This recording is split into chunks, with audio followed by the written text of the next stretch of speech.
Hey guys, Sly here. Before we get into this video, I want to let you guys know that this is actually a re-upload that I did back in February of 2023, so of just a few months ago, where Goldie and I actually re-ranked a bunch of Cartoon Network shows.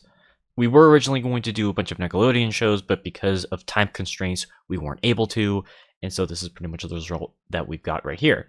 Now, do keep in mind that even though this has been a couple of months ago, as of the recording of this particular intro, my opinions still relatively change when it comes to these types of things, whether it be like with Nickelodeon shows, Cartoon Network shows, Disney Channel shows, what have you. I always kind of flip flop on which ones I feel like I prefer.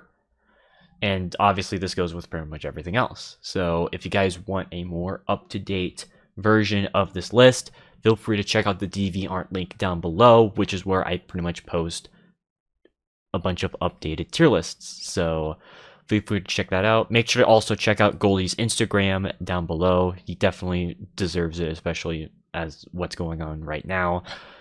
But yeah, regardless of all that though, make sure to check out all my stuff as well down below. And yeah, hope you guys at least enjoy the video. Hey guys, welcome back to another episode of the Slimy Tier Lists. And so I am here with Goldie yet again. So yeah, I forgot to put these in the corner because I usually do these in the corner. Um, but yeah, welcome back. And today, yes, another redo stream again. This is the second time you did this in less than a year. How dare you? How dare you? You're a We're not bad even man. I halfway know. You're through. a very I bad know. man. I'm recycling old content now, apparently, because I'm a Hey, horrible person.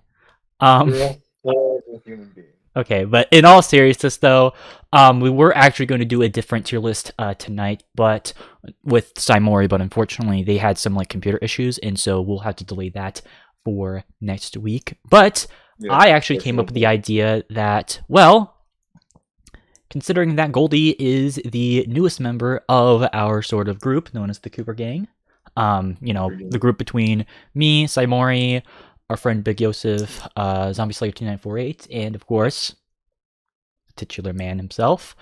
I've decided that we should go back and give you a chance to be able to do some of the tier lists that we've done in the past that you have otherwise have not been able to do because, frankly, we didn't even know each other until yeah.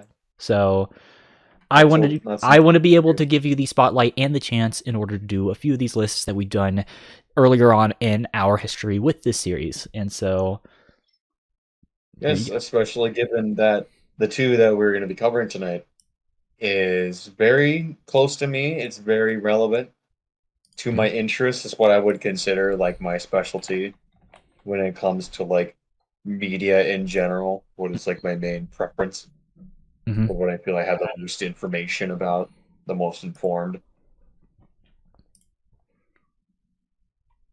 So should I share my screen right now, or are Oh, you I going to be was doing? basically what I was gonna do is I was gonna show my list first, but then I was gonna kind of go along to see if I can kind of do your list as we go, like you say your takes or whatever, and then I put it on the thing because admittedly I may have fucked up on the placement of the cameras, um, so but yeah, no, we can you don't have to share your screen. So I did share your list, right? The lists. So because we're doing two tonight. Yeah, I'll figure it out how to share these. Yeah, that's fine. And while you look that up, if anyone is currently watching, feel free to check out Goldie's Instagram on the side. Definitely would help him out if you guys check that out. Really appreciate it. So yeah, because you're currently working on your developing your own series, right?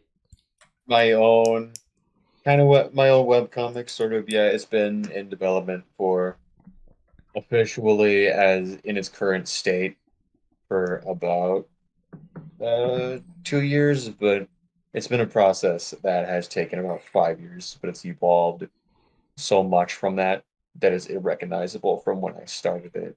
Mhm. or even to what it was 2 years ago. It's almost completely unrecognizable. So a lot of changes are being made, have been made, and some changes are continuing to still be made.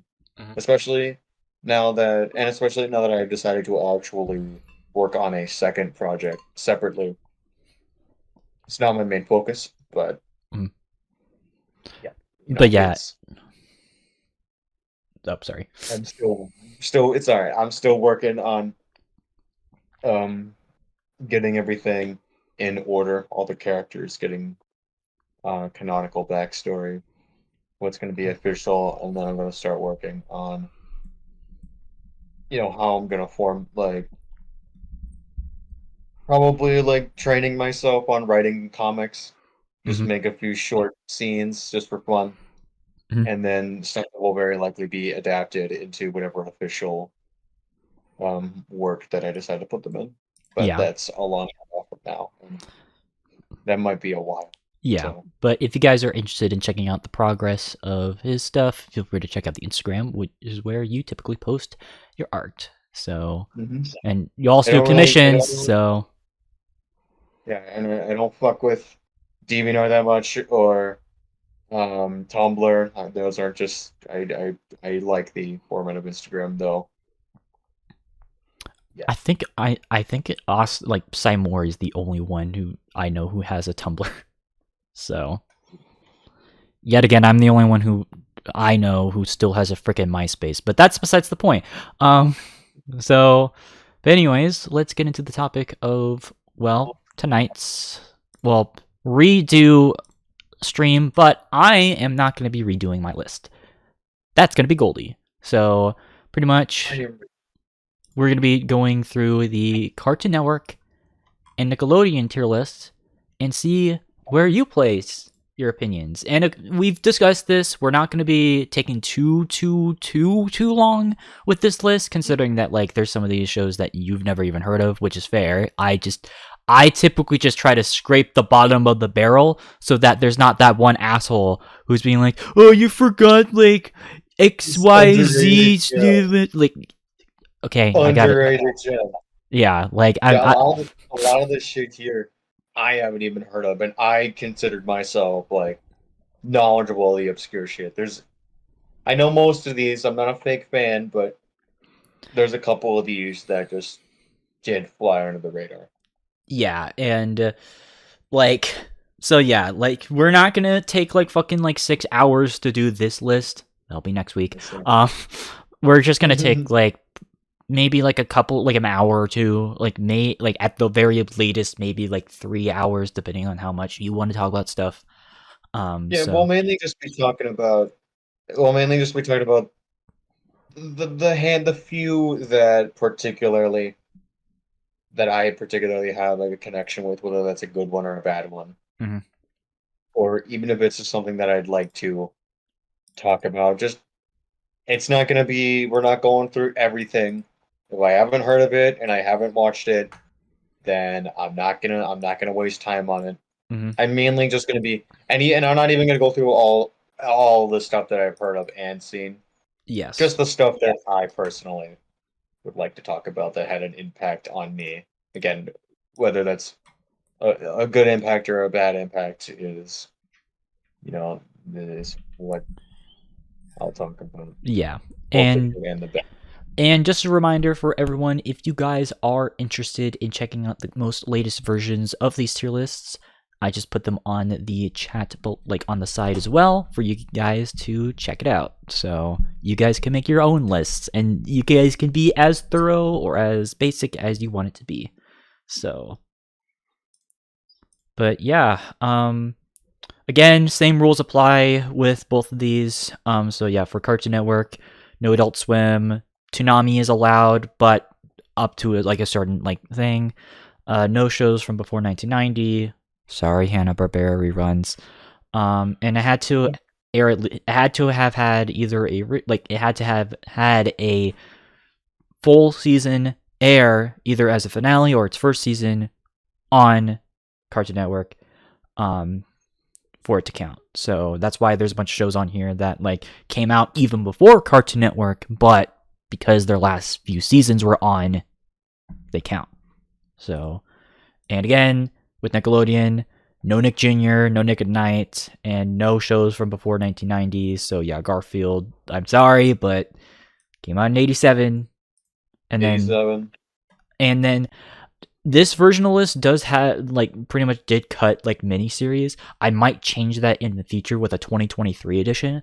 So if there's like a miniseries that was on Nickelodeon, I might add that. And again, keep in mind that these are not complete lists because again, these are the 2022 editions of the lists, not the current 2023 edition. So if there is a show that you would like to see added, feel free to contact me either on Twitter or Discord. So that'll be pretty cool. But yeah, I think that's pretty much it. I've got the other like the most version, like the recent versions of the lists that I've made right here. We can discuss that once you're done with the cart, like with both of these. So, because I might have my own hot takes, and it might be interesting to see. But other than that, I think that's pretty much it. So, do you have anything else to say before we No, get into I'm this? ready. I'm ready to dive headfirst into this. I'm ready to rock. I'm ready to rock and roll. Let's go. All right. So, how do you want to do this? Do you want to do this in alphabetical order, or do you want to do this by like shows that are like your favorites and then down to your least favorites, or any other sort of way? I think maybe I'll just because again I don't want to go through everything because Mhm. I think it'd be nice if we keep this just kind of nice and casual. We don't want to be just simply like just like a semi unscripted, just like talking about shit that I personally liked or really disliked. Yeah. I think I'll try. I'll probably jump around all over the place, but I guess I'll try to go with the negatives first and then the positives because I think it would be better if we Mhm. end these lists on more positive notes than on just like stuff that makes me question my choice of my aspirations. Yeah, fair enough. So, and again, I'll be using the list to showcase what you put, and then I'll compare it with the list that I've made recently as of December 31st. So, fun. All right. But yeah, let's start this. And we're doing Cartoon Network first, right? Yep. Mm. Star Person Network because this is the network that Your bread and butter. yeah, this is what I watched the most as a kid, especially as I got older. Mhm. And this has the cartoon, and mainly because this was so I'm 2000s to 2010s like child here. I'm a part of the new I'm a part of the new generation. So sadly, I came at a time where when I was born in a baby, like a small infant and a toddler when like all of the classics that everyone really talks about was around and thriving. Ah, So stuff like you're the baby. You're the baby of yeah, our group now. I am the baby of the group now. But I was a baby when the classics like Powerpuff Girls and like Dexter's Lab and like Ed, Ed and Eddie, like the classic like golden age Cartoon Network era. I was too young to remember most of it. Hmm. But I sadly mainly grew up, and the same goes for Nickelodeon as well. I sadly grew up in the mediocre, like especially in Cartoon Network, experimental, but not the good kind of experimental Hmm. phase So like that they had. roughly, let's say like roughly 2000 and like eight to Maybe about like like yeah, 2014 ish. Is that kind of? yeah, like pre like regular show and Adventure Time Mm. with and like post. Yeah, from somewhere around like 2007, I would say from like 2000 and like 9 to 10 ish. which I know doesn't sound like quite a lot, but they were my formative years. I mean, At least, I will say this. I will give you credit. Even though I acknowledge that like the late 2000s weren't the greatest for Cartoon Network, I personally, and I've been vocal about this, I actually think the early 2010s were way fucking worse.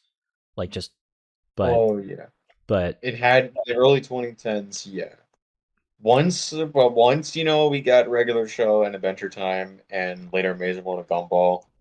like, Once like the big three came in is what I like to call them. Once the big three came in, mhm. that's when shit was real, man. Well, That's I when mean that like stuff was good, but like, at least for there was me, still a lot of there was still a lot of bad. Like, I yeah. don't So know, like like if I you did, rewatch my both my 2020 and 2022 rankings of this, oh my god, a lot of those shows, at least from that chunk, I put at like near the bottom. yeah, So, like just looking at my list at the list. but I remember I'm uncovering a lot of repressed memories. yeah, like again, I go deep. I go thorough. Yeah, So, if and there's a good show because that like gets brought up that's like, oh, I remember that, there's your reason why. yeah, I like that feeling even if it is with terrible shit. Yeah. So, I grew up with some good shit, but I also grew up with a lot of bad. Hmm. And that's okay because you can learn a lot from bad media. But anyway, I guess we'll just Yeah, just start. I don't know let's get where though. started with this. So, again, that's why I asked like if you just want to bounce around or if you want to do it by Yeah, like, we're just gonna flop around like a fish. We're just gonna, okay. we're just gonna have fun with it. Just nice and casual. Um, so I guess I'll try to find we'll start with the negatives. Because, again, I'll try to end. Again, we're gonna flip flop, but I'm gonna try and at least I'm gonna balance it out at least a little bit. All right.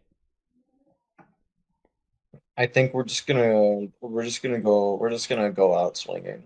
I'm gonna like we're gonna start with the hot take. Big one. Big Okay. hot take. Okay.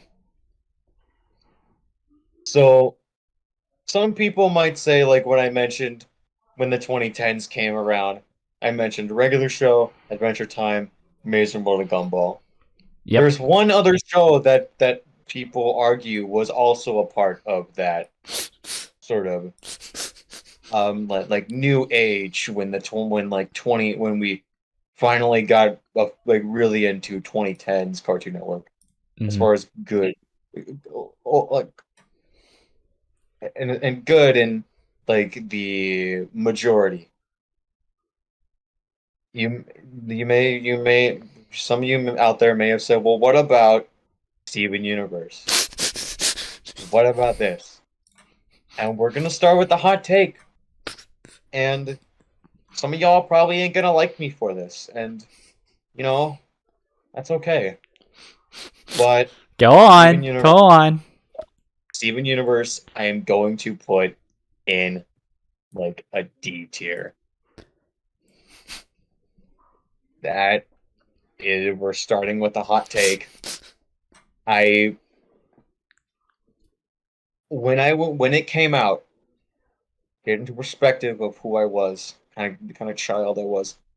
So like, I was the type of person, and give me credit because I was like 13. I was the type of person who would pretty much align their opinions with whatever my favorite creators were. Hmm. So if my favorite content creator liked the show, then I would force myself to like it because I wanted to be just like content creator. So Yeah. most people when Steven Universe came out, it was and still is, critically acclaimed. A lot of people love it. This show still has a very vibrant fan base, and that's a whole other discussion. But we're gonna try and leave fan bases out of.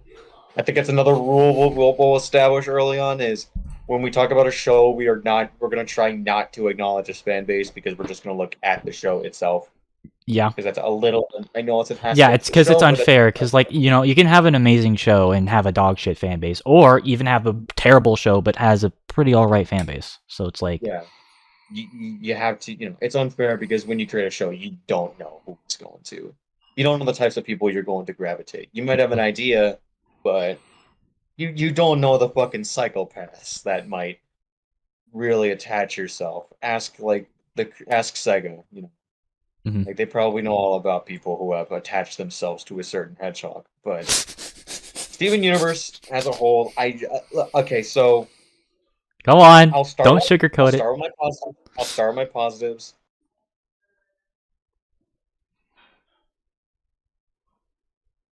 Shit. Now that I think about it. Come Okay, on, take your time. I'll start with my Take your time. negatives because I don't think I have many positive things to say about this actually. Now that I think about it, because for one, I'm sorry, I'm trying to get my thoughts together a little bit. Come on, go ahead. I don't vibe with it. To me it just comes across as being pretentious. This Mhm. is peak sort of Cal Arts yuppie style, like pretentious style, like everything I write is super deep and I tackle the real shit.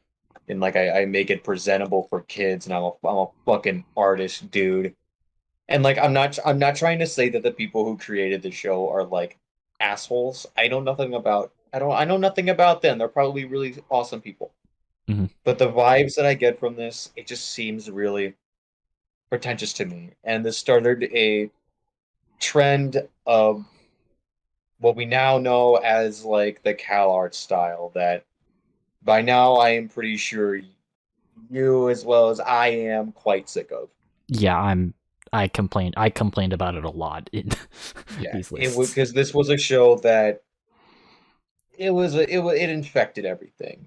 There was tons of copies, and to an extent, you can't blame Steven Universe for that. Yeah, because like it was But just the influence, but unfortunately that influence did overreach and overstayed its welcome. yeah, to the point where it does affect the original show, so that does kind of soil my opinions on it. Hmm. And I don't vibe with the characters, particularly the weird morality that the show has. Hmm. Like, I'm all for, villains with arcs and like being able to forgive and like teaching people to like learn to forgive and that people can change. But there's a lot of that it never really knew when to stop. It sort of acted like there's no line when it comes to like when people just like can't change Yeah, because no, there's you literally a villain who basically was about to commit genocide. Like I hate to break it yeah to you, but like you don't like that's a boundary that like was broken multiple times over. Like yeah and there was I believe yeah and then there was Rose who Steven's mom who done a lot of pretty fucking terrible shit like to be honest like did a lot of really manipulative like weird and kind of like disgusting shit like the human zoo controversy that I know y'all probably have mhm. heard of which I know the creators were like, well, no, actually, they enjoyed it there. They were fun. I'm like, dude, you're like It's in a a human. human zoo. That shit actually happened, dude. Like I don't care if like that's just Yeah. fucking weird, dude. I can't let that's and that sort of damages the show. I don't and even if I weren't to judge the show's art style, like if I were to take away the influence that it had, it wasn't an art style that I liked to begin with. Mhm. It was not it just was not something that vibed with me. Again, it just always came across as really pretentious and just I'm 14 years old and I these topics really speak to me. Like I know I sound harsh, but this is like I'm Oh, dude, I'm just gonna be frank. I know I said I was gonna do this after you do Cartoon Network, but like, I put Steven Universe at fucking lower. You want to know where I put it? you put it in a Lower than place. F tier. I put it in the don't at me tier. because it's Don't at me yeah. series. I had added a new tier called "Don't at Me" because I can't stand the show. Yeah, Because I it's the can't. type of because here's the thing, like obviously like it's not even that the show has bad intention, but the thing is that a lot of the messages that it does like showcase get really misconstrued and And unfortunately tries to justify a lot of fucked up shit, which that's I am someone who believes that, like obviously I am someone who does believe when someone changes, but it's like dude, like there's a the line. line. Yeah, There's always a line, and you're not closed-minded for having like there's a line. yeah. If someone wants to commit genocide, I think that's a fucking line. Yeah, well, not only that, but also like I never vibe Possibly with the characters. I've always found them to be never. annoying. Like basically just, and I've mentioned this before, but like to me, they've been more stereotypes than like genuine characters. And that's something that Stereotypes of really rubbed me the wrong way, especially as stereotypes of a someone who's character. friends with people, multiple people who are LGBTQ. Like, Yeah, and it just it's it felt fake. It felt like it really did. It felt really disingenuous with its representation. Not ill-intentioned. Not don't give I do not but detect just any ill intentions. I'm not crying like sexism or like anti-LGBTQ. I'm just saying I think they just didn't really I didn't think that I didn't they didn't really think things through, and that's another big problem, especially with a lot of their plots. With a yeah, lot of the way the main story went, a lot of shit was just like magically retconned. yeah, and Whenever they wrote themselves into a corner, they would go retcon, and the fan base would be like, "Oh, okay." It's like you need to. There's nothing wrong with kind of writing a show. Like I yeah, know a you lot need of to shows have like put standards. out as Like you can't just yeah, like you can't have like things that have no rules are like typically the type of things that just suck because like you have to have established like boundaries for your show. That's why yeah, that's why, you know, the infamous John Tron meme of like, what was this, founding rules is a thing. Because that movie sucked yes, because it made no fucking sense. And it's the case yeah. like here where it's like it doesn't make any sense, and because of that Retcon, it suffers. So that's why retcon, people gave retcon. shit to It's the new Star Wars movies. Like, come yeah, on. because just retcon. Rec, it, but So, if you're but to wrap, especially if like, you're I do trying want to to wrap write, this. Like, admittedly, I do want to wrap this Steven Universe part up. But like, long story short, it's heavily overrated, and this is also coming from yeah, someone who also tried to like it because guess what? My friend Saimori, it's one of his favorite shows of all time, but I can't fucking stand the show because it just yeah, I can't stand it. so.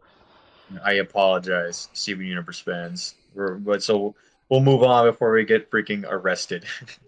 Dude, this isn't like if you think you're gonna get arrested, you did not hear what happened when I had my hot takes about 21 Pilots. Oh boy. But, anyways, Anyway, what's your next what's your next show? what's my next show? Let's look through. I got a lot of we got a lot of Let's have some like fun like aggression as opposed to just, you know, just something that's like fun bad or just something that's like not a hot take. Like that we can all agree nothing with that's a that's hot take, but it's just funny to talk about anyways. oh okay, then I can't talk about this because you wouldn't find it funny. Oh. Because I was gonna be like, well, what's something that everyone can agree on sucks. And I know everything has its supporters, but majority opinion sucks. So I was like, why not we go with Teen Titans Go? But I know that this is gonna like piss you off because I know you grew up with the original show.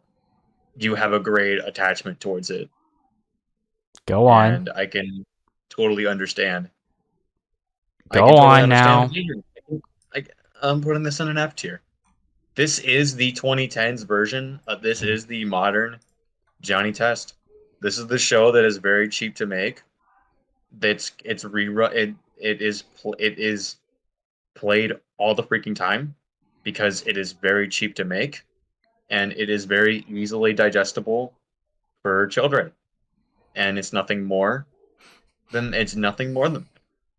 it is all just when it's not insulting to the original source material intentionally. So we're not even talking like dumbass changes that they made, like intentional, like haha, yeah, we decided like to like bastardize these characters and like make a fucking meme out of it because how it's funny to like it's funny to make you nerds mad, like intentionally so. Which I have nothing wrong with parody, but But it's actively insulting your original yeah, source material. yeah, I don't like parody that is intentionally insulting towards things that people have a great And the deal of people who respect like for. the original source material, by the way.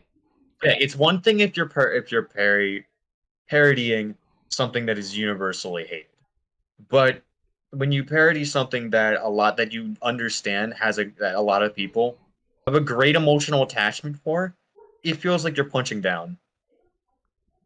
Like Yeah, it feels like you're just kind of punching down at people. like that's the thing. Like I may hate Speaking of the Universe, but I'm not gonna punch down on people who like it. Like, No, I know. Yeah, like there's because at the end of the if day, I I'm in the minority, and people like Steven Universe. I'm not gonna dog him yeah, for that. So yeah. If we, I mean, if I only hung out with people that I agreed with on everything, I'd have no friends. yeah, because like So it's like virtually impossible to, and also it'd just be boring. Like if you yeah, just life would be boring. We all had to agree on everything. yeah, that world would ironically fucking suck. That being said, But though, Teen Titans anyways, Go fucking sucks ass, and I don't care if the show has been around for like 10 years now, which by the way is twice as long as the original show from 2003, by the way. and didn't that end on a cliffhanger? Or Yes. am I? Yes. And it ended on a cliffhanger too. And they Damn, that is rough. yeah. It was canceled, and then they bring it back, but they Yeah. don't bring back the original show. They They bring it rebooted it back as like a zombie yeah, as like a walking shell it's of its literally former both self. Cartoon Network and Warner Brothers literally just using the corpse as a ragdoll puppet. That's basically what Teen Titans Go is. And as someone who loved the original show and considers it to be one of the best animated, not only superhero shows, but just flat out like animated shows ever, it's insulting. And it makes it even worse when they do a lot of the collaborations from the original show. As in, like, bringing back the original characters. Yeah, Not just the and ones in bringing back here, people. but like the actual versions that were in the original show. Yeah, like they do sort of like a meta thing, Yeah, no. like Like that. like I don't care if and people liked the Teen Titans Go versus Teen Titans movie. I don't fucking care. I don't want to watch it because of what it represents. So yeah, fuck the show. Like, it's almost like taking something that's good that people generally like and corporatizing it, yeah, making and it easily digestible for children and investors. And look, it's a kids cartoon, so yeah, you need to make it for children. But I mean, just like removing any depth that it had to yeah, begin with. and that's why people were pissed when it came out. And unfortunately, like I know people have softened on this show, but I'm not gonna go by that because of what it represents. So Yeah, I'm not gonna change on that because it killed what good was left with Teen Titans, whether it be the show or the comics. So sorry I went on that rant, but I'm just passionate about this because I'm sick and at tired of. least this is at least this is something that I think all of us here can hopefully agree that we Unfortunately, there dislike. have been people who've started to appreciate the show, but I'm not gonna dog them. But Well, they have their right to that opinion, but I will greatly disagree. yeah, All right, moving on. yeah. Let's Move. make sure we speed things up a little bit because I've noticed the time we've been like Yeah, focusing. I know we kind of came out swinging with two really big like talking points. Yeah, I don't plan to cover everything here, but just like the main yeah. The ones main that I one. want. Yeah. We'll end it off when I'm out of shit to talk about. Okay. The deciding process is just what to talk about next.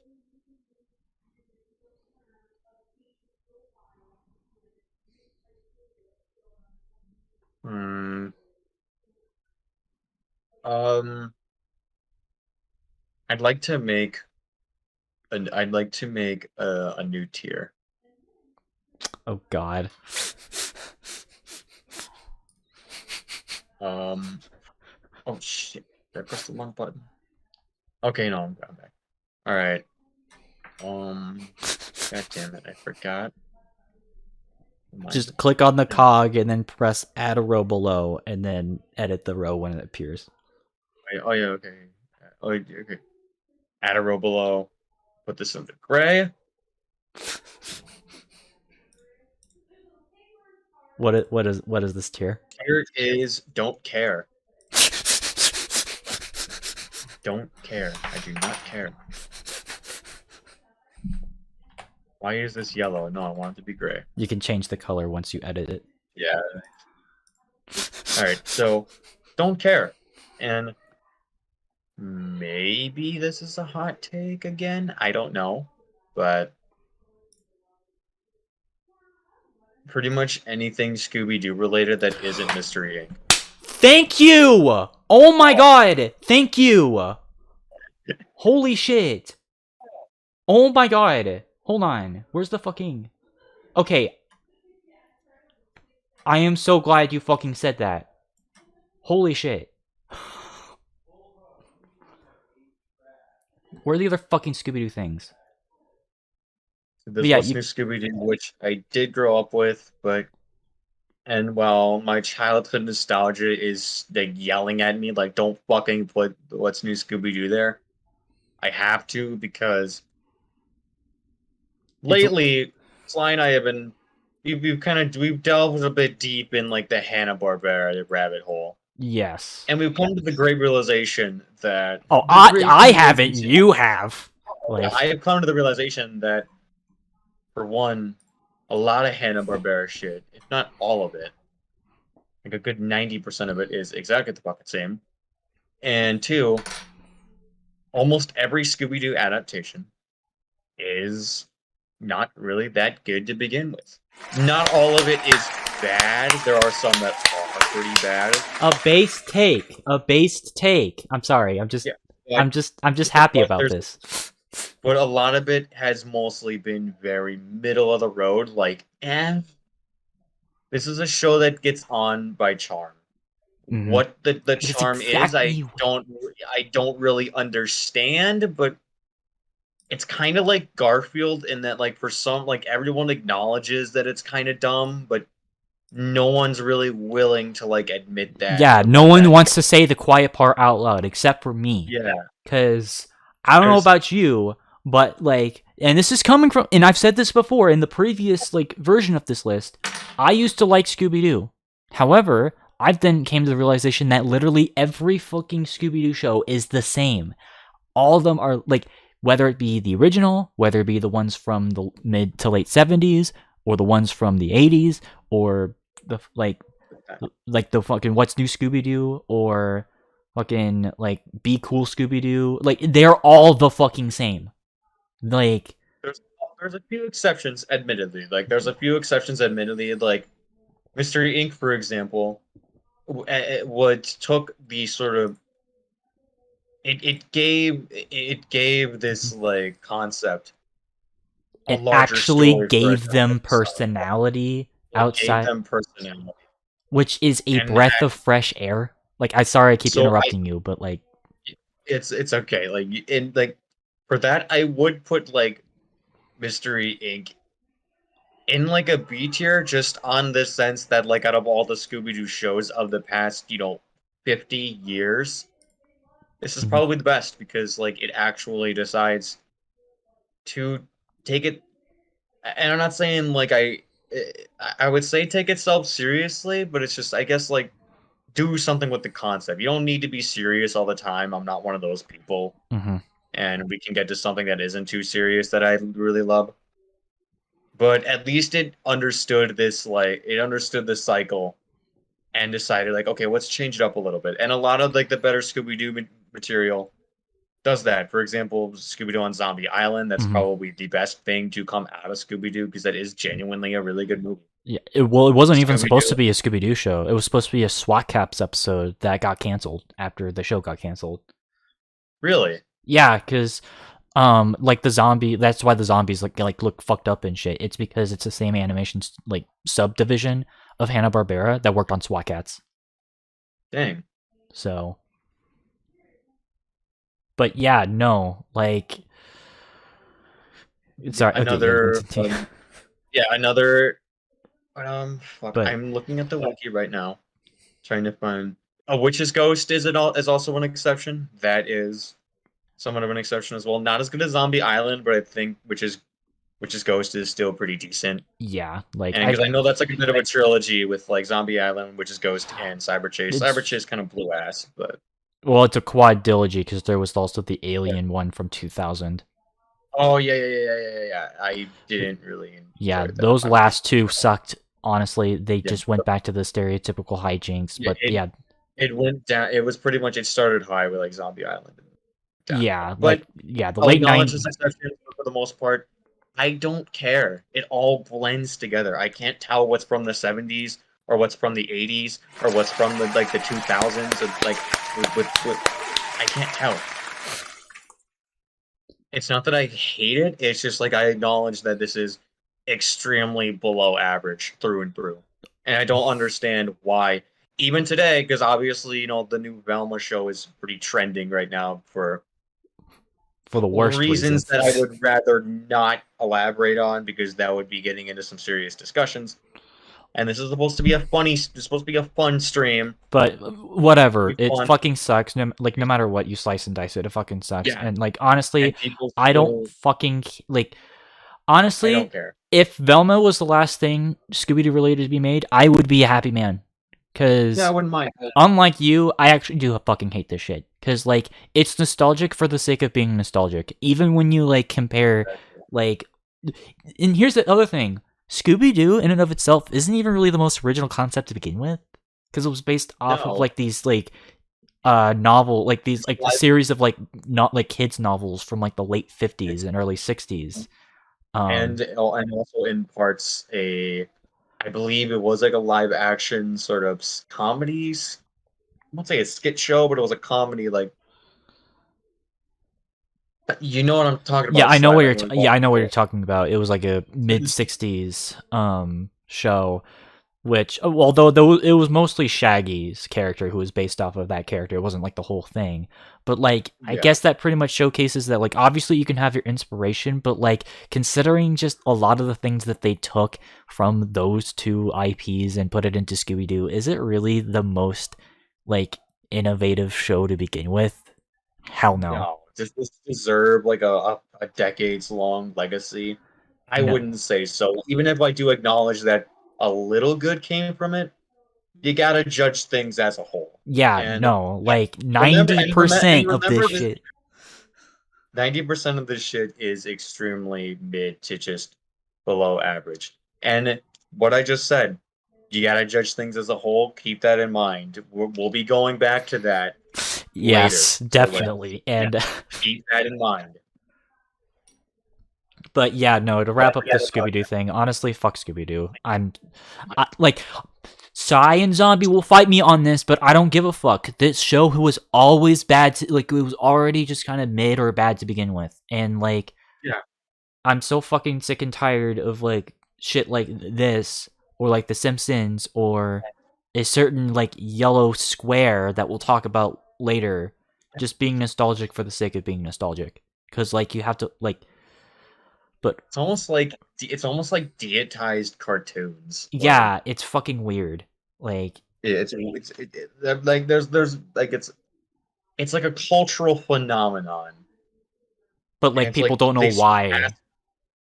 yeah they surpass being a show, and they're more so just symbols. Like how Mickey Mouse stopped being a cartoon character and more so just a company mascot. Yeah. But moving on, But yeah, we'll get to let's talk about something good for a change. yes, please. Let's not Let's be be pessimists. gloomy. Let's be optimists. Yeah, let's not, so I mentioned I don't. So I feel like I've come across so far as someone who I like shit when they're serious, and I tend to do so. But I love my dumb fun as much as the next guy. So I'll bring up Chowder. I put this in a A tier. Chowder is I loved it as a kid, and rewatching it as an adult, it is still funny to me. It is still incredibly charming. It's it's dumb, it's fun, it's very cleverly written. Mm-hmm. It's really good. It's really good comedy. It's a really good like I wouldn't say turn off your brain, but it's if you don't want to get too into a story and just want to watch like charming characters and just laugh and have something funny, but you still want something that's competently written. Mm-hmm. Chowder's a really good way to go. It is just as good as I remember it. In fact, maybe a little bit better now that I understand like how comedy like the art of comedy like how it's an art form to make people laugh Yeah, and and like a lot of the jokes. comparing it to other cartoon comedies that I grew up with and that still get produced today. Mm-hmm. So I know I don't have much to say about this, but there's nothing like really too in depth that I can go on without it just me just saying like, yeah, I like this. It's fun. Mm-hmm. It's a good show to just casually watch and see some charming characters and some clever jokes. Yeah, no, So I know it's a little oh, short. That's a little short, but well, you go on because yeah, yeah, I'll no. let you. Honestly, in terms of like a lot of the Cartoon Network shows that came out at that time, I definitely do think that Chowder was able to stand out because I think I already mentioned and alluded to a lot of the stuff that like Cartoon Network was doing in the late 2000s wasn't they weren't in the best spot. They were Like not in a good place. They but were having this weird phase. yeah, they had like the live action phase in 2009 and even before then like a lot of the shows that they were starting to put out was like in terms of quality in like inferior compared to what was being pulled out in like the 90s and like the early to mid 2000s. However, Chowder is the exception to that, and I do respect it for what it achieved because like it was one of those shows where like it knew it was dumb but it embraced that. And it has a Mhm. really interesting art style where the fabric of each of the characters like move with the background. The patterns on characters' clothing. Like It's on a separate layer. yes. And It's typically I think that's how they accomplish that because with digital art, it's a lot of layers. If obviously I'm a mhm, digital artist, so like it's almost as if the clothing but is not like on like the layer that the rest of the character is on. It's like the clothing is hollow, and but behind it there's this layer that's just this background, like this yeah. purple background, this pink background, or this green background, and it's kind of interesting. Like I remember noting that when I was a kid watching it, and be like, "Wow, it's weird." I didn't know how to take it, but I was fascinated by it. It was I've something always thought it interesting. was kind of cool because Yeah, like I it did. I made thought it it was cool. 'Cause it was weird. It like was interesting. I yeah hadn't seen something like it. it was like obviously that helped like stand out, but also like even just like the whole like cooking theme of the show was kind of cool. Like Mung and Endai, like just them like fighting each other all the time was fun. Like Schnitzel, Yeah, like there are very few characters that don't speak English that like make you be like, yeah, you're the man. Like or I'd like say Chup, or don't like. Yeah, you can't understand, but like but Schnitzel, he's the man, and yeah, he's pretty great. And like, I guess I will say this though: my only complaint about the show is that Chowder himself isn't really that interesting. If that makes sense. Like he just, I think he's like the weakest like link, which it sucks because like it's the name of the show is Chowder, but like it's like I all the other agree. Like characters that like really steal the show, at Shutter, least for me. yeah, I like Shutter, but I understand that he is the type of. A lot of shows are like that, where it's almost as if the protagonist is the least interesting, and by that, it's not like they're a bad character. It's just Mhm. all the other characters, and in the case of Chowder, like especially the performances of the VAs of those characters, elevate them to such a level that they're a little Mhm. disappointing. It's like Yeah. Well, I don't it's like the blame same the thing. voice actor though, because he was still a kid whenever he voiced, because it was a Okay, kid voice actor. yeah, So, he was a child actor, and he was really great for a child actor. Let me look him up. Actually, I think we owe but him that much. yeah, no. Like at least for me though, But Dickie Jones is the VA for Chowder. For his age, he was a really great actor, and I mm, hope he's gotten some success one way or another because he was pretty talented from a young age. yeah, But that being and said, a lot of these other VAs, all of them just knocked it out of the park. yeah, no. And like I said, I think that like all the other characters really do elevate the show, like, and just the It's somewhat interactions. So, it's like a Phineas and Ferb situation where like Phineas and Ferb are like they're not bad characters, but compared to everyone else, they're the least interesting. Like I'd say I'll just admit, like I don't like Phineas is not like but that's a they're whole like other Phineas and Ferb, discussion. Like, yeah, I don't want to are like, not as interesting as Well, they're not as interesting as characters like Doofenshmirtz or Candace or Perry the Platypus. Like yeah. So, sorry, I just want to make sure we're not like too no, yeah, we're focused. not. I didn't want to get. Yeah, I guess I just wanted to But at yeah, least no. shut that. Like overall, Chowder, good show. It does have its issues, but I do think that it's a good show. So, Solid freaking A tier, especially for the time that it came out. oh, definitely. It stood out when everyone else just was just comfortable with blending in. Except for another licensed show, but we can get to that later. Get to that later. Yeah, I think I know what you're talking about. All right, let's keep the positivity train going. Just a small, at least for a few more miles. But yeah, I want to make sure that like we aren't too focused on discussion because like We're not. Yeah, we.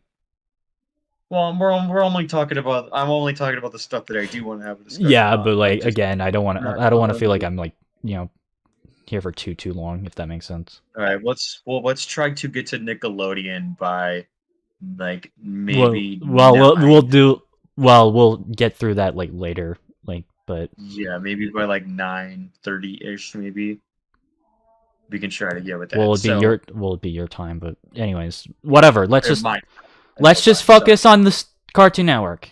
Like, let's focus on Cartoon Network for now. Let's not run before we can walk. So that being said, with more positivity, actually, you know what? We won't go with something that I have a negative opinion on, and this is probably something that y'all probably do not even remember. But this show just stood out. I wanted to say this. This is something kind of obscure. League of Super Evil. oh god. Yeah, you're probably wondering like what the fuck this thing is, and like I don't even know what this is. I'm just gonna put a didn't watch, didn't know because I know I watched this, but I doubt I didn't really care for it. But I only want to bring this up just a quick point because this show taught me that this show taught me that cartoons typically don't go on for 10 plus seasons. Just keep in mind I'm growing up in like the mid to late 2000s to the like into the 2010s. So this is like I'm used to cartoons like SpongeBob for the most part. That's what I watched a lot of growing up. Mm-hmm. So I was used to so growing up, I just thought until I was about like 7 or 8 years old, I just thought that it was normal for cartoons to go on for like decades. I thought that was just normal. But then, I Boy, were you remember League wrong. of Super Evil being around, and then it was gone after like 2 months, not even probably. It No, it did lasted not for last 3 years, I think. really. Well, maybe my perception of time is a little skewed because I am going back a bit, but still, I remember being confused when it was gone, and I'm like, wait, why is this not here anymore? Shouldn't this like it's only been out for like a year, I think. Well, for two And then reasons. Number one, um, again, shows don't last long because of like contracting deals, but also because of two, this show fucking sucks so much ass that I am glad that no one remembers it. no one remembers it. So So, yeah, I know this isn't the most like bracing takes at all because I don't know nothing. I know nothing about the show. I just know it's about villains, and that's about it. That's a good thing And because this show is awful. Like, oh my yeah, god. they live in like a house or something together. And one of them is like he's in like one of them's like not really a villain, but he's in a gang of villains. He's like the nice one. But that's about it. It's basically I just just Megamind, but like take all the redeeming values away from it. Like, all the things that made Megamind badass. yes. Great. But So yeah, I just remember this for being the show that taught me, that opened my eyes to how the industry really works. The cruelness of the industry. All right, moving My on. eyes can't believe what they have seen. My third eye is opened, bro. but yeah, no, this show sucks. Don't even bother. Yeah, I remember when it yeah, came but out, we and I won't. was glad when it finally ended because it's bad. Yeah, we won't bother too Example much with this. of a 2000s show, CGI 2000s show that is aged like sour milk. Aged poorly. So yeah. All right, moving on. Let me look around for something that I can talk about, but is positive. Positive. Um.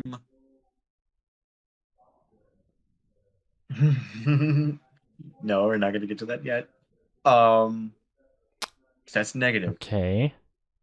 Once we get to this one positive, then I'll go back to something negative. Because let's be honest, sometimes it's more fun talking to just trash something. Sometimes I wanna burn something to the ground.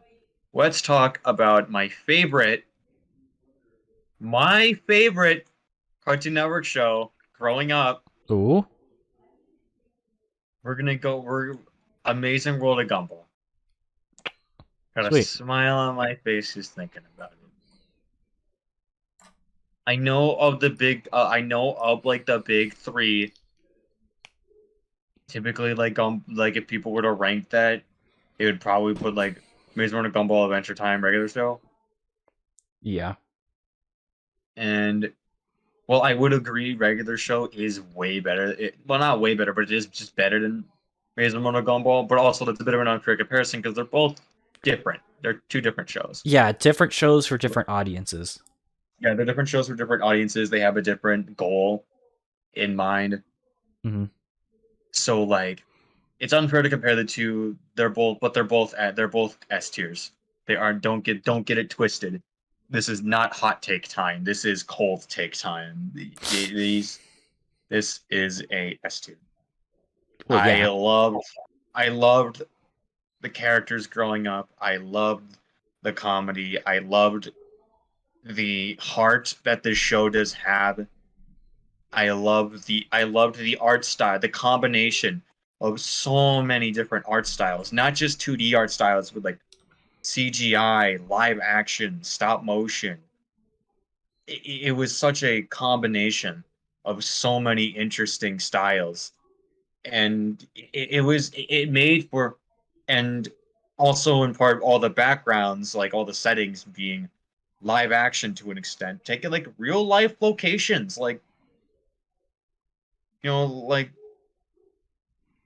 the photos of Elmore from like a real town. I don't know where in Southern California, but it's like somewhere in Southern California. Like the Watterson house is a real Yeah. house. I Like want to say someone it does was like live either there. Irvine or Orange or I think it was Irvine. I think it was Irvine. Now that you bring that but up. but yeah, no. Like I definitely agree. This show is pretty great. It's a visually unique show cuz yeah, it combines like all these different animation styles, 2D, 3D, claymation, stop motion, puppetry. Like it's such a like a good visual senses to the eyes that like it all like it just blends like near perfectly. And not only that, but also has some of the most, you know, Likable yeah, likable characters. Obviously, you have Gumball, Irwin, Paul and Darwin. Darwin. The whole Watterson family. Yeah, Like, and like all the other characters around them. There's so many fucking like. It's such a it's a great it's a great example of a show that has a really strong like ensemble cast. Mm-hmm. I will say it might have lasted just a little bit too long, but thankfully it is a show that was still able to keep its momentum and know when to end. So yeah, it was of the big three, it was the last to end, and when it did, even though I hadn't seen like some of the more recent later episodes, when I heard that it ended, like when did it end? I'm on the Wikipedia page right now, actually, as we speak. 2019. So yes. I was in like my senior December, no, June 20. Oh no, yeah, okay, to June 2019, June 24, 2019. So I was like, I was going into my senior year of high school. So it was like, what a time for like the last show that I grew up with to end. Like, excuse me. Yeah, like yeah, it's a show that it's a show that did like its comedy really, ranging from like a lot of surrealist stuff, a lot of just a lot of really out there plots. It's kind of similar to regular show in that a lot of the stories are like really like the characters have like just really basic goals, but they go through so much wacky shit. Like, yeah, and there's that's what so makes it much interesting. like there's so much outrageous and like other like I wouldn't want to say otherworldly, but like from our perspective at least, like otherworldly. Mm-hmm. Like it's a huge journey, like just to return a video from the video store, Mm-hmm. and like they're similar. It's similar to a regular show in that, but Yeah, it takes both like have it a takes different relatable moments and just goes crazy with them. yeah, but both have their own unique way of going about those. That it's not like it's a copy. They're both their own things, and a Yeah, lot of like I would say that media. like the tone of Gumball is a bit more, and I'm not saying this is a negative, but it's definitely more on the childish side, whereas like with regular show, it's more like teen / young adult Teen oriented. to young adult, yeah. So Because regular show was able to get away with all, but we'll get to that later. We will get to that. Get to that. But yeah, But yeah, no. Maze Runner Gumball, my personal favorite growing up. Although we'll get to what my personal favorite is now as an adult soon.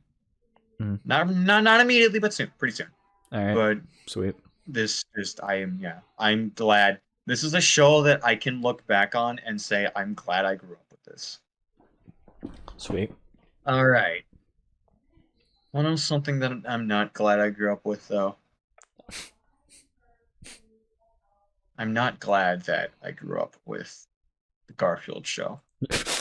Speaking of cartoons that get on mainly on their charm alone, I'm sorry, I'm putting the Garfield show in like a D tier. And the only reason it's not F is because like it's not outwardly offensive.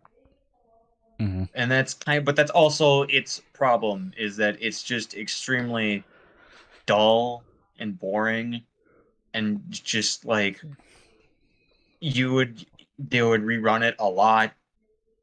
I would watch this as a kid. It would be on all the time, especially like during the day, like on Sundays, I believe they would run this a lot because Sundays are kind of like there's somewhat of a dead zone for like cartoons. At least that's how I remember it. Or at the very least, like midday, Sunday morning to like the midday. I remember watching it and having like little to no reaction. This was something I would watch while I waited for other better shit to be on. So maybe I was a little too dramatic in saying I'm not glad I grew up with this, but I could have done without. And this is also just I like at least with Garfield, I do like Garfield. Like Garfield and Friends, the original 1987 show, best thing to come out of Garfield. Because that is actually like really enjoyable and funny to watch. And there's like I've seen like some Garfield fan content, like just more so like art that people have done and like silly little concepts that they've come up with. that are interesting, but Garfield again is something of like just a phenomenon where it's something people like, but they don't really question why they like it. It's almost like you're just supposed to. Like, granted, I don't think it's the same as much as a big deal, like Scooby Doo or like Yeah, The it's not Simpsons or like something like that. Scooby-Doo, yeah, But like, it but is something that people do tend to just flock towards. That being said, though, when you compare this to the original show, oh yeah, no, it's night and day in terms of quality. And I also remember when this was around, and it was painful to watch because, again, another example of a very, very, very late 2000s through early 2010s 3D CGI show that was just it was just made because it was cheap to make. Like, and that's and unfortunately what a lot of 3D animated shows were, at least during the 2000s and even into the 2010s, is that they were cheap to make because they didn't need to take time to, like, make animation cells, and they just thought that they could just, pump out as much as they could. And it's just another example of that.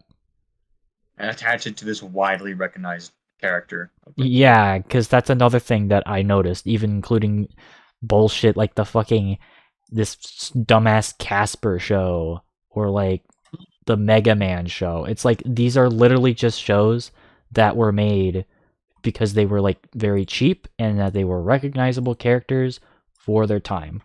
And I don't even remember the Mega Man show. That came out much later. I'm just pointing that out as sort of a 2010s/2000s thing, and it's just it was annoying to see a bunch of these types of shows. Yeah, cartoons from like goddamn, like 60s, like 50 years ago. Mm-hmm. Well, I guess like more closer to like 50 to 40 years ago when they came out, but decades old cartoons that just, to be honest, should have just stayed in that decade. Valid. Like, I'm gonna just like say it, like they just should have stayed in the fucking 70s and 60s, and the 80s for some of these. Yeah. You know, I did not know many kids growing up who really gave a shit about Casper. Like you don't even see much merchandise. But it's only Garfield where at least there's like merchandise. But no, it's just like. Anyway, yeah. Moving on.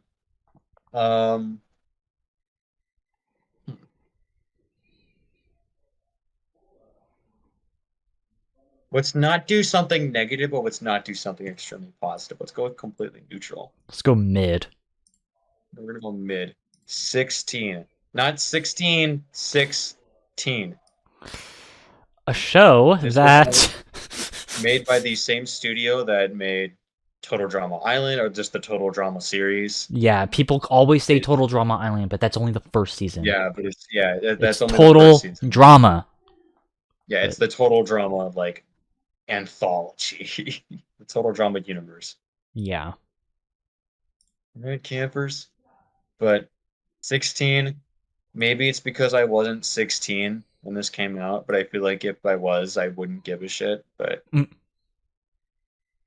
I guess this gets like a C tier because this wasn't awful.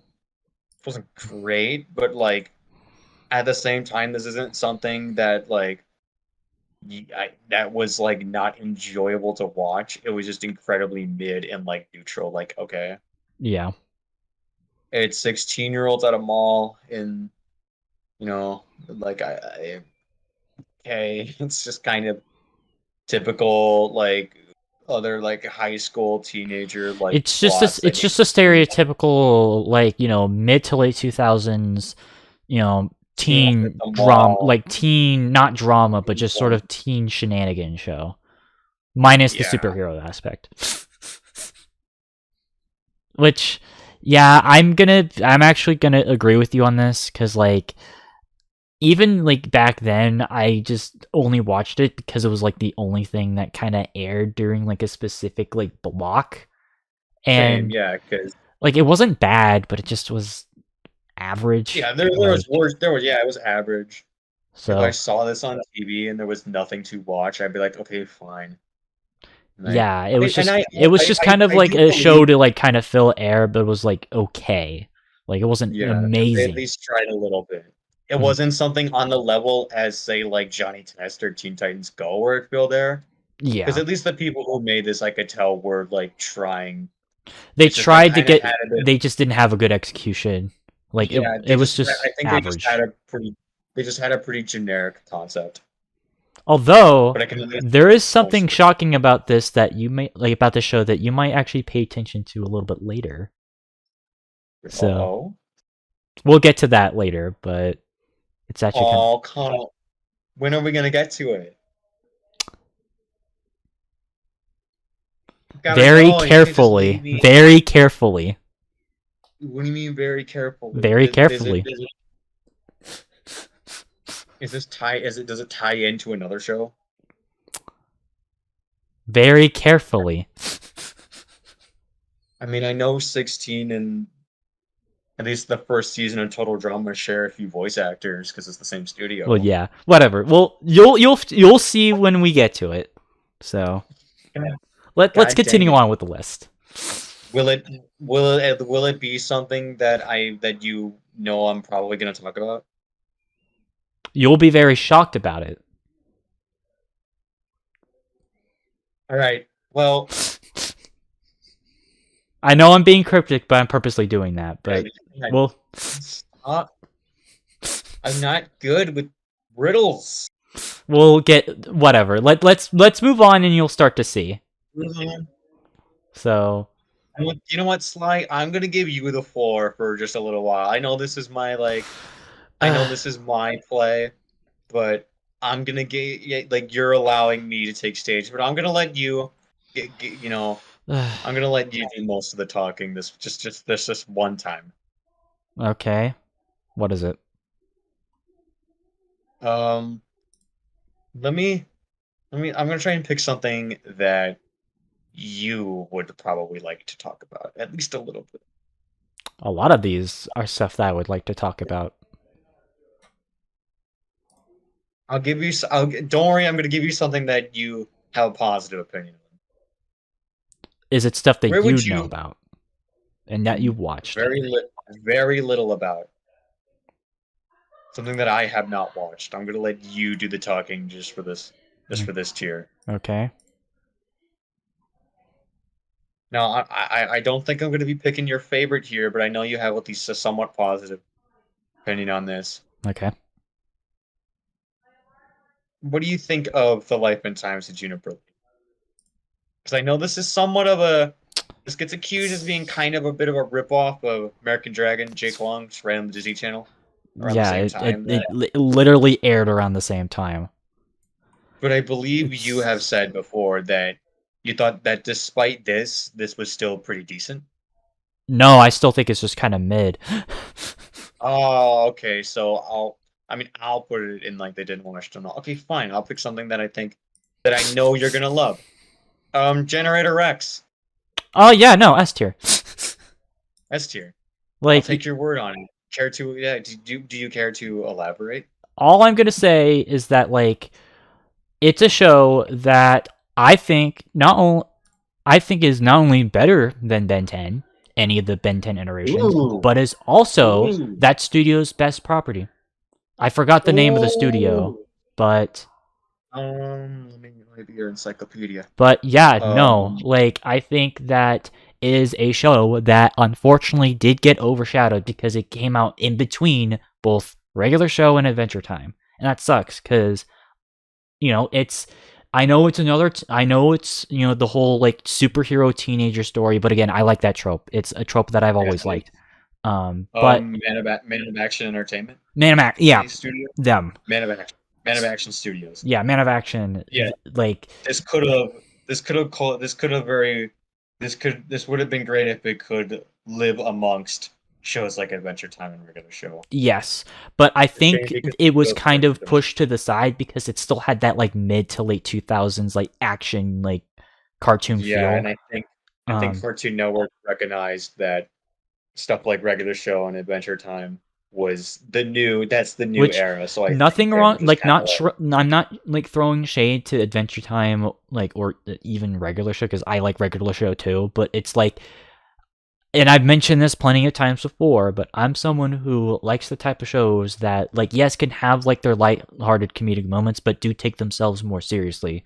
And this is one of those types of shows where it did take itself seriously just enough, um, to where I enjoyed it. And the whole idea of like the evos being like basically like a genetically modified like alien parasite sort of thing, and like you don't know like what you're gonna turn into is kind of a scary thing, but just kind of interesting, if that makes sense. And also this show gets to even to like grim dark levels in like its last season. Like, oh my god, like they went there. Like they went with like a whole like just slight spoilers, although it's alluded to in the earlier seasons, where it's like the stakes get so high that it starts to affect like the fate of humanity.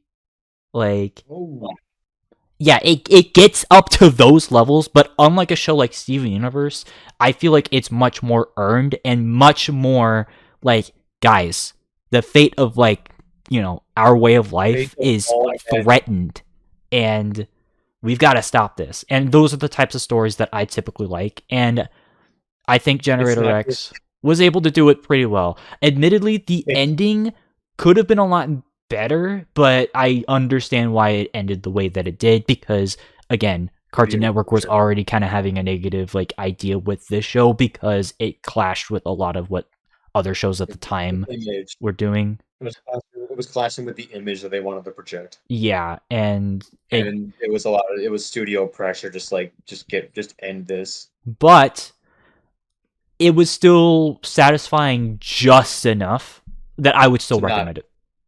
So, and it doesn't like taint the rest of the series. So, I recommend. There's a lot more greater stakes to humanity, or rather than like a Steven Universe. Like another gem is threatening to destroy Beach City again. Yeah, and like I said, like it's more than just Rex that's like cool. Like like all the age, like it's just one of those shows where it's like it's definitely like it takes those like interactions and just also asks the question of like, is there like even a way for humanity and like this evos to like even really coexist?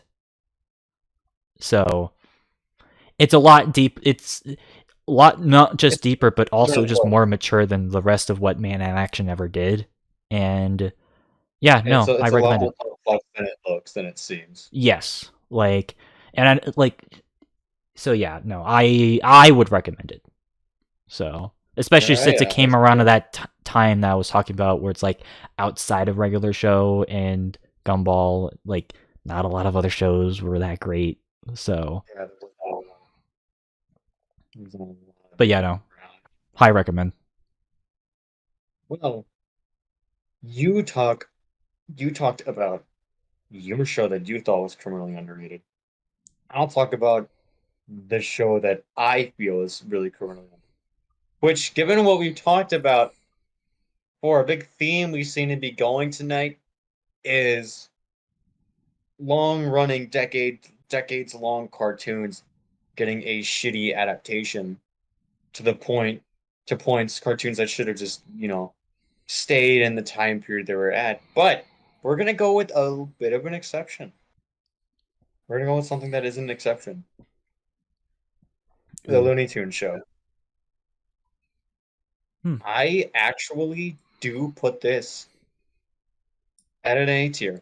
A low A tier, but an A tier nonetheless. And that's a little shocking because judging by what I've said, you would think that I'm just some guy who fucking hates everything that's old. And in this case, no. They took this is kind of a mystery incorporated situation where they decided to kind of take these characters that have been around, like as long as your freaking grandparents have been alive, like literally since the 1940s and 50s.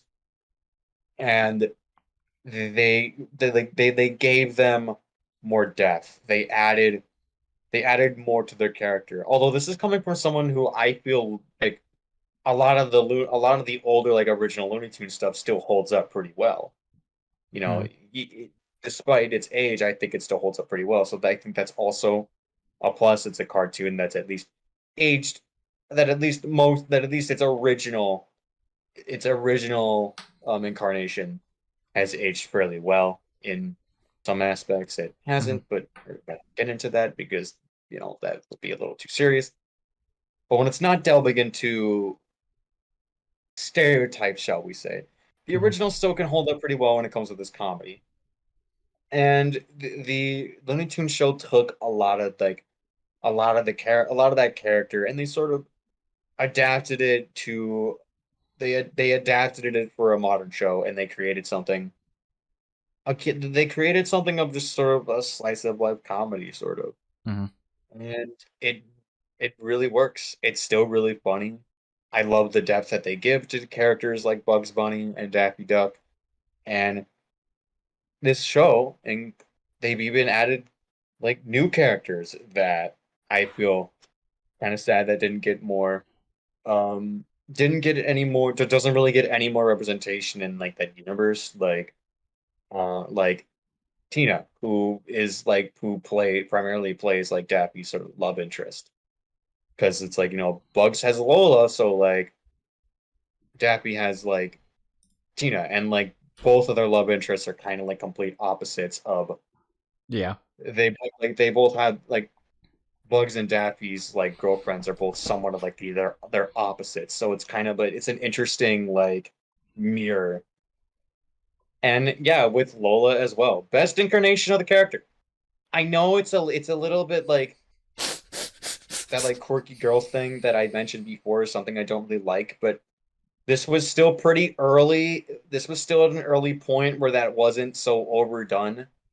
And it works for me because Lola's genuinely like has is a really funny character. And the amount of like and like despite like the show tackles relationships really well, where despite a lot of these characters being polar opposites with each other, they react to each other so well. It makes really great comedy, and you understand why they are like choose to be around each other, even if they sometimes do some pretty, particularly what Daffy does to a lot of the people around him. But it's at least funny. It's not too mean spirited to the degree of a lot of adult cartoons. It's still like it's still funny, and I think this was just very underrated. I mean, I remember when I saw this, like, granted, like, it may just because it's not really my thing, but I thought it was, like, alright. Like, definitely a better incarnation of the Looney Tunes as a whole. I do agree with that, but I wouldn't say it's, like, something that, like, was my cup of tea, if that makes sense. It's just not quite your thing, and Yeah. that's understandable. And I think you probably like are in the majority because this I think only lasted about 2 seasons. Yeah, it did not last that long. That I do It know. did not last that long, which is quite unfortunate. It does have it does have a fan base today though, which I appreciate, and I do love how there are people who I'm not the only one who got really attached to this incarnation of these characters. And I'm glad that at least there's a small, kind of niche, but still like positive like fan base around this. All right. So now we'll go from something that I find underrated, and we'll go to something that I find overrated. We already did that, though. Yeah, we already did that. But we're gonna do it again. Oh, God. Put that back down. That okay. We mentioned it before. Probably the most popular of the main three. Adventure Time. This is a There it C is. tier. Here's my hot take. It's not as big of a hot take as Steven Universe, but I put this in a bit of a C tier because, like Steven Universe, this also spread like an infection. This also infected a lot of other cartoons where, Yeah. especially in its art style. Mm-hmm. And like I will be honest, like Steven Universe, I don't like the Adventure Time art style. Oh yeah. It just annoys me that every human or humanoid character has the same really simplistic face. I don't like the two dots and just like the really simple like mouth and like no nose. I know it's a stylistic thing, but like I just don't like it. I know like they kind of do get away with it because they do manage to to come up with creative ways to still make them really expressive. Mm-hmm. But at the same time, I don't vibe with it. I don't like it.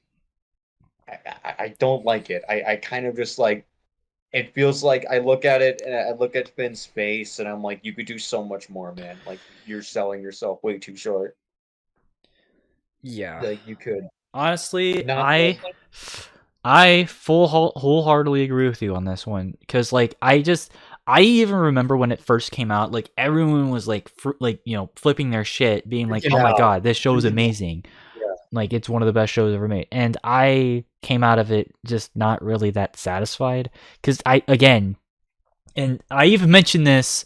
I remember in the original like version of what me doing this list, where I said like I just couldn't get into it because of that art style because it's way too like flowy, if that makes sense. Like fluent animation obviously like can work, but I feel like this just I don't know, I've just always found it to just be kind of weird.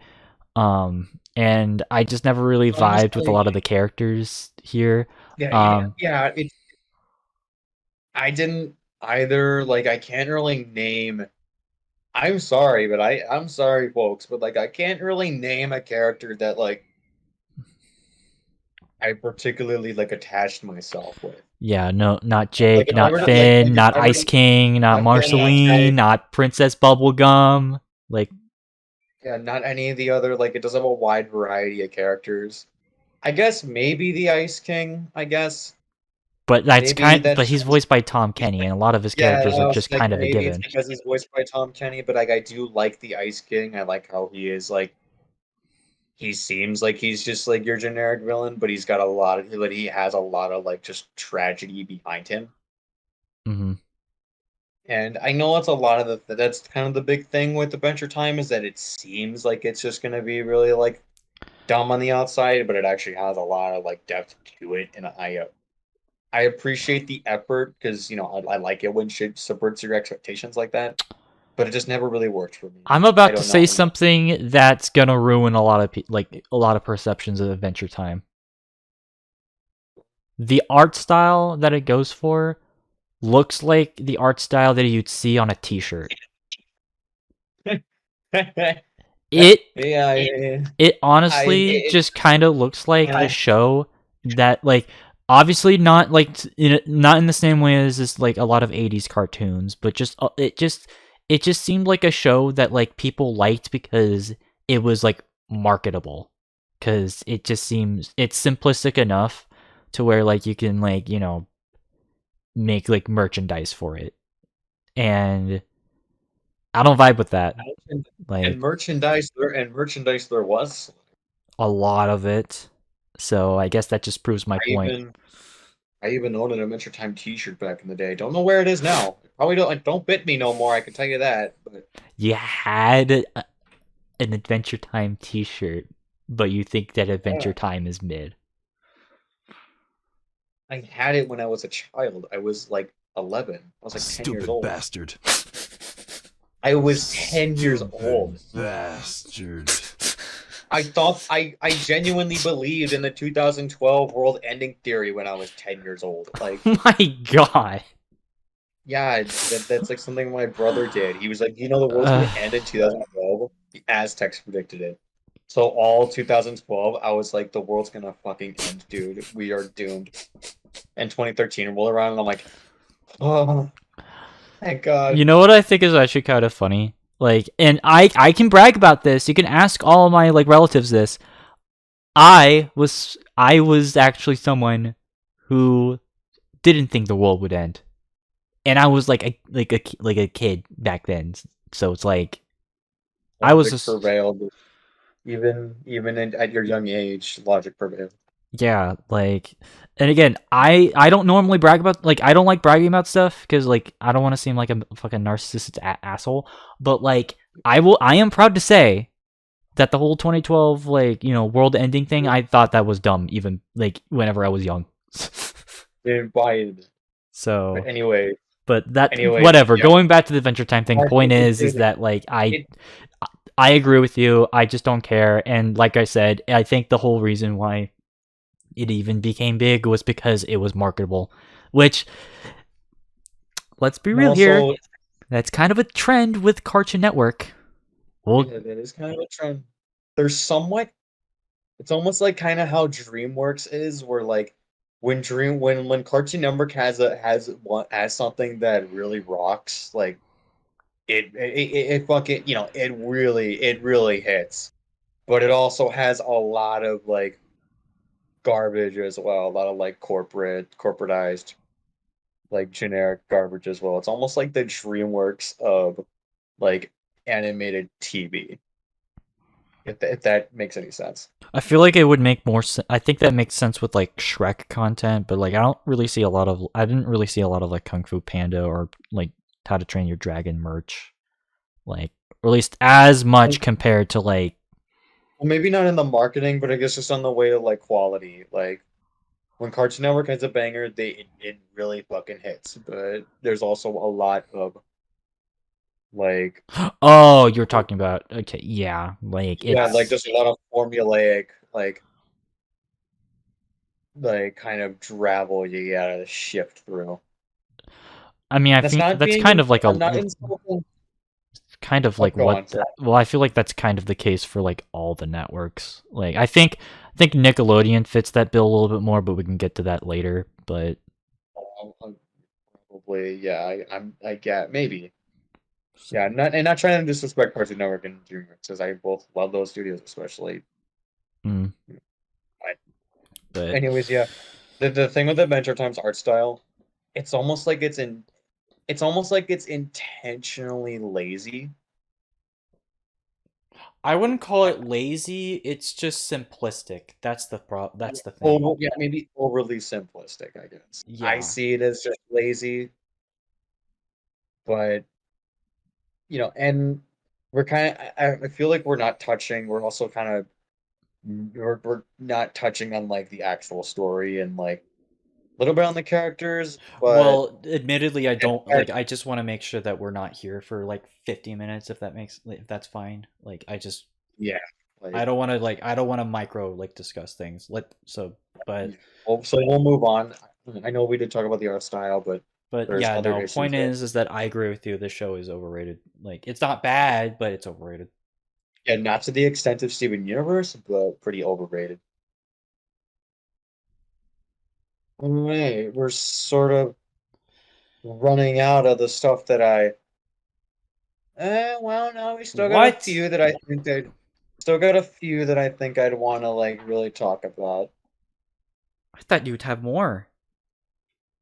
Well, we're not. I don't want to go through everything. Like I Well, want I to get to obviously, Nickelodeon. but like, you can still put stuff in like either like C tier if it's mid or like don't care or like didn't watch. Like, there could still be discussion. Just like very Well, brief. we talked about Generator Rex. Mhm. We'll go on to what that studio is more well known for, Yeah, Ben 10. and thankfully, it seems that all the Ben 10 stuff is in a neat little row right for me. This Yes. was the original, at least, was before my generation. Just a little bit. I was like a baby, or like no, not a baby, but just like a Mhm. small child.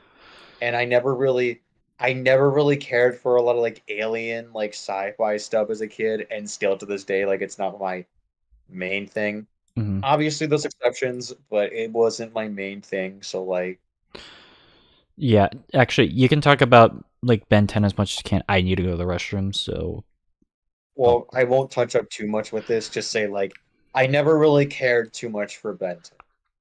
Like I know it's gonna get people that I know Yeah. this has a huge fan base behind it. It was one of Cartoon Network's like big kind of like franchises, but I mean now it's fizzled out and died.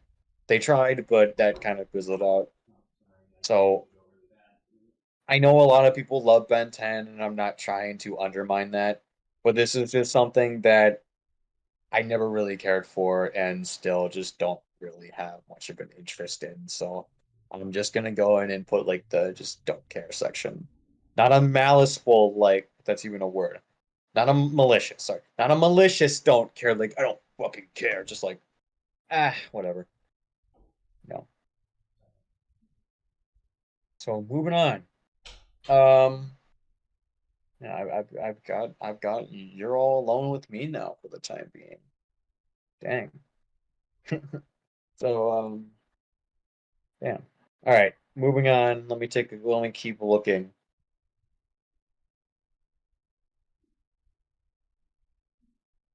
So there's lots of stuff here, but I don't want to talk about it. Excuse me. I don't want to talk about it until Sly gets back because I know he's gonna have some funny reactions to this. And also some of these I would like to hear his opinion on, since some of the stuff is more older and he is obviously more educated on like the more older stuff than I am. Let's go with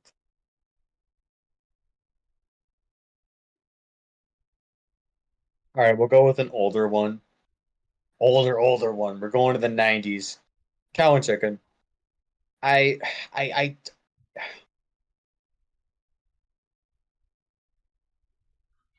I just put this in a D tier because like all this really is to me is just a Ren and Stimpy.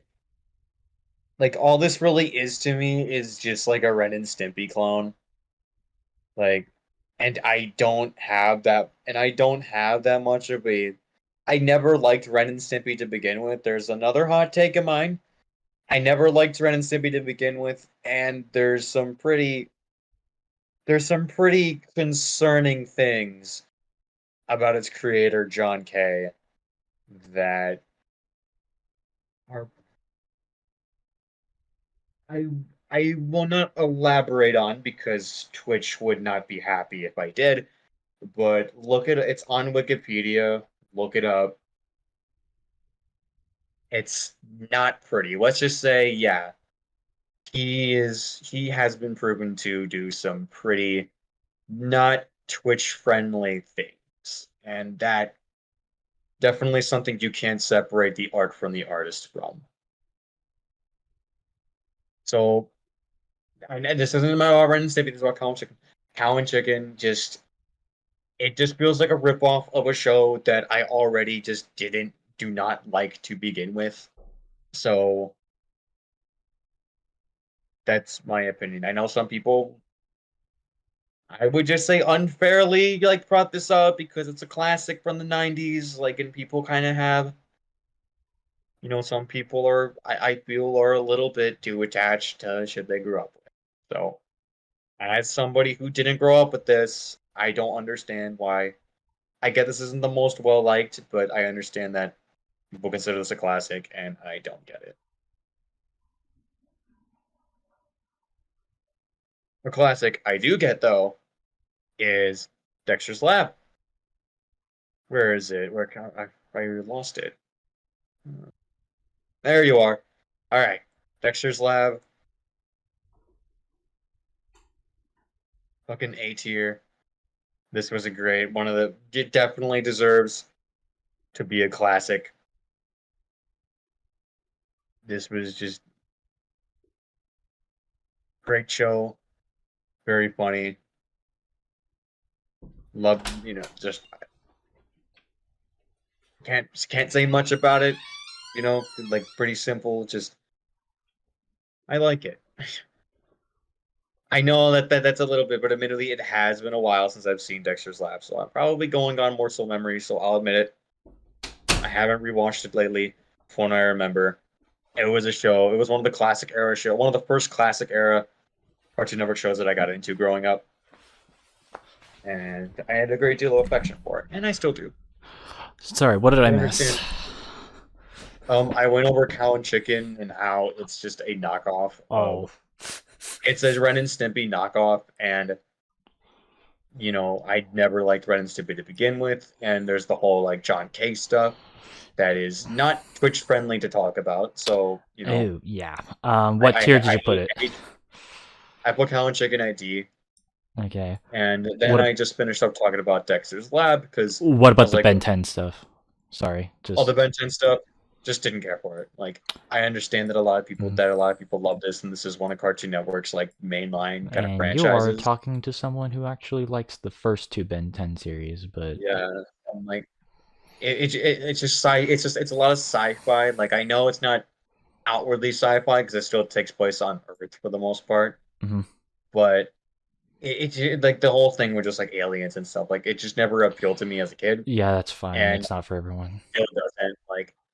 There's exceptions, obviously, but it's just not.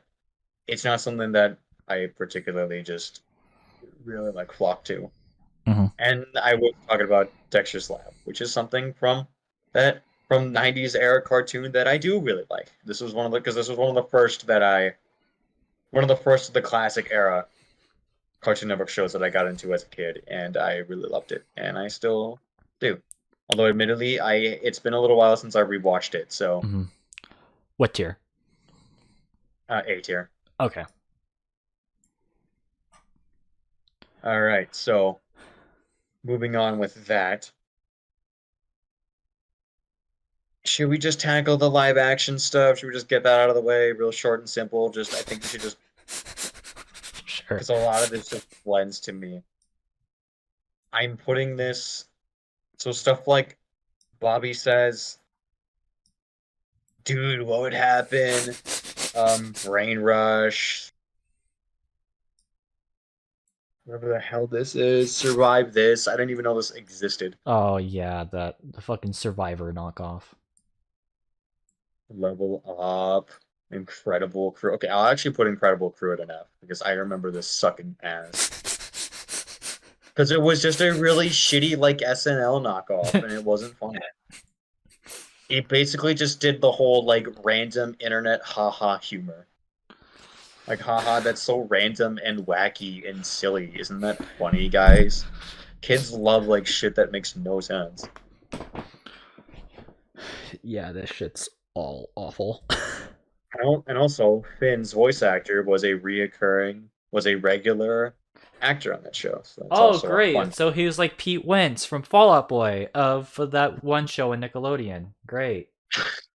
Yes. Well, he wasn't like reoccurring. He was a main cast member. Again, like I said, Pete Wentz of Fall Out Boy was a reoccurring guest of one of the shows on Nickelodeon. The Naked Brothers Band, or no, the School of Rock show. But we can talk about that later. But anyways, live action Cartoon Network. Yeah, Level Up. I think that was a movie, but then they made it into a show, and it's about I think it's about a video game that like opens a portal into the real world. So these like high schoolers who played the game. Honestly, whenever I went to watch this, I didn't fucking care. Like, cause I've seen all of these. I just remember there was a joke of one of the kids had one of his toes had webbed feet, and it was like they were like ew. Which if I'm not wrong, I think that's a sign of inbreeding. So like, I'm just gonna leave it at that. Jimmy's head. I mean, this is about like a cartoonist and his characters. Yeah. But it's kind of dumb. Not a representation of what a cartoonist's life is. So just for making a mockery of my life, you are going in the F tier. You made a mockery of my life. And destroy, build, destroy. With Andrew WK. I'm Andrew WK. I have no idea who he is. But, I know he's a prominent like musician. That's all you need to know. Okay. Yeah, this is the one I remember the most, primarily because I believe this is the one they marketed the most. Yes, because again, Andrew WK being a well-known actor slash musician really like helped at least bolster this one. But even then, Yeah, it's he was not the that much host. better. It's Yeah, I don't care for it. So yeah, I think we got all the live action stuff out of the way. yeah. What tiers did you put Like the other ones? Don't care or F? I either put them in don't care or F. All of them are in don't care with the exception of Incredible Crew and Jimmy's Head. It's Valid. not even grammarly correct. There's no apostrophe in Jimmy's because it's Jimmy's head. He owns his head. You put the apostrophe after an S if it's something you take ownership of. You're not even grammarly correct. And because of that, you get an F tier. And you make a mockery of my life. Also, let's not forget that it's called Cartoon Network, not Live Yeah, Action it's Network. Cartoon Network. Like, Oh no, we got one more semi live action show. oh yeah. Let me guess. Annoying Orange. Yeah. Can I I'm gonna make a separate tier for this actually. Yes. Above or below, don't care. Below, because this is worse than everything. This surpasses not even caring. This is I wish this never existed. Oh shit, I accidentally got rid of the don't care page. That's fine. You can. Don't worry about that because I've been remaking your list like through the stream, so it's fine. Add row below. Sorry about that.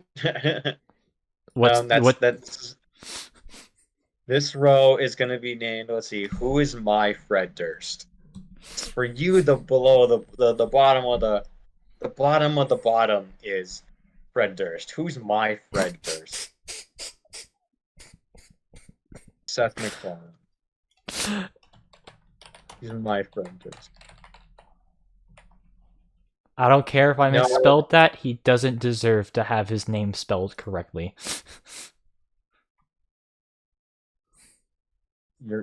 Seth MacFarlane is my Fred Durst. Yeah, this annoying orange show, it gets the Seth MacFarlane tier. I hate this with every fiber of my freaking being. I hate this so much that I can't even swear. What more do I have to say? Also, it has Toby Turner, aka Tobuscus, which definitely shows his age. Great. Which, regarding the past controversies he's been in, I've kind of forgotten about, but I'm pretty sure it would be best if we. Well, how about this? How about you just don't make YouTube content and put it on television? Because it never worked out. It never worked out. It didn't work with this. It didn't work with Fred. Didn't work with Smosh. Didn't work with anything. Smosh was on TV? Yes, there were like 2 movies.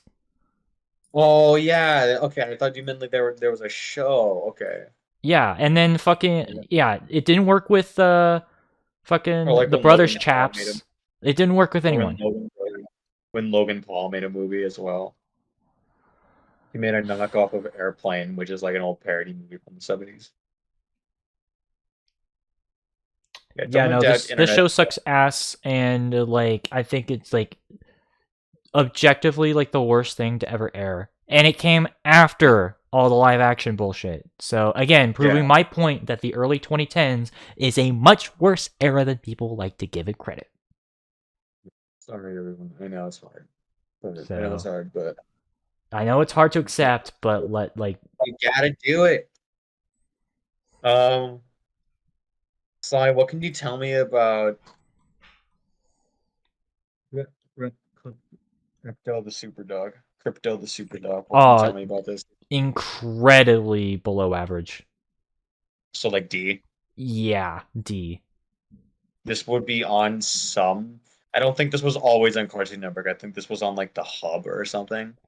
It was on the Hub for its first season, then it transitioned over to Cartoon Network a year after, and where it pretty much just ended up. And honestly, it's the most it's not only one of the most generic superhero shows ever, but it makes it even worse when nothing really happens in the show.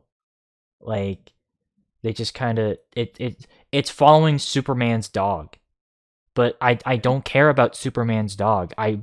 If I were to be caring about superhero, I just care about Superman. Like, granted, I know this is before the fucking, Snyder first bullshit. But like this is just an example of just something where it's like, I mean, I wouldn't say Superman's one of my favorite superheroes. As a matter of fact, like, I will kind of say this, like, I'm not like widely into superheroes as much as some people might think. But like, it's just another example of something where it's just it's like kind of mistreating Superman's character. Because like my cousins, their favorite superhero is Superman, and just kind of seeing like a show based off of like his dog instead of like him was just kind of insulting, especially considering that this is also around the time of the 2006 Superman movie, which was just kind of mid. So yeah.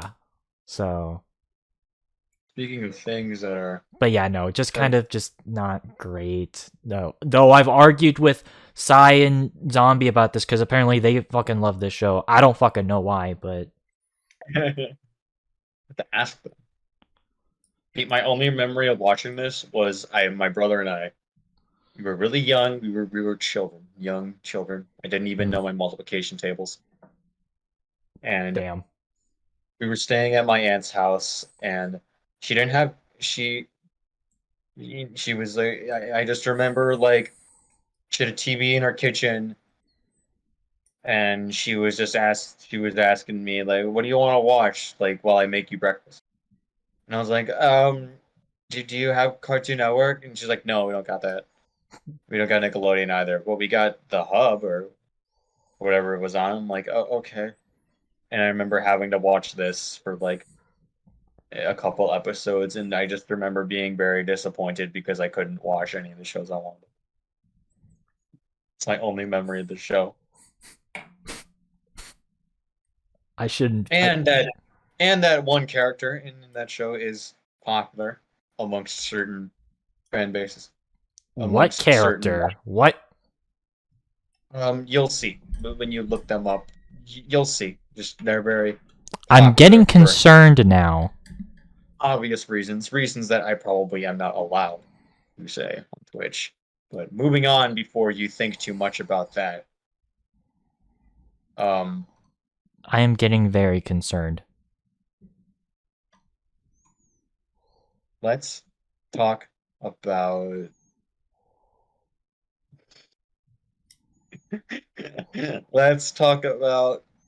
Oh no. Your favorite cartoon, Sly. My gym partner's a monkey. Trash. Cringe. Right. Should I put this in the Seth MacFarlane tier? Yes, please. Put this in the Seth MacFarlane Tom Kenny deserved better than that. Tom Kenny deserved better, and this went on way longer than it should have. This got movies. There were made-for-TV movies made for this fucking thing. Yeah, and it's awful. But guess what? It paid the price because no one gives a shit. So no one gives a shit. Yeah, I want to move on. I don't want to think about this. Well, considering I got a little bit cryptic when we moved on from Crypto the Superdog, let's get even more cryptic. And I didn't even know this was on Cartoon Network. But oh, I'll give you a hint, Sly. One of the main characters actually has the same name that I do. Oh, Totally Spies. Yeah. Which I know is probably giving it away because there's only one character with a gender-neutral name, but plenty of those folks who stole my name out there. What do you think of this, Sly? Because I didn't watch this growing up, and knowing what I know now about it, I feel like that might have been a good thing. Because I feel like if to be fair though, a lot of those scenes that you're probably thinking of were taken out of context. So like at the end, like, because like if you actually watch the show, it's fine. Like, so you would put this in C? No, I think I actually put. where did I put this again? Because I will say this, it was actually good, but it wasn't like amazing, if that makes sense. It's just people took it. Oh yeah, I put it in A tier. It's not that bad. Just people took it out of context. Because the thing is that like, I mean, yeah, that like a lot of the things that people were like showcasing were kind of weird. But here's the thing: it's more than just, you know, whatever the fuck that like you're talking about. Because like they actually like the characters I think were pretty cool. Because like the thing is that this was a sort of homage to things like Charlie's Angels back in like the late 70s. Like that's like the best comparison you can make to this. And I think that not only was it able to succeed as being like an homage to like a lot of 70s spy like media, but also was able to be its own thing, considering that like not a lot of shows when it first came out had like the action female protagonists, because like before then that just wasn't a thing. But this was like the first show that really brought that to the fold. Did this predate stuff like My Life as a Teenage Robot? Yes, it even predates Kim Possible. Really? Because this came out in 2001. Okay. So, I thought this came out like I thought this would come out around the same time, but not before. Yeah, no, it did last. Like it basically did kind of have a Teenage Robot treatment, where it's like they didn't air like episodes for like a long time, like new episodes, but it did last a decent amount of time. I think the last episode was like in 2013. So like, yeah, it lasted a good while. But again, keep in mind from like 2004-ish to about 2008, there was a huge gap, because this is a French studio who made this, and like French studios just don't have like weren't given as much of a budget as like American studios. But yeah, like honestly though, like yeah, there's some weird moments in it, but it's not that bad. It's just people meme about it nowadays because, you know, it's the like it gave you, this is the show that gave you your weird interest, shall we say. Not my weird interest. I'm not saying. No, I mean like the colloquial, general collective you, the collective you, not the people who like watched the people who grew up with this. But yeah, no, honestly though, it's really not that bad. Like it's just, granted, like I know like Zombie disagrees with me, but I don't care. It's fine. Like it's fine. Like people only freaked out because it's like, oh, it's the female. It's like, also it's one of the few shows where you actually see the progression of the characters from high school up until they actually go beyond college. Like, oh yeah, there's like an actual progression. A moving timeline. Yes. So dying. Dang. But yeah, no, like I think the show is fine. So, oh yeah, and also the action scenes were cool. But what do I know? All right. Oh well, I'm gonna add another one of the Seth MacFarlane's here. I think a friend of ours would agree. God. Uncle Grandpa. Putting that in the Seth MacFarlane here because this is the do I need to describe? Like, I think it just kind of speaks for itself. Like, this is your Uncle Grandpa.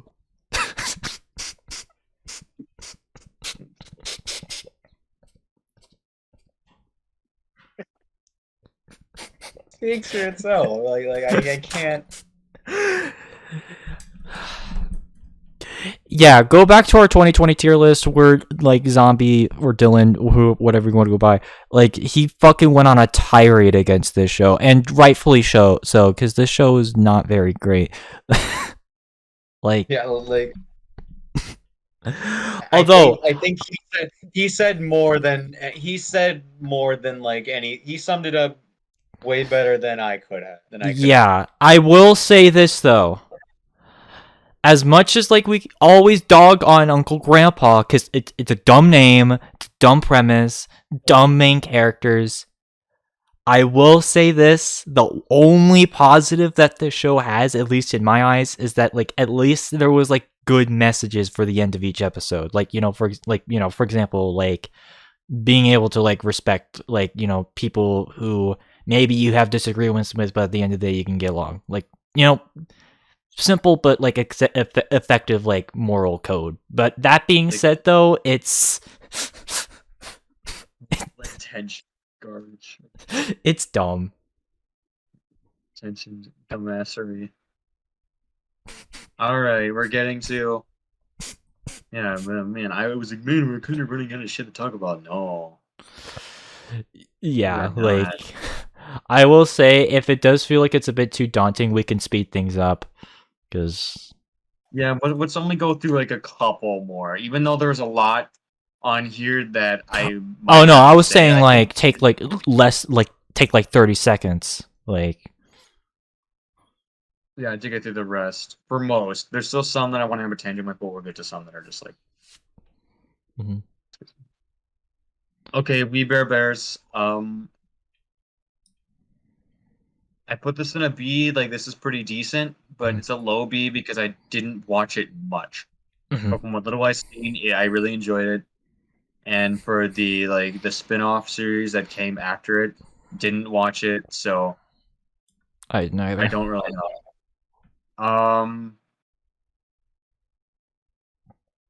Clarence, I kind of just put this at it. I give it a C, but the creator and the main VA for Clarence was revealed to be a massive piece of shit. Oh, I did not know that. Yeah, I think he was revealed to like be extremely abusive toward, like actually abusive towards co-stars and like the people who worked for him. Well, it's a good thing I never gave a shit about Clarence to begin with. So yeah, so like I would have given it a C because it's like it's okay, but like based on that alone, I'm gonna give it a high D just because like It's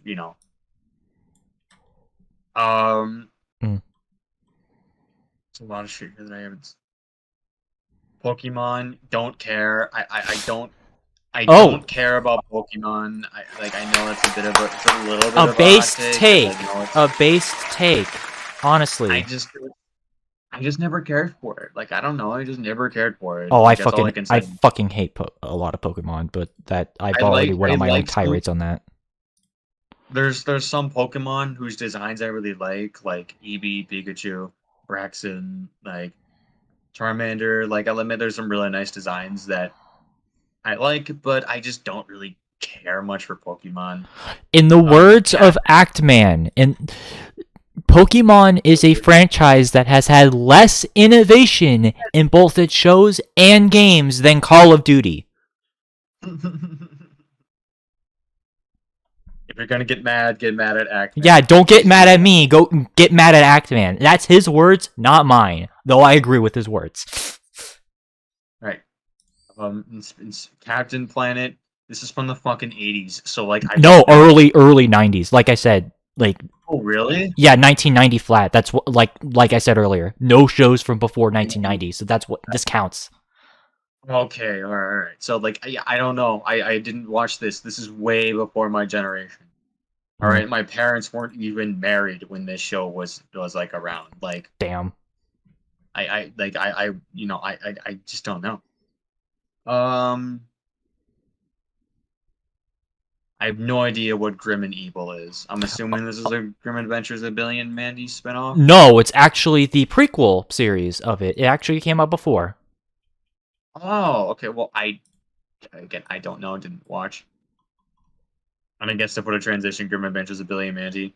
Yep. And like we're gonna keep this short, okay? Because like admittedly, I want to get to some of the better stuff. But I put this in a C tier just because like I didn't watch this much growing up. What? It was there. Okay, I didn't quite care fair for it. enough, but I know a lot of people like this, but I haven't given it a rewatch yet. So, but I will put this in a C because I know it's still pretty decent. it's more than just decent, you know. I know, and Richard Steven Horowitz and all that, but again, I can't. If I were to say that I really liked this, then I would just be lying to you guys, and I don't want to do that because I just don't know. Your actions speak louder than your words. I'm not. Okay, you can move on. We'll go on to Evil Con Card, which I believe. Oh, that's a spin-off. That's a spin-off. Again, didn't watch that because that's a spin-off. Yeah, okay, so I think we got through that, like all the Grim Adventures, Billy and Mandy stuff. Yep.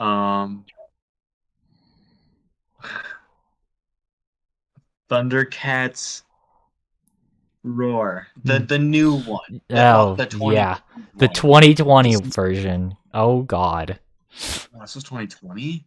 Yes. Okay, yeah, Seth MacFarlane tier. Just Google it, and you won't even you don't even need to read the Wikipedia synopsis to know that this is garbage or was garbage. All right, Seth MacFarlane tier.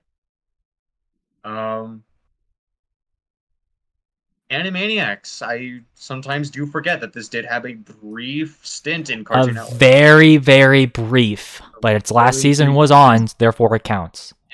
Therefore it counts. I do love the Animaniacs, so I'll put this in like an A tier because Animaniacs is pretty good.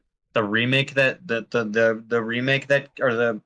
reboot that came out on HBO Max was also pretty damn good, especially for a reboot. But that's HBO Max. Yes. Shima, Legends of Shima, didn't watch, don't know.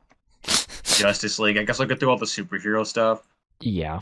Batman Beyond, I didn't watch. Batman Brave and the Bold, I didn't watch. Because I'm not a big superhero guy, though. Batman, if you were to ask me like who my favorite superhero was, I would say Batman. But that's more so because Batman is more so a detective than he is a superhero. Yeah. Like, yeah, he has the cape and like he's a vigilante detective. Yeah, he's a vigilante detective, and like I more so like I love mysteries and detective stories a lot. So like it does count, but like it's sort of like it's very detached from superheroes. Green Lantern, the CGI, I didn't watch this, didn't care. It doesn't really like I did not care. Let's see, where's the others? I think there's got to be at least a few other superhero stuff here.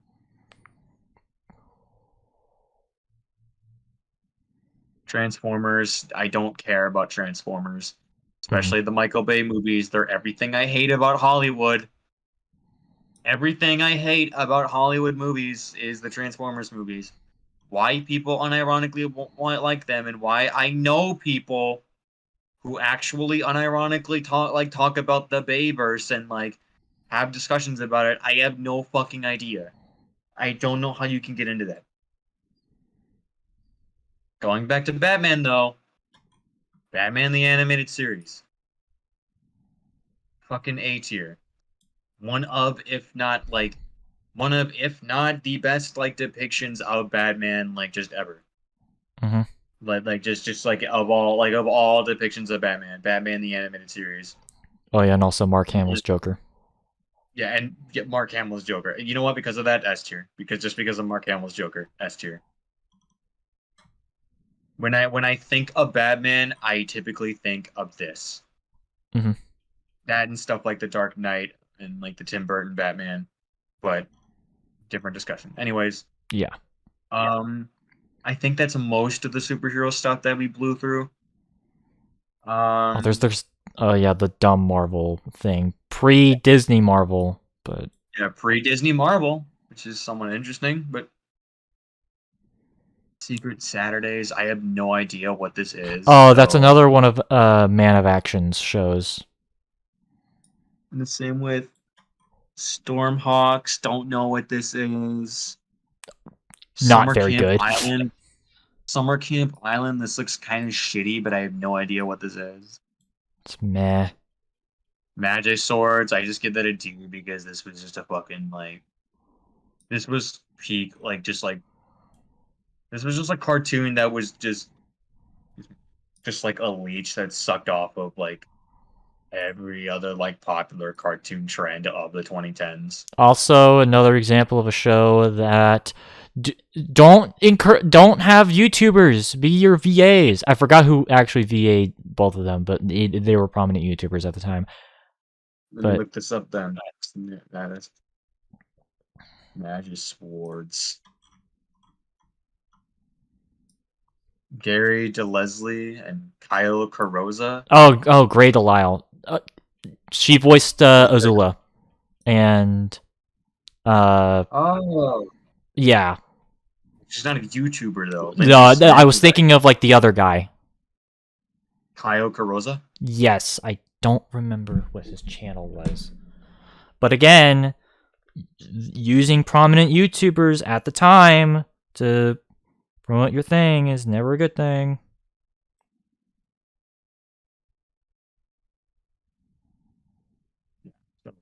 This was just the Mr. Men show. I don't care. Like I remember this, but like nobody else. Like it's one of those things where you were to bring it up, someone would go, "Oh yeah, that thing," and then like you just move on. Like it's like, what do you fucking say about this? Like I have no. This isn't like. This wasn't like terrible, but this was just really boring and like nah. This almost was like a throwback to like the 60s, and I don't think that's a good thing. Well, it's funny you say that because this is based off a show from like the early 70s, also called The Mr. Men Show. So it's a reboot. Yes. So it's a reboot of a cartoon from the early 1970s that nobody remembered. Exactly. Okay, then that proves my point. Like, this is like when they made a Chips movie. Because if you don't know, which I don't, I'm surprised you don't. Chips was like a cop show from the 80s, but about California highway patrol officers on motorcycles. That's it. It's something that no one remembered, but they made a movie about it in like 2015. And don't make reboots of shit that no one like remembers, because there's probably a good reason as to why it just got forgotten. Oh, Kyle Carosa was kind of like a Vivzy Pop for like, but like late 2000s / early 2010s, where he did a lot of like animation stuff. Interesting. So yeah, that's. I looked him up briefly, and I saw like he had a lot of cartooning work, but I wanted to move on. Didn't want to go too down that rabbit hole because we're blasting through this so we can get to the other stuff. Yeah. I Am Weasel. I have no idea what this is. It's one of a prominent show from the mid to late 90s, around the same time as Dexter's Lab and Johnny Bravo. It was one of their big shows. Actually, I think it was kind of a tie-in with Cow and Chicken, but you know. Yeah, it's like it looks like it's like the same art style. Yeah.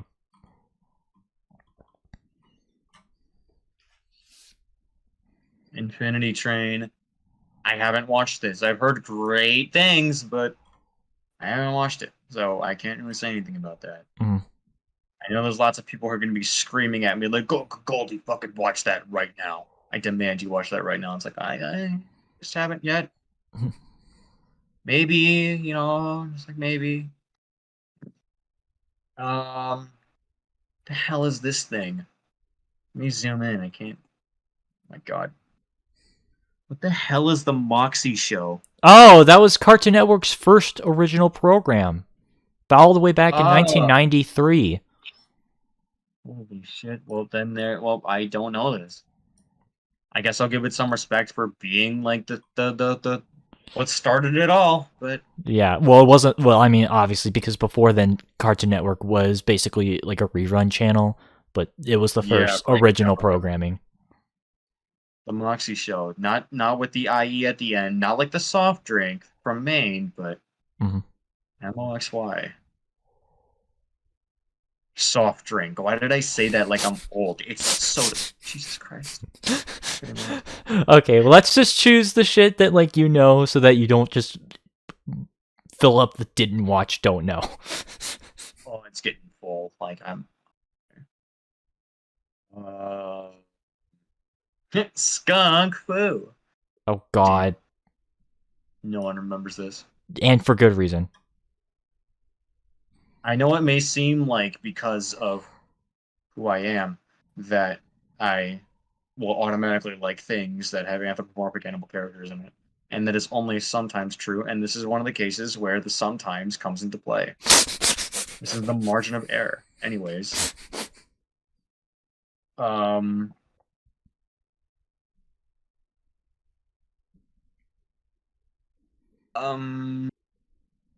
Mixels. There's some Lego sets based off of this. No, this is based off the Lego sets. I just put this in D tier because like this doesn't seem like it's bad, but fuck it, I'll put it in like a C tier just because like it'd be unfair to put this in with a lot of other shit that's like almost kind of like just like I don't like it. Like this is just something I didn't watch. Didn't watch. It's like I don't remember.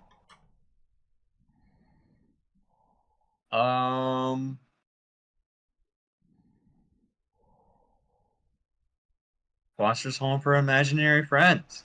Craig McCracken. Yeah, it's McCracken. Man itself.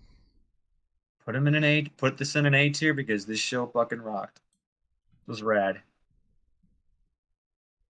Again, I mean, we won't.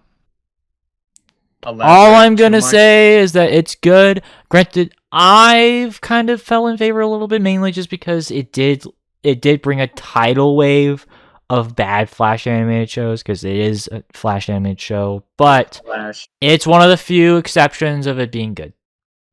Yeah. It's one of the few times where I can excuse the show for starting an awful trend. Mm-hmm. And speaking of bad Flash animated shows, or at least shows that was at it for a time animated with Flash, we're gonna take a break from skimming. Excuse me. We're gonna make a pit stop on our road trip. Oh boy. Johnny Test. You know it. You probably wish you didn't. Seth MacFarlane. Dang. So isn't Seth MacFarlane's here. This was on all the time, and it was so tiring. I got so sick of it. I'm 9 years old. I want variety in my life. I like my life boring. I want to watch cartoons for variety, and this is like the only fucking thing they're playing. And it's like when I'm a kid, I just look at this and I have no reaction. I'm just like, and then eventually, like slowly as like the time goes on, as I was watching this over the fucking years when this was on, as I got older, I was like, wait a minute, this blows. Like this sucks. Like oh my god, like there's better out there than this. Why am I watching this? Not to mention, from season 2 onwards, they ripped off Green Day's American Idiot. American Idiot. Johnny Test is an American Idiot. Johnny Test, more like Johnny Pest. Yeah, it was. Oh yeah, that's right. Because this was a Canadian made-for-American television show. So he's a Canadian. Well, the show takes place in America, so I guess technically Johnny's an American Idiot. Yeah. And like that is a part of his character that he's kind of a fucking idiot, but that's another thing. He's like an obnoxious, like trying to be cool character that is just annoying. Dumb. And it subtly ripped off Dexter's Lab. It actually did. And like kind of ripped off Dexter's Lab. And the dog's name is Dookie. Like I think another Green Day parallel, huh? Oh yeah, and also like, granted, I know you mentioned before, like, oh, 1960 stuff shouldn't be remembered, but like, also the name is very similar to Johnny Quest, so Johnny Quest, so it's just a ripoff of another ripoff of another ripoff. I remember my dad saying that because Johnny Quest was my dad's favorite cartoon growing up. So he was like, "Is this like a Johnny Quest thing?" And I'm like, "No." Actually, I was just like, "What's that?" And when he described Johnny Quest to me, I'm like, "No, this is like nothing like that."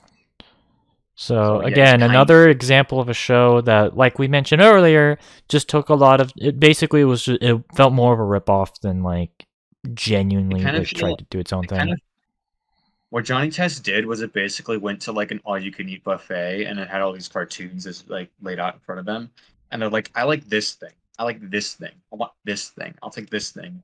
And then you got this like Frankenstein's monster of a fucking show. And they're getting a reboot. Why? And it's getting a reboot on Netflix because God is dead. That's why. Because God is dead. That is why. Because God is dead, and it's getting a reboot. This went on for like as long as Phineas and Ferb.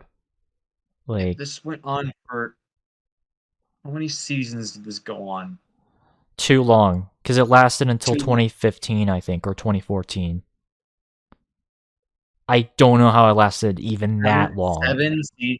7 seasons. No, 6 seasons.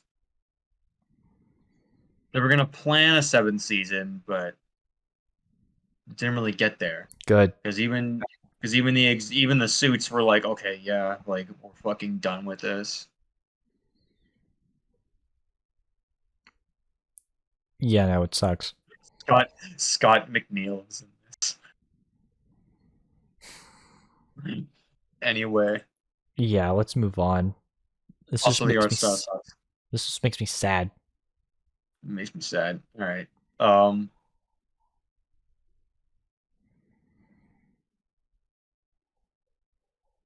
Okay, what should I go next? Sly, I have a question to ask you. Oh God, what is it? Whatever happened to Robot Jones? We'll never know. We'll never know. But if we did know, where do you think you would put him on the tier? Well, I mean, I already put him on a B tier, because the show itself, like, it really...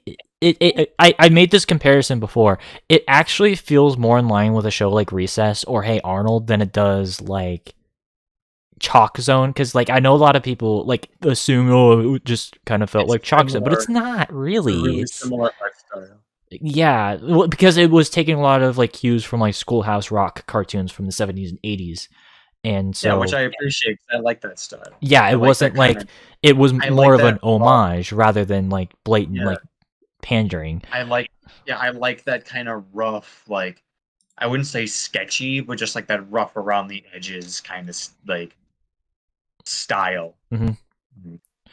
Granted, it's very hard to find anywhere because like they just did not keep any records on this for whatever reason. It's true to the name. Whatever happened. Yeah, whatever did happen to that dude. Like, but in all seriousness, though, like I do think even if you like take into like those like shows in like comparison, I do think it is weaker, but it's still an alright experience. Just learning about just the middle schoolers that Jones just hangs around with, and just sort of the shenanigans they go through. And again, it's a bit more of a slice of life sort of like thing, but with the added benefit of a robot, kid skin. So, and because of the art style, it definitely makes it unique. So, I'd recommend checking it out, but again, I wouldn't say it's like amazing. Like, if you can find it. Yeah, if you can find it, because again, it's really damn hard to find. I had to go on Vimeo of all places. Fucking Vimeo to find episodes. So, well,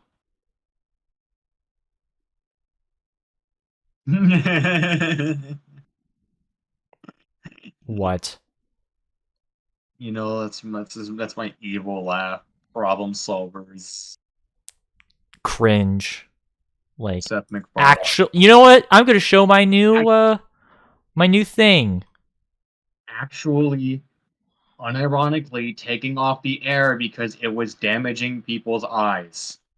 That is cringe. It's bad. It's bad. People called the studio because it was hurting their eyes. And when you watch it, and first off, don't. When you do, don't. And second, it will hurt your eyes. And even if you look at a still, this is ugly as fuck. Everyone's got these bulging, bulbous, like overly detailed eyes. And like these weird, like just bright colors. This is like, you know, when people make joke OCs on DeviantArt? Like, this is my original character with rainbow everything. Don't steal. Yeah, Haters, this is the embodiment of that. This did that unironically. But a good lesson that you can take, guys, from problem solvers, and a lesson that I take as someone who would love to one day make write their own animated shows. If something like problem solvers can get greenlit, then I think any idea that you can come up with can get greenlit. Mm-hmm. If someone can come up, if a boardroom can look at this and be like, yeah, all right. And a boardroom can look at yours and say, yeah, all right. So don't let this demotivate you. Actually let it motivate you, because if this shit can get past them, then I think anything that you make that you actually try with, I have no doubt that you, if you want to, that you will try harder than these guys did. Yeah, all right. It's truly awful. We'll go back to robots. Robot Boy. Where would you rank this? I think I put it in C tier.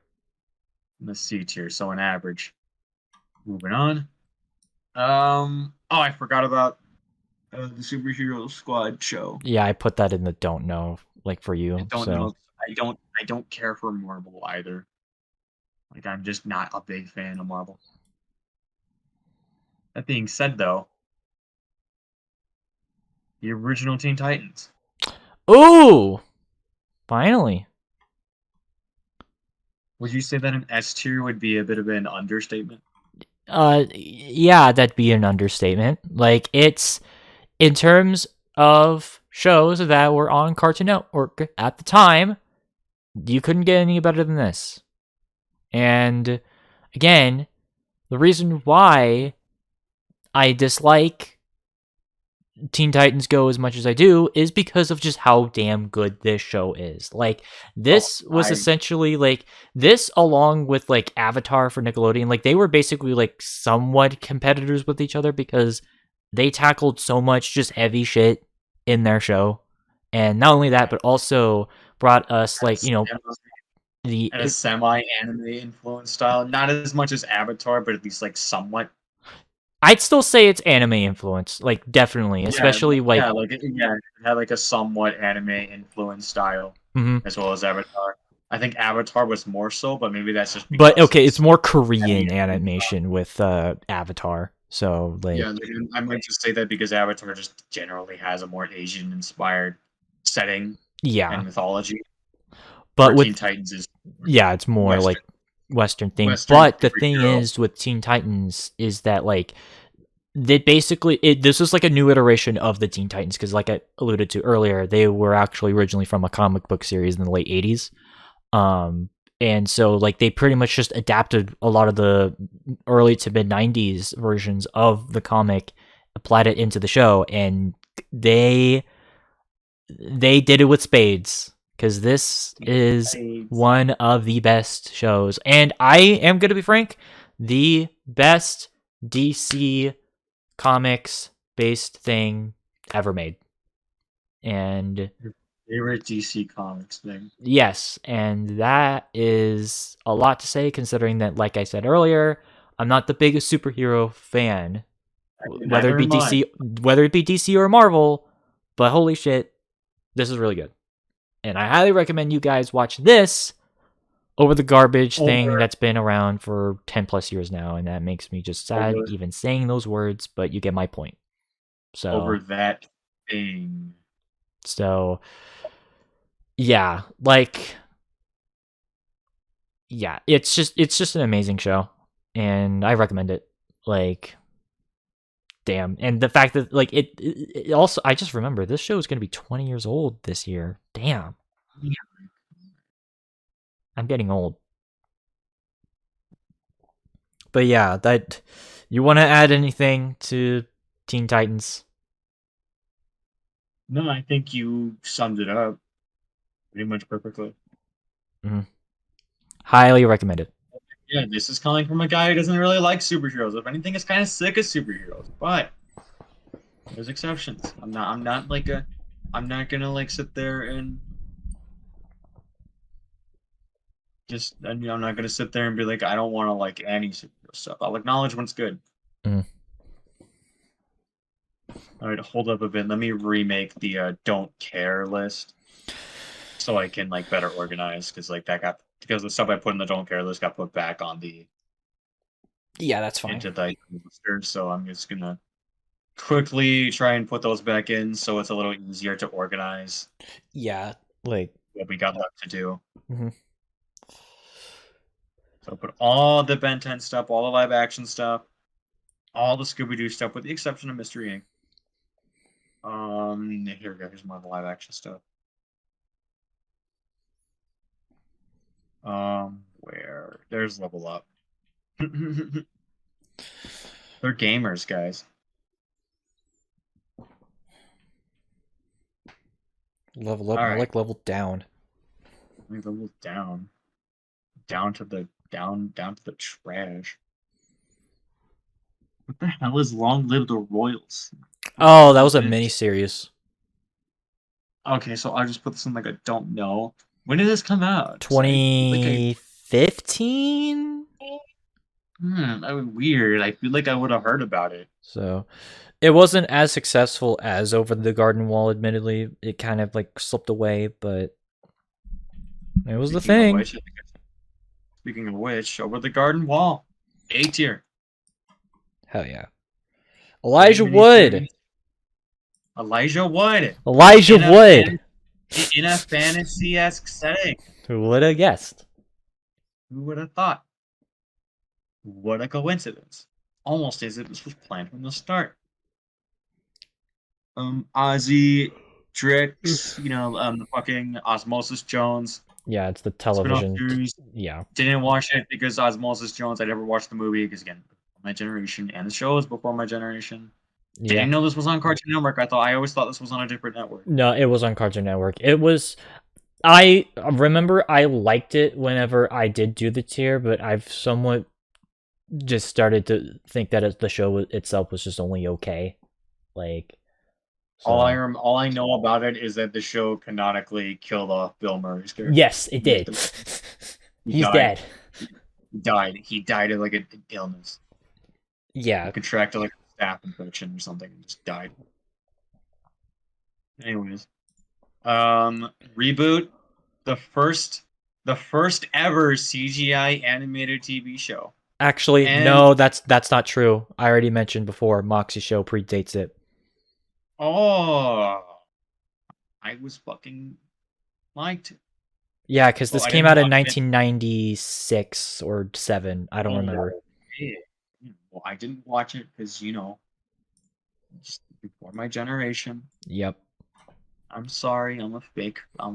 Don't worry, it's fine. It's somewhat before like my time as well, so don't worry about it.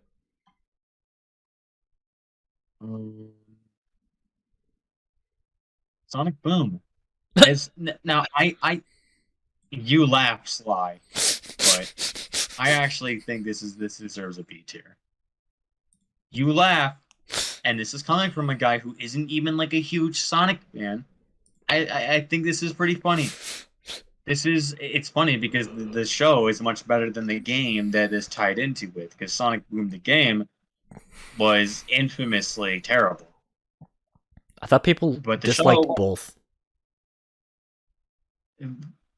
I think Sonic Boom was a little underrated. I liked it. It was pretty fun and kind of pretty like self-aware about what it was. It knew the legacy that Sonic had, and it kind of rolled with it. I don't know. I saw I forced myself to kind of watch the first couple of seasons. And honestly, I just didn't care.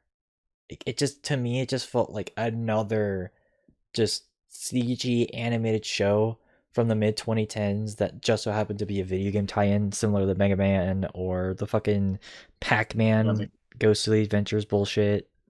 Like, it just felt like another one of those types of shows. Like it really, like it. Granted, it did have the self-aware humor, which I did raise it because of that, but I just didn't care. Like, I liked it. It was pretty charming, but some of y'all probably would be like, "Oh, that's obvious for you, Goldie," considering which yeah.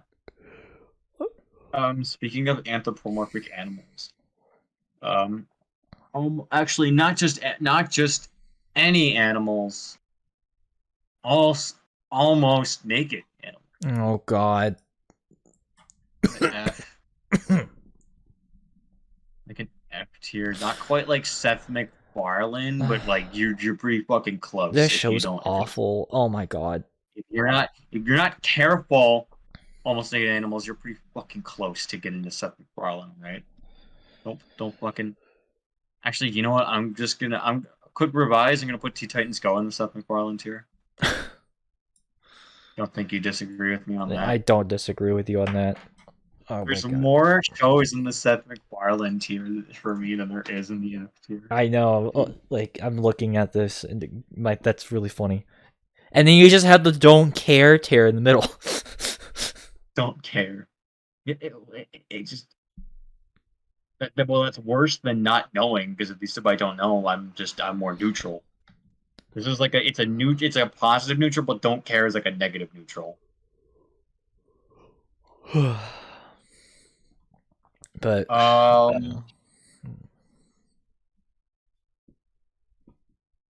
Static Shock. oh, Put this in an A tier. a based take as well. Granted, like I'm kind of surprised that like you've learned about this, because like this one came around like I completely missed out on this show like when it was around. I kind of got exposed to it by a lot of like cartoon YouTubers would talk about episodes of cartoons that tackle serious topics, and System Shock or Static Shock. Sorry, not the game. That's the game. Yeah, it's not the game. This is the Static DC Shock. character. Yeah, because this is also another DC show property.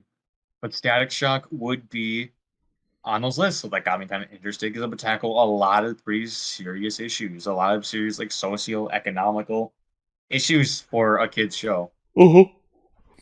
And it's African American representation, not just with an African American main character, but like with the main creator, and would tackle problems that like minority groups face. It's good representation out there. It's akin to like obviously not similar because it's a superhero, but something akin to like the Proud Family on the Disney Channel, where it opened the door for more like minority representation. Yeah, which is always a plus. And if you disagree, then I don't know what to tell you. Anyways, stupid bastard. Speaking of stupid bastards, why not Squirrel Boy? Oh yeah, no, this thing's stupid. This thing's F. Don't want to talk about the Cramp Twins. This is also a freaking F tier. This show disgusts any show that I'm going to put it in Seth MacFarlane actually, because any show that triggers my gag reflex will immediately be put into the lowest of the low. You are physically causing me pain.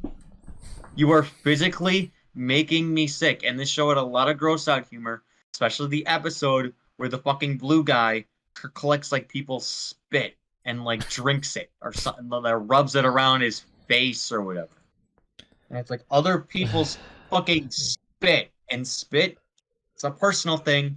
Spit disgusts me, all right? When it comes to a lot of bodily fluids that aren't my own, or even to some extent that even are my own, like they fucking disgust me. I don't want to see them on TV. I don't want to see people spit on TV.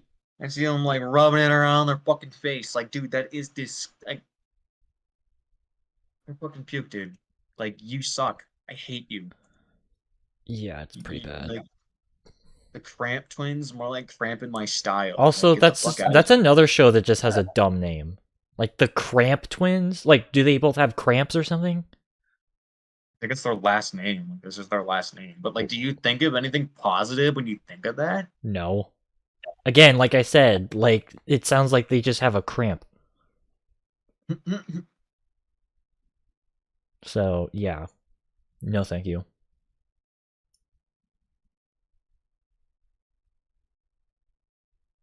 All right. Are you starting to run out? I am. Oh, I missed a Justice League show. Okay, we don't care. Oh, here's Young Justice. Okay, don't care. But Justice League was amazing. I didn't watch it, and I don't really care for it. Where's the other siders? Oh, I think it's the blue orb thing. It's the don't. No, I put. What is this? Oh, that's the Ghost Hunters knockoff show. Oh, this is a live action thing? Okay, Yes. well, then don't care. Did not know that. Yeah, I put all the live Like- actions like next to each other. Holy shit, Robotomy? Yes. I fucking remember this now. Didn't until just now, but yeah, Yeah, it had a very, very brief moment on Cartoon Network. Like, I think it only had Yeah, like one season. yeah, like D, because just like no one cared and I don't care, but I just remember it being not that special, but not so bad that like you would be disgusted by it. It's no fucking. There's one show that I did already add to the list that I'm neglecting to talk about, and I'm only gonna say the title. I know I promised that I wouldn't mention Yeah, this. I know but exactly what you're talking about, and I'm putting it in the exact tier that you want it to. Yeah, I Yeah, the Because the racist almost- CGI show that we It- talked about, and has a terrible fucking name. yeah. And also the villains are lame. And again, it had that weird like graffiti punk influence like style, but because it was CG, it looked like shit. Like awful, terrible. Don't watch it. I remember when it came out. It would always air before the Clone Wars, and it was awful. Yeah, I'm not gonna say the title because I feel like I would be banned on Twitch. Because it You won't sounds get banned, but very- like it will sound too similar. So I don't want you to risk yeah, it. it So. sounds very similar to a racial slur towards Asians. You know, if you've seen any media like it depicting like the Vietnam War during that time, you might know it. Yeah, So like, I put it in the Seth MacFarlane tier for you, if that's okay. yeah, Seth MacFarlane. Yeah, I put that in like silently a long time ago. But I feel like I should at least bring that up because I don't want because like I feel like there's gonna be somebody who'd be like, well, what about this thing? Like you forgot about that. I'm like, there you go. This is why we didn't really want to talk about it anyway. Yeah. At Mig Betty. Oh, Atomic Betty.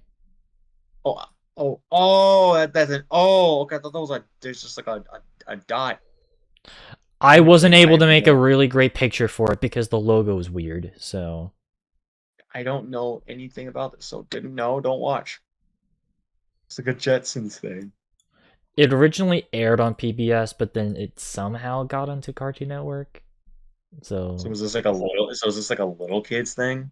I not really, but like I don't know. It had like a really weird like time zone. I never watched it, so I didn't care. So but it is what it is. Stoked. What? Stoked. The another show that was created by the same studio that made Great. the Total Drama Series. And that nobody like talks about anymore. No one talks about D tier. The only thing of note is that this show did teach me that apparently there is surfing in Canada. Yeah, that was I always mean, something that was kind of mean, weird. Is that it takes place in like British Columbia, right? I think it's on isn't that on that's on the east coast of Canada, right? No. Oh wait, no. Then it'd be closer to like Newfoundland, because like it. Yeah, like I think it takes place on the west coast of Canada. No, we'll get British Columbia then. Yeah, because it's west coast of Canada. So I guess that's the California of Canada. it's weird. I don't understand it. I never cared for it because of the whole dude bro attitude that I just don't like. Dude, serving bro. It's like, okay, man. Yeah, Whatever. can we move on? Like We'll move it's on. like, can we Okay. move on? Yeah. I guess we'll get all the total drama stuff out of the way. Yeah. So, well, total drama rama. This is weird. This did like the kids trend thing that a lot of cartoons did in like Yeah, it the did the 90s. it did the weird like, oh, it's them but kids, like, you know, the whole late 80s early 90s thing. But they did it in like the mid to late 2010s, and it's weird. Yeah, I actually put this in a excuse me. I put this in the F tier because of a few certain episodes that are a little bit suspicious, to say the least. And I'll take your word for it. Yeah, you should, because you don't want to know. Yeah. You I don't don't wanna think I know. watched too much of this, but yeah, no. It has to do with bodily fluid functions, not fluids, but functions. I guess Gross. the only hint I'll give, it's the opposite of a bodily fluid, but it comes from your body. But anyway, All right. What about total drama proper? total drama proper. I guess that depends, because the first two seasons are pretty freaking solid. Mm-hmm. Yeah, Total Drama Island and Total Drama Action were both pretty cool. But that's the thing, is that like you have the like rest was just kind of mid. Like the rest was just kind of like or like as I got older, I just kind of stopped caring about it. So like the beginning is like a B tier, but like everything else, like apart from the first two seasons, would fall into like the don't care. So like I don't. I guess I would put this in like a C tier, because even though the dang. first two seasons are pretty damn solid, you have to judge things as a whole. See, like I hope you remembered that when we. I figured out will which show say we. this though, I've seen all the all the seasons of Total Drama. Obviously, yeah, the first two seasons are pretty good, and then the third season was okay. And then the rest of the series, like, it wasn't like a SpongeBob or Simpsons situation where it's like after that it sucked ass. It just was more mid, if that makes sense. Like, it was just like average, which thankfully it did eventually end. Well, until they actually brought in Total Drama Rama, but that's a whole other series. So it's like, but yeah, I would say that like overall the quality is way better than you would think, but it's still more like average as opposed to just terrible, if that makes sense. Yeah.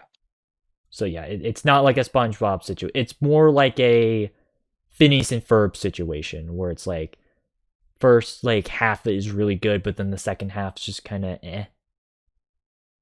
So it is what it is. Okay. God, I am really thirsty. Jesus.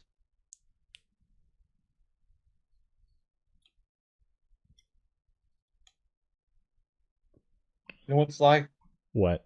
I want to get a drink. Yeah, thirsty. you can get a drink. That's fine. I'm gonna give you something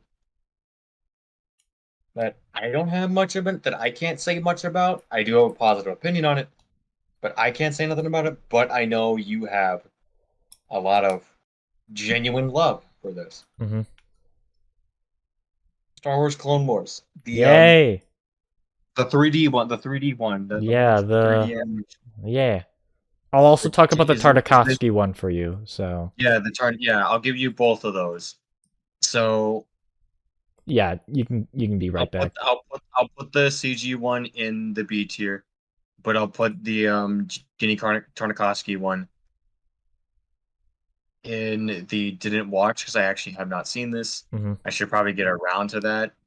But I'll let you take the floor while I get a drink, because I haven't had anything to drink in a while. So I'll let you I'll let you talk about it. All right, so yeah, no, like I've mentioned this plenty of times before, and I'll say it again. I really do dig the 2008 Clone Wars. I think that it's, it's one of the best examples of a show that CGI that not only holds up to this day, but is also one of those shows that was able to be, something just beyond what it was, especially considering that this basically was one of the things that really did get me into Star Wars media. Like, it wasn't the first thing that really goes to both Revenge of the Sith and the original Battlefront 2, because I hold Battlefront 2 2005 very dearly to my heart, and I do the same thing with the Clone Wars, because this is my favorite show that aired on Cartoon Network. Just hands down. Like, okay. It's between this or the original Teen Titans, but yeah, no, this show I just think is really cool. Like, Anakin, they were able to make him, like, and this is a little bit of a secret for you guys, so please don't kill me. He actually might be my favorite Star Wars character after watching the Clone Wars. Yeah, I know. The same character who kept saying shit about sand and being like, liar, you brought him here to kill me. Yeah, but like, I know he was an edgy asshole in episode 2 and 3, but I don't care, because it's all made up for this version of Anakin. And not only that, but also Obi-Wan, played by James Arnold Taylor. He was pretty great here. Obviously, and then, of course, Ahsoka and Rex, two characters that were brought in through this and have become fan favorites of, like, just, Star Wars as a whole. And let's not even do the fact that this show was actually, it wasn't a series of, like, a continuous story. It was an anthology, and so it was able to introduce a lot of what other characters did, such as Kit Fisto and Plo Koon, and Commander Cody, and even like a bunch of other characters, and kind of fleshed them out way more. Like Dooku and Grievous and Ventress. And even Darth Maul being brought back, like, oh my god, that was so cool. And again, just overall, like, yeah, I know people have their issues with the first couple of seasons, but I'll even just say, just be frank and be like, those first few seasons are still good, with a few exceptions. But again, not every single show is perfect. Let's just be real here. But overall, I think that this is at least top 2 for Cartoon Network. And thankfully, with the final season on Disney Plus being overall still being pretty good, I can conclude to say that this is one of the best pieces of Star Wars media just ever. And I'm glad that it exists. Obviously, it does exist because of Tartakovsky's Clone Wars, which, I'm just gonna be honest, like, I know there's nerds out there who say, oh, the Tartakovsky one is way better. My only reason why I disagree is because it just feels like it's more of a show that just has constant action and, like, not really a lot of, like, story beats. It's more of a visual show than, like, really going in depth with characters, which does work with some shows. Like, I think Samurai Jack is a really good example of that, because they were able to get away with the first, like, I think season or 2 with no voice acting, at least from Jack, which is insane. However, the thing is that, like, with the Clone Wars by Tartakovsky, it just felt like it did get a bit overwhelming at points. So, and that's coming from someone who likes nothing but action, but it just felt like it got a bit monotonous with the 2003 one, which is why I do think that it's a bit weaker. But that's not to say that it isn't great, because it's still a visual, it's still a breath to behold when it comes to the visuals. And it also brought us both Ventress and General Grievous, and also Dirge. I know he's not in the 2008 show, but yeah, overall, I would say that it's still good. Like, I think I put it in the A tier, but then I put, you know, freaking Clone Wars 2008 in like God tier. Because again, I just think that. Because again, I'm more like I like a healthy balance between both action and storytelling, and I just felt like the Tartakovsky one just lost a lot of the story, or even like story plot points. So, which I know, like I said, Clone Wars is more of an anthology. Like the 2008 show is more of an anthology, anyways. But yeah, no. Like basically, what I'm trying to say is the 2003 show walked so the 2008 show could run, and it does suck that it's no longer considered canon because of Kathleen Kennedy. Yeah, because of Kathleen Kennedy's kind of weird way of just handling the canon. It's just awkward. But I'll let you guys decide when I returned. I'm not gonna let you know when I did. I'm gonna leave that a mystery. I don't know if you heard, but the 2008 Clone Wars, I would say, is tied with Teen Titans for me. And then I put Tartakovsky. What? Wow. Yeah, I like it that much. It also made me really love Anakin as a character. Damn. So, and then yeah, the huh? It improved upon him. It improved upon him way more than like how he was portrayed in the prequels. I mean, pretty much, yeah. And then, Right, well, and then, yeah, the 2003 Tartakovsky was. I think it's good, but I am one of the few people who does think that it's not as good because it just was more action than like story depth. But that's just me personally. I'll give you another thing that I think you would have a lot of talking about because we're getting to we're kind of getting to the stuff that I don't really know. So like, well, that's fine. Like, I don't want to feel like we think have to talk about everything on the list. So yeah, there'll be some stuff that I think I'm just gonna leave out because yeah, and if you if feel y'all want to, comfortable if with, you we can guys skip want, to the ones that like you're more familiar with. yeah, I would rather do that. And if you guys do want to see like everything, like you can the original tier list from when did you say that was from? About like 2021. Um, I recently redone it this past December, and I have the tabs at least for me. So Okay, like yeah, there should be you should be able to find that. yeah, I I've think. just been doing the rankings that you've been saying, so I can get a like so Okay, that people can have a visual of what you're doing. yeah, where what I my opinion. So like, if you guys want to see where all of these rank, not just my personal opinion, then you can. The original stream should be around somewhere. Yeah, and you Anyways, can also you can upload this onto my Discord, like if you're like whenever you're finished with this, so that you can have like a full thorough list that other people can see. Sure. Sure. I'll try to figure that out when we're done with this. I I don't know if I'm willing to go with like to move on to Nickelodeon though. Like we've been at it for a lot longer than I thought. Yeah, that's what I was trying to say. Freaking, don't go for. That's okay. That's okay. It's fine. Like we can always do that some other time. All right, fair. Like I'm willing to wait. I'm glad that we did spend this with Cartoon Network, guys. I'm glad Mhm. we started with this because again, Cartoon Network is the network that I have the most attachment to. Mhm. All right. So All right. speaking of things I have, I I'm sorry. Yeah, I'll just Speaking of things rename the that stream so that it's more just Cartoon Network. So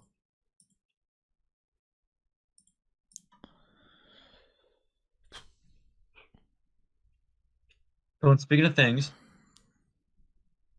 that I have no attachment to, um,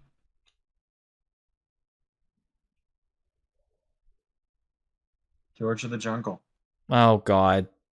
Another reboot of a decades-long cartoon, which is also a decades-long like live action thing from like the 60s. That failed. There's a pattern here. Yeah, you're catching on the pattern here, right?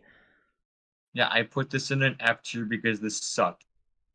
No one liked this. This was just really obnoxious. Mhm. I don't think you can do much with the whole idea of George of the Jungle. It's just Tarzan, so it's like Tarzan already does the thing. I don't know which came first, or if they're the same. I don't know, but I assume Tarzan came first, and George of the Jungle came as like a copy. So again, with people copying each other, people were stealing OCs even as far back as the '60s. It's not a DeviantArt thing. Yeah. Your grandparents were doing it. Yeah. I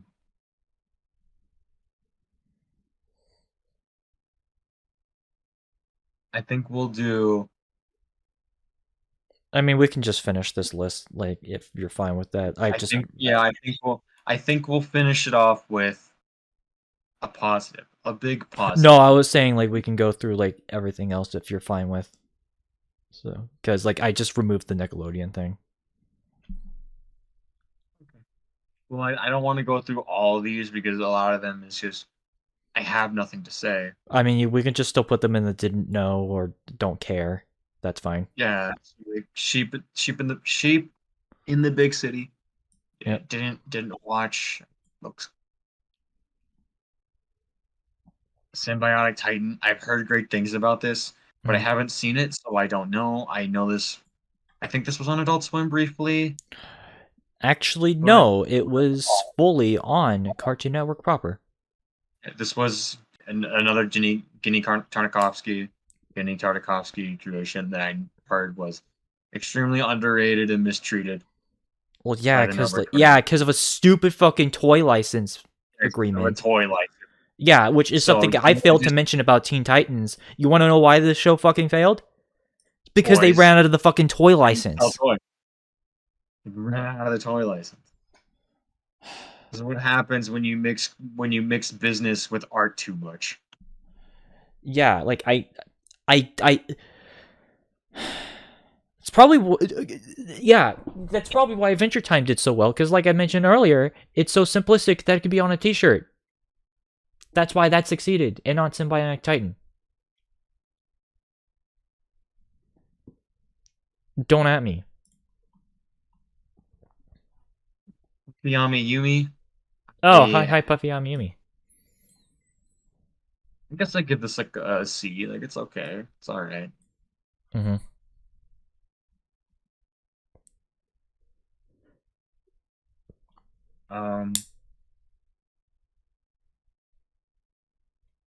Guess we'll talk about this. The Powerpuff Girls reboot. Oh God. Yeah, I'm putting this in the F tier because this is just awful and kind of creepy. Like, yeah, you don't have to explain the parts. I know exactly what you mean.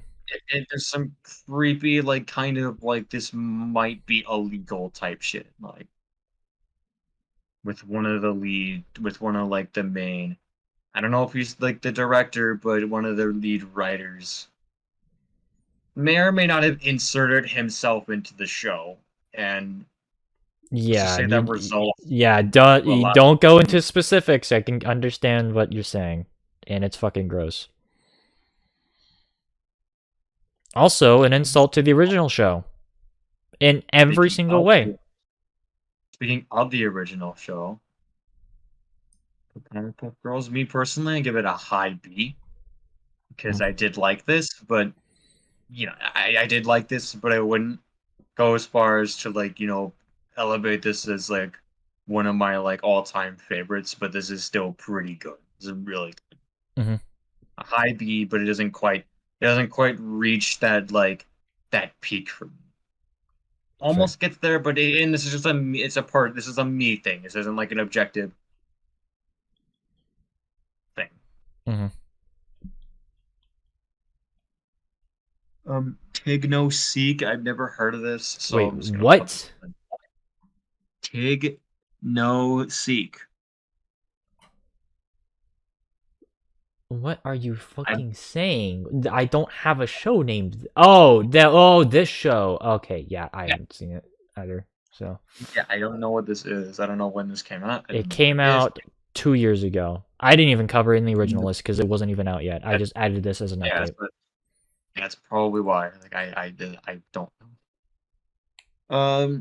Teenage Mutant Ninja Turtles. The 2003 version. I don't really care for Teenage Mutant Ninja Turtles that much. Like, I'll just be honest. Like, I just don't really care. So we'll just put this in the don't care list. Mhm. Apple and Onion, fucking D tier. Like, this looks dumb. This was just dumb. It wasn't like offensively awful, but this was just kind of just Yeah, and also is a good showcase of the current state of Cartoon Network, where they're starting to run out of ideas. Yeah. Life and Times of Juniper Lee. I know you've seen it. I haven't seen it, so like, Lucha Lincha. I appreciate the like luchador, like the Mexican luchador aesthetic. Not many cartoons have like focus on like Mexican, like Hispanic cultures and like Central American cultures and the like. So I give it some respect for that, but still, this just didn't vibe with me. I put it in a D tier. Yeah, it just it's a show that admittedly just looks very drab, which I don't know if that was on purpose or not, but yeah, it like just didn't aesthetically look appealing either way. Yeah, which is sad because you could have really done something with like the Mexican luchador like style, because usually that's like that like the like Mexican cultures like associated with the more like vibrance than like being drab. So kind of disappointing. I appreciate the effort, but I think they just went about it wrong. Beast Wars, we're going back to like the 90s again. Didn't watch this. Yeah. It's like I don't know. I guess we'll go with the Yu-Gi-Oh stuff. Oh, great. Yu-Gi-Oh, Yu-Gi-Oh GX, Yu-Gi-Oh 5DS. I know this isn't technically anime, but like I don't care for like anime inspired stuff. Like, oh no, these are technically anime. They were made in Japan, so it is they are anime. It's just they were American dubbed by 4 kids. Okay, then that can kind of go in the. I think that can go in F2 because it's 4 kids, which is, you know, tried to Americanize Japanese culture, which is kind of fucking scummy. Yeah. Kids have no kids have no concept of what rice is. Like they won't understand. They do not know. Oh god, it's a rice ball. Oh god. Kids do not understand what rice is.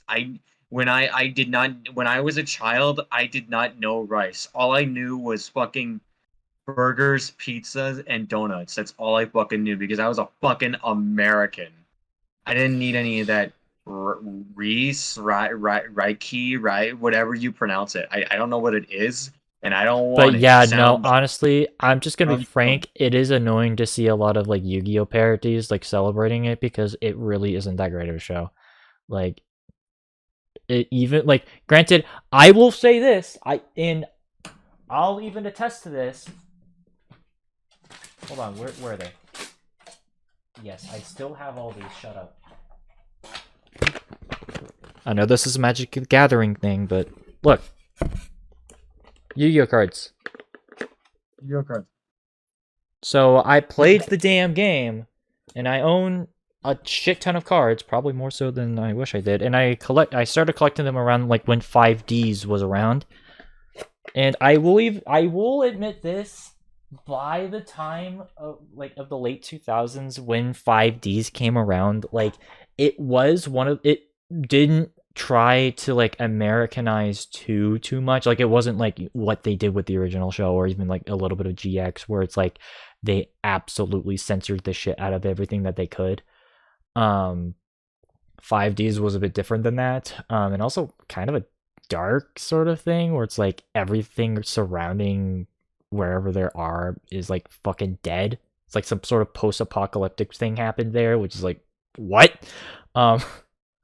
But yeah, no, like I agree, at least with the first 2 like shows, is that like they're not very great and people only know them because of nostalgia.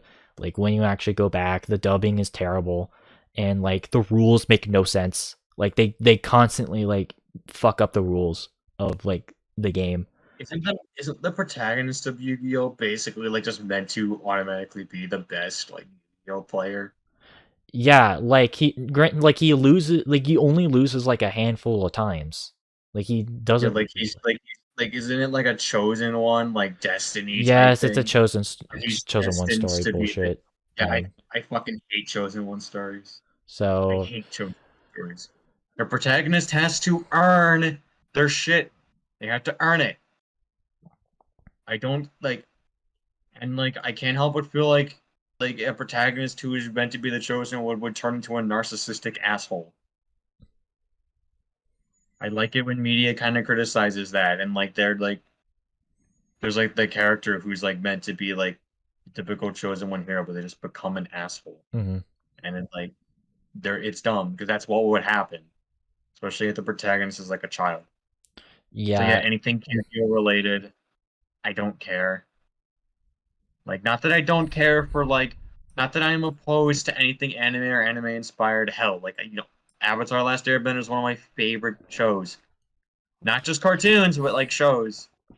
I'm it's not that I'm opposed to it, it's just I don't really care for the whole like Pokemon type, like it's an anime that's meant to also like sell a toy line. valid. I don't like when shows are like very obviously purely made to just sell shit. Like I don't like that. It doesn't feel like honorable, if that makes sense. I hate to sound weird, but like there's no Mhm. honor in it.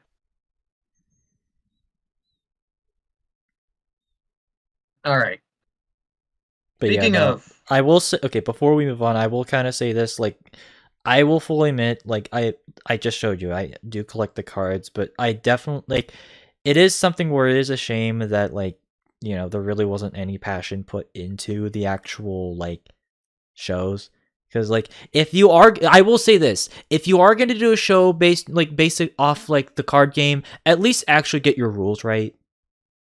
yeah, Like, at least make rules and stay consistent towards them. yeah, because like I said, the show doesn't stay consistent with the rules, like, Don't be like and they completely change like how cards work, and it's like, don't be like Steven Universe. yeah, don't be like Steven Universe or the Fountain. Have rules. Have rules. You need that because the thing is, you can have a universe that is as off the wall, that is as like out there, where you can have one where like you can have one where anything you want is possible, but at the same time, it Well, needs to make sense. obviously within Make reason on the type of show. If it's the show that's more grounded, then of course gotta have fucking rules. Like, yeah, guess what? Yu-Gi-Oh is one of those shows. Don't break your rules. yeah. Like Avatar is a great example of a show where there's or all these types of like elemental bending, but there's rules towards it, so it's believable in the universe. Mm-hmm. Or even something as simple as like the Fairly Odd Parents, where like it's not as simple. Yeah, that's incredibly. It is like it's pretty simplistic, but it still works. Like because They there's the literally whole have a thing called the rules of rules. in Like the show you can't. itself. Yeah, Like, you can't even like something that didn't need to go as detailed as Fairly Odd Parents understood. Like we can't just have it so like you can just wish for anything or wish for anything to happen. mhm, There's some stipulations. mhm. So like you don't need to be incredibly complex like that. Fairly Odd Parents is a good example. You don't need to be incredibly complex, but you still need to have rules. Yeah. Speaking of anime inspired things though, one that is very near and dear to many, another Gendy Tarnakovsky. I'm sorry, I keep Tartakovsky. Gendy Tarnakovsky. I keep stumbling on my words. I apologize. It's late. I haven't slept in a long time. Samurai Jack. I don't think I need to say much. S tier. Need we say more? Need we say more? Say more. I already mentioned this earlier. It's a show that literally was able to get away with the first season with no voice acting from Jack. No, he was a silent protagonist for the first season. So, need I say more? Need you say more? No. Exactly. Go out and watch it. Even the Adult Swim season, like series finale season, was still pretty good. Go watch it. Something that also we don't need to say more on. And if we do, it's just going to end up in a disaster. Mad, Seth MacFarlane. Moving on. Scaredy the Squirrel. Yeah, fuck that shit. Scaredy the Squirrel. This gets an F tier because this was like kind of a fucking. This is again one of those shows that kind of took bits and pieces from other shows and just fucking ripped it off. Wait, which show? Scaredy the Squirrel. I thought you put that in F tier. I did put that in F tier. So you just moved it down to Seth MacFarlane tier? No, I did. No, I did put this in an F tier because Well, you talked about it earlier, so we did. yes. Are you sure you're not confusing it with Almost Naked Animals? No, I put it on the F tier before. Well, I put it on the F tier as well. Did you just put it on now, or did you put it, now. or did you preemptively put on it? Just now.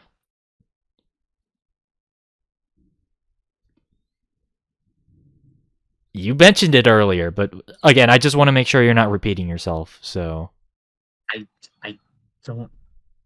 Whatever. Let's move but on. anyway. Let's move on. Scaredy the Squirrel. I will just say, like, I feel like this somewhat kind of copied the SpongeBob formula, where you have like your overly optimistic protagonist, his dumb best friend, and like neighbor / coworker character that is the Squidward of the show.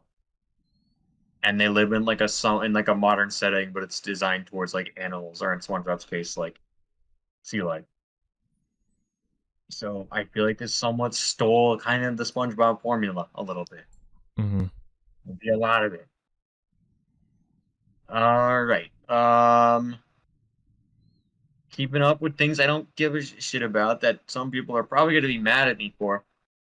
Lego Ninjago. I did not. I put this in a low D. I wouldn't put this in an F because this isn't like outwardly offensive, but this is just a D because I don't understand the hype. Mm-hmm. I don't understand why it's a thing. And this disappointed me even when I was a kid. And I loved Legos as a kid. I still do really like Legos, even though I can't really. Yeah, we I did a sadly full-on can't podcast episode on Legos. Yeah. Like for like what feels like forever ago. And even though I can't really afford Legos that much anymore, sadly, well, because I have more, I have bigger priorities to spend my money on. I don't have as much disposable income as I wish I did, but I still love Legos, and like this was always disappointing because it's kind of like it's just Lego people, Mm-hmm. and it's just kind of what everything else is generic, not really good looking CGI. And even when I was a kid watching this, I thought to myself, like, what's the point of making it Lego Ninjago if only the characters are Lego? Like, it's just, what's the point? I don't understand why this has, like, a huge fucking, like, fan base. If you want to watch something about, like, elemental, like, bending, just go watch fucking Avatar, dude. Or go watch one of the other shows that's on this list that you haven't talked about yet. Is it something similar? Yes. Is it Xiling Showdown? Shaolin Showdown. Shaolin Showdown? Sorry. Yes. Well, I did not watch this. I remember being there, but I don't remember its impact. I know you have good things to say about the original. Yes, And the not so original good is things to better, say about but the- Shaolin Chronicles is a much inferior show. Don't watch that. Is it on- Watch the original. Yeah, is that on here, or did you? Yes, I put it. It should be the last one. Like, it should be like Shaolin Showdown. Yeah. all my orders kind of fucky wucky, so. Oh, here's another like, what the hell is this? Oh, What? a Bakugan. I think I'm just gonna put this in like the don't care. Yeah, that show's also Actually, aged poorly. you know what? I'm actually gonna put all these like Pokemon like shows that are meant to sell toys. I actually will put them in F tier because it represents like over corporatization. Damn. Yeah, I know, but that's something that's kind of destroying the industry. I'm not gonna go too big of a ramble on it, but it kind of is like destroying the industry. So like, I don't like how this is the shit that kind of predated that. It's not like as damaging as like media monopolies, but it's still something that contributes to it. I don't like it when it's so obvious that the profit is prioritized over the art. All right, so Obviously, you yeah, know, Chaotic would be an yeah, F tier then, because that was also tied in with a card game. So yeah. Chaotic. Yeah, sorry, it's F2. This is more so like just in standing with my own personal ethics rather than like it defies my personal ethics. mhm.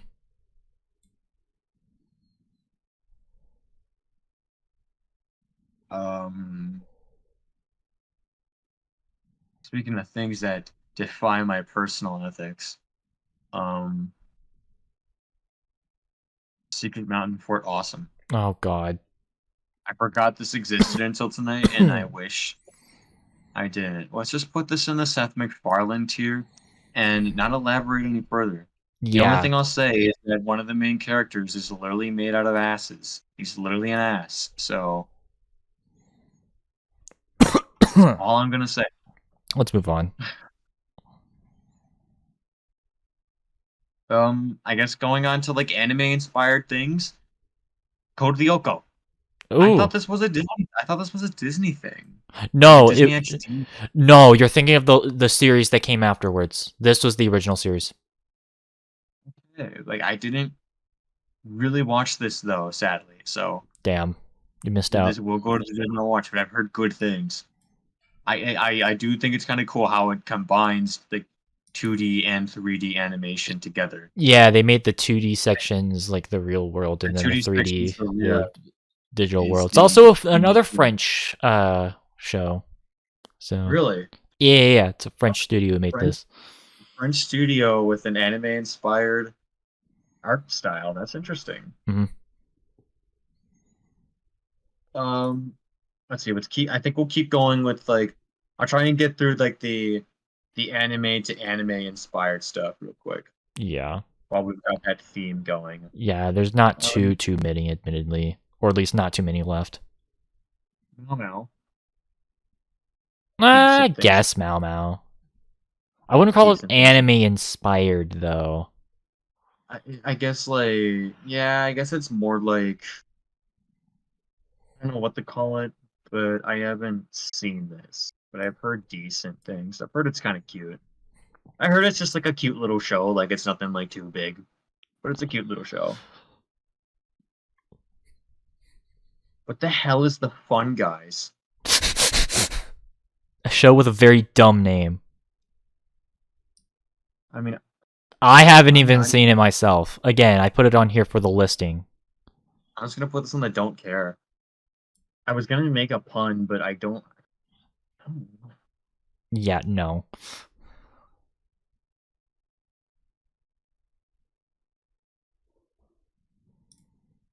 Okay, this has been at the front of like my roster for a while, so I think I need to get it out of here.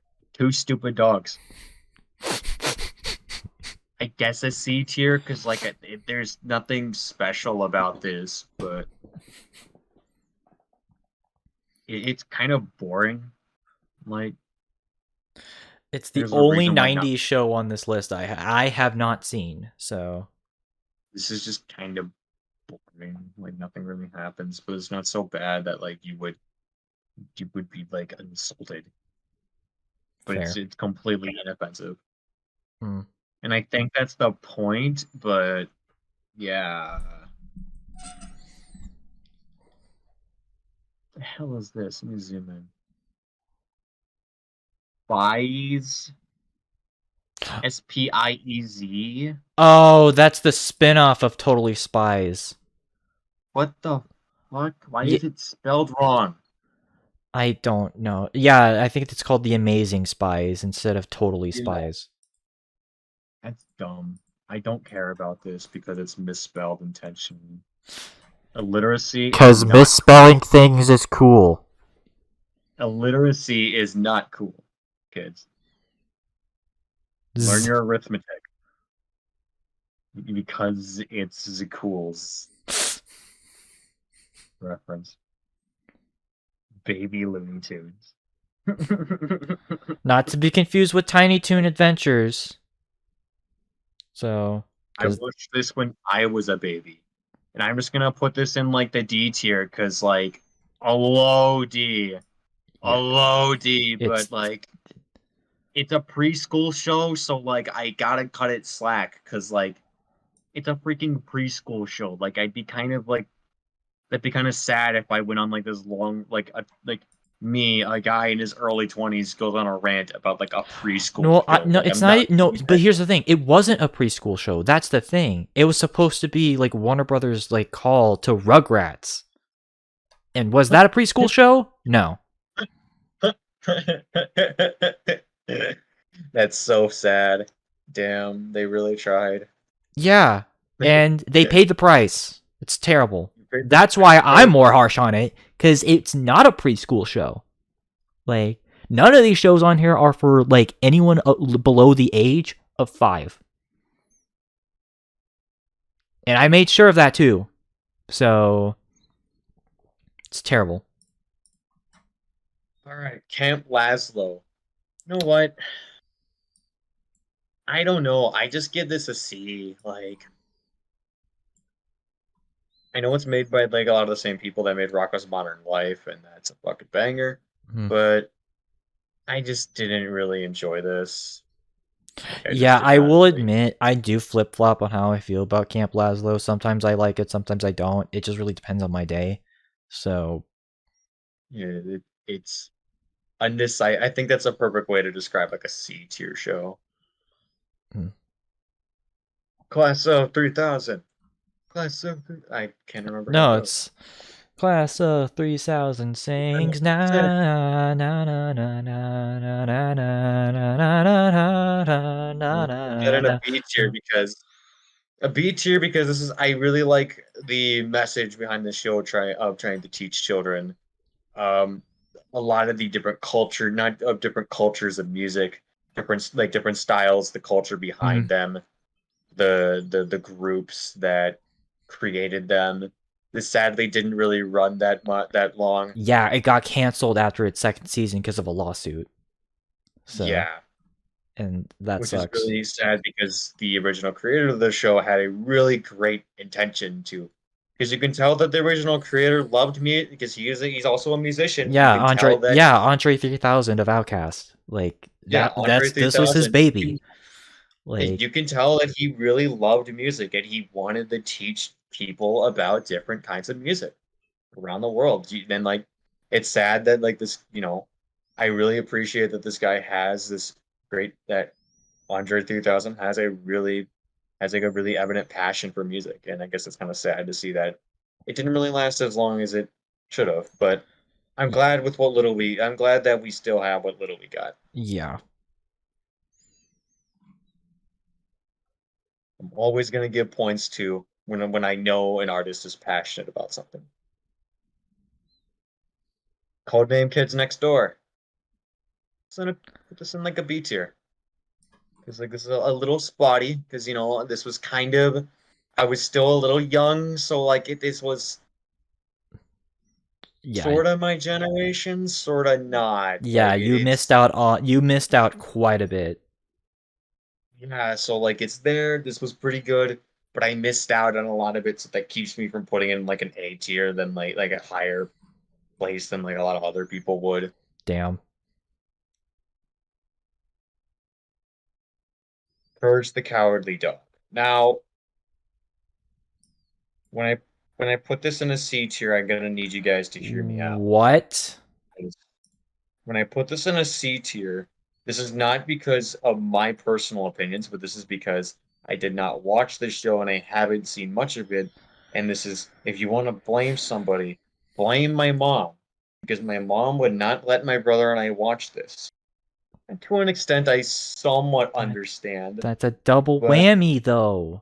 With I know, but when I say that, it's not because I didn't like it or that I don't care. It's because I don't have much exposure to it because of my circumstances. I'm a victim of circumstance here. do you not have HBO Max or like a way to We like don't you have know? we don't have any streaming services. We got Netflix, that's it. Get a different streaming service. Netflix sucks now. I know, but it's my parents who use it, and like I don't know. They just watch like movies made by like not dying, so like by fading celebrities, like fading former A-list celebrities, Okay, like that is basically Netflix in a nutshell. like John Travolta and like It's Bruce Willis. It's Netflix is just movies made by people who are no longer relevant. Exactly. Like the movies you find at like you used to find at like Redbox outside like the grocery store. And you're like, wait, like this like famous guy is in this movie? Like how come I never heard about this before? Like like this All right. like this movie has Al Pacino in it. Like he's not exactly like, you know, a small timer. How did I not hear about this? And then you watch it and you're like, oh, because this movie kind of is boring as fuck. But yeah, no, Anyway, shameful you haven't seen Courage because it's good. I've seen it. I've seen some of it, and I liked it, but I'm not enough to put it higher because I need a little bit. I'm trying to be honest here. Speaking of which, honest, Craig at the Creek. Haven't watched this because this is a bit newer. This was a bit Yeah. after me. Mhm. Like I do need to get up on shit that's current now as well, and I kind of have with things like the Owl House and Amphibia, but that was more that I guess that's more Disney stuff. I guess I need to also get more into like going on a Cartoon Network and Nickelodeon, but at the same time, can you really blame me for not really caring all that much? Seeing some of the stuff that Cartoon Network and Nickelodeon have now. This isn't like a, you know, Lagoon 2000s are so much better. This isn't like me being that. Like I'm just saying like a lot of content that just does not interest me anymore. Valid. I know it's a bit unfair because there's, you know, because I've heard that there are still gems, but moving on. Ed and Eddie.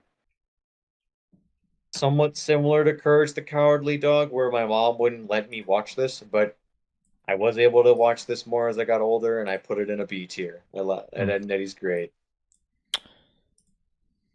Yeah, it's pretty good. Granted, I will say it is a teeny bit overrated. Like, I will just say that. Like, I don't think it's like the best show on Cartoon Network. Like, No, so, it's not even like the best of like the classic era. but it's serviceable. Granted, Zombie hates the show, but like that's here or there. But it's serviceable. And again, it's a show that's more about like I feel like more about like the kids in the cul-de-sac rather than the triple eds. So Yeah, it's but that's Freakazoid. oh yeah, the spin-off, one of the Animaniacs spin-offs that aired on Cartoon Network, but then Pinky and the Brain aired on Nickelodeon instead, which is weird. But Freakazoid. I know the theme song, but I haven't watched this. I feel like this is something I would like though. they were on drugs when they made this. Like Then I might like. they were on all of that Jack Daniels cocaine. Oh fuck yeah. Okay, then maybe I should give this a look. Zoom in. I don't know what the Hero 108. Hero 108. Oh god. What is this? This looks dumb. Oh god. Okay. So in 2010, Cartoon Network was obviously trying to shake things up by bringing in new content for their channel, right? Well, one of their ideas was, hey, how about we take this sort of like, you know, fantasy like sort of approach where you've got like humans versus like other like animal races, and have them like fight each other because of a guy who like misconstrued, like basically caused the race war. I'm just gonna be blunt about it because that's literally what it is. Holy shit. But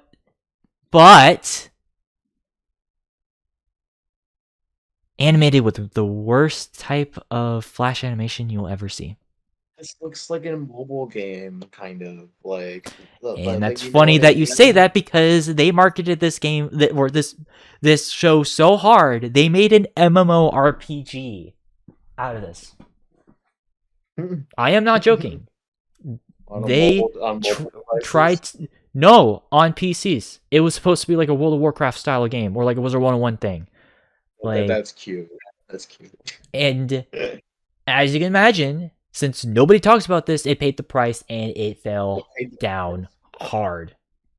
It's another term that we're seeing to have invented. It paid the price. No, I've used that for a long time. Like it paid the price.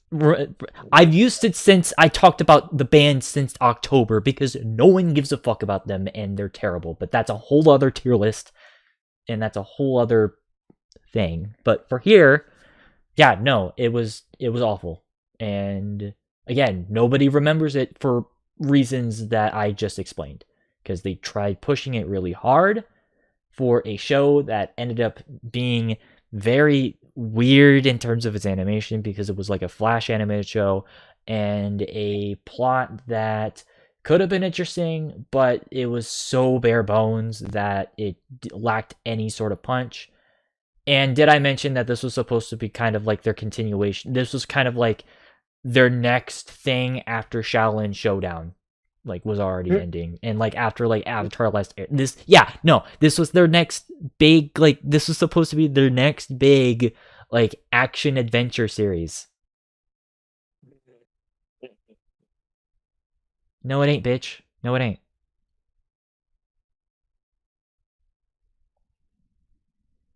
It's terrible. Jackie Chan Adventures. The show's kind of surprising. You'd think that a show that's like a celebrity tie-in would kind of suck, but no. Yeah, like, no, it's actually really good. It was actually like genuinely good. Like really good action, really like charming characters. Like Mhm. it's and like surprising. Like I'm pleasantly surprised that a celebrity tie-in show was like pretty decent. Had like some thought put into it. Where would you put it? Put it in a B tier. Mm. On like There. on its strengths and on the merit that it's like it so easily could have just sucked, but it didn't. It Yeah, wanted like, to be. yeah, no, those fight scenes were actually pretty good. And also, not all the time, but like a few of the episodes, Jackie Chan came in to teach about China, like East Asian culture, which was pretty nice. Sick. So Nice. good example of Chinese / Representation. like East Asian representation.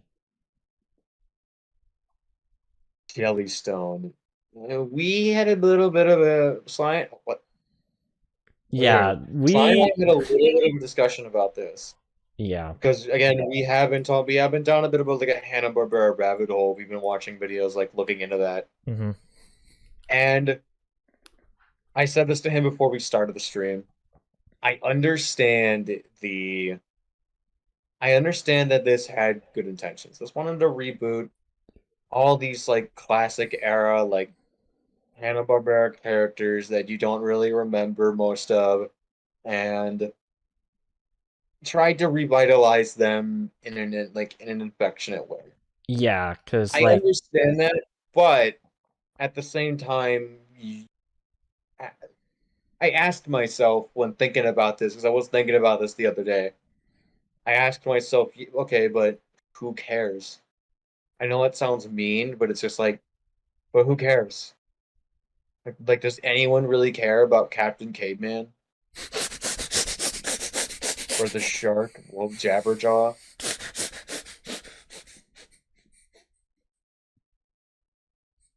I'll take your silence as compliance and say that, yeah, nobody cares. No, I'm And just this, laughing at just the way that you said it because it's really funny. well, I'm right because no one cares. Remember when Except they for made a live except for action? Funky Phantom, he's S tier. Remember? Okay, so we didn't technically watch this. We only saw like a couple of like out of context clips, so like we didn't really get the full picture. So At the same time, like I just don't care because it's like Alright. Hanna-Barbera. Like I won't start a discussion on this, but Hanna-Barbera is kind of fucking overrated. Like it's kind of generic. Like it's like generic brand like cereal. Like it's all the same. Like I like plenty of videos about it. Like Yeah. there's plenty of good videos online that talk about it. We can even do a full on podcast episode about it if we want, but yeah. I'd love to actually. I'd love to actually. But yeah, no, like I mean, I don't know if I fully agree because it's like there's definitely ways that you can use like old like characters and like revitalize them into something new. Like for example, Look at the Looney Tunes show. yeah, with Looney Looney Tunes, or what I was about to say with what Cartoon Network as Adult Swim actually did back in the 90s and the early 2000s with Space Ghost Coast to Coast or Harvey Birdman Attorney at Law. I think that those are, frankly, to be fair, like probably the like some of like very few adult animated shows that I even give a shit about. But like even then, used the characters in a way that was comedic and, you know, ironically wasn't actually too offensive. Like I know adult animated content not being offensive. I know that's yeah. You can't do that. Slide, you can't do that. You need to have the sex and the violence and the swearing and the drugs and the you need your character you need at least one character that is like either an alcoholic or a crippling drug addict or is like a sex crazed. No, you don't. No, you don't. Space Ghost Coast to Coast is an example of that, and Harvey Birdman is the example of that. That you don't need to have the stupid, dumb like. It's not adult though because it's got none of the edgy shit. Because as adults, we like three things: we like to fuck, we like to we like to smoke and do drugs, and we like to get drunk. Well, sometimes we want to escape from that and just have like a funny, like, you know, courtroom case battle that with like really dumb cartoons that from like the late 60s and early 70s. That's all we want. We don't want anything more than that. But Sly, he's like a sex crazed lunatic. Okay, let's just move on from this. I'm assuming you're just going. I think you're just going through each row, which means you only have one row left. So you have only one row left. Thundercats. Didn't watch it. Oh yeah, the 2011 version. Honestly, I was shocked, but with this one, I actually like this one because a lot of the people who worked on Avatar: Last Airbender eventually worked on this show, and it's actually surprisingly really good and very similarly to Avatar, like or like even like the Clone Wars or Generation Rex, because this came around in 2011, I think. It was a show that tackled quite a few like topics. Like it took obviously the core of the original show, but it took elements from like other show, like basically like took cues from other shows from like the mid to late 2000s and basically tried to make it a bit more of like a serious, like, you know, sort of like, you know, so like Harvey Birdman, Attorney at Law, and Space Ghost Coast to Coast. This is something that took like much older characters and was able to revitalize them and take like the concepts that they had and actually expand and give that depth. Yes. Granted, this isn't as old as stuff like Harvey Birdman, Space Coast to Coast, but it's still, you know, this is 2011. This was like 20 to 25-ish, like 30-ish years Yeah, this ago. was like 25 years removed from the original Thundercats. So yeah, this is back when 80s kids were in their 20s. Now they're in their 40s. But yeah, no, I think that the show was pretty cool. It just sucks that no one really talks about it all that much. It just kind of came and went. It seems like this. It seems like I noticed like through that era of like 2011, there was a lot of shows that came, like you said, Generator Rex and Summon of the Titan and the 2011 Thundercats. These popped up and had a lot of potential, but they got were overshadowed by sadly like other bullshit.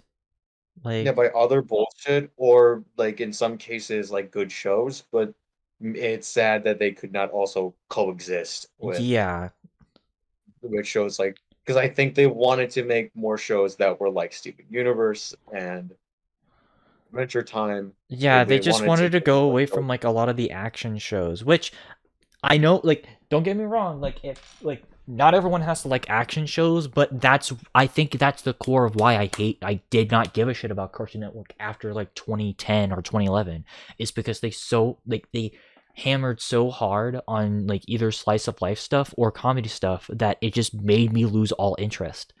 Like, because, like, One I of hate those, to break it to you and those guys, but, like, I'm more interested in, you're like, more of an action guy, yeah, like like drama, either like I'm action. more into like my action dramas.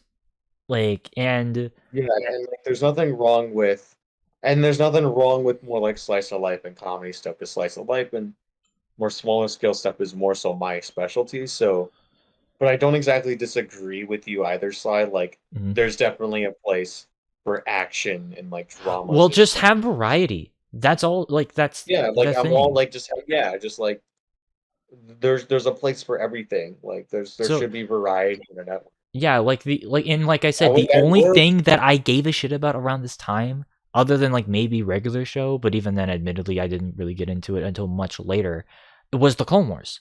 Like that was the only thing that was still airing around that time that filled that niche for me. And that sucks cuz it's like, even though I love it,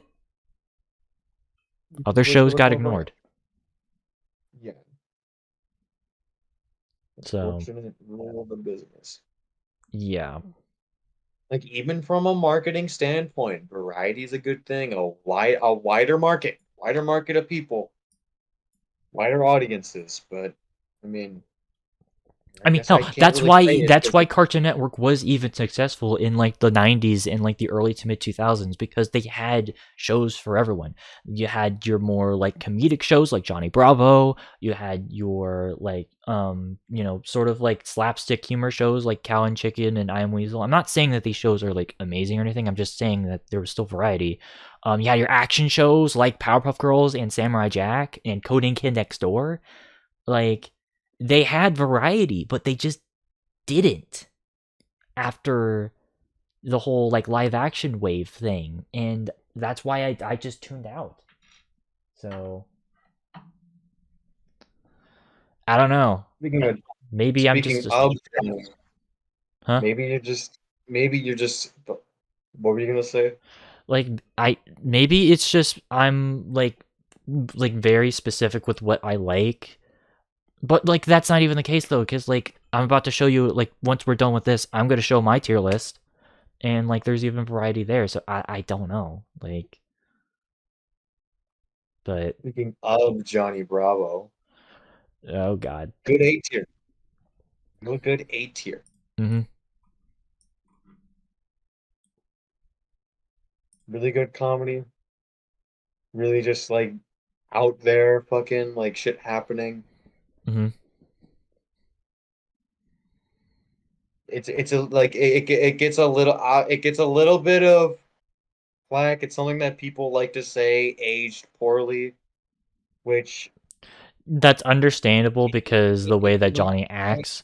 But the thing is right that he gets punished because every single time that he does that. It's not one of those he's shows that never just lets him get away with the shit.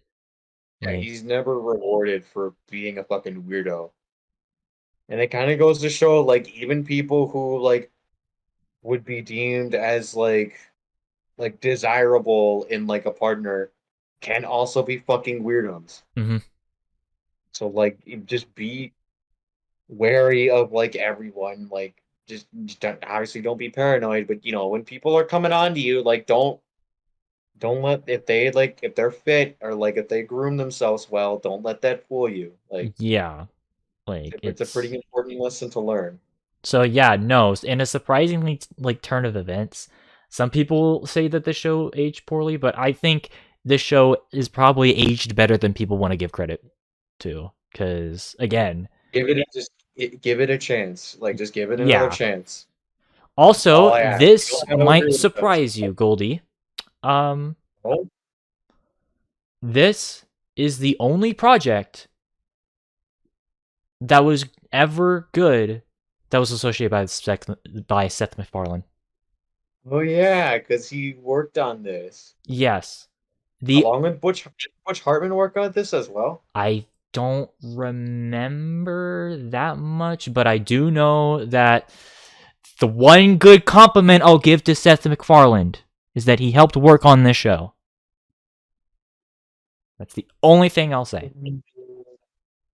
So, yeah, Butch Hartman for a period did work on Johnny Bravo because Butch Hartman. Fun fact: Butch Hartman and Seth MacFarlane are really good friends. and that probably explains a lot of their modern content, but that's here or there. All right. Speaking of cartoons that people who would go on to create bigger and better things previously would get their start on. The sort of mirror to Chowder, The Marvelous Misadventures of Flapjack. Mhm. I give it a C. Like, I give it credit for being like fucking wacky as hell, like fucking insane, and like kind Fucked of up at creepy. times. Yeah, and like fucked up.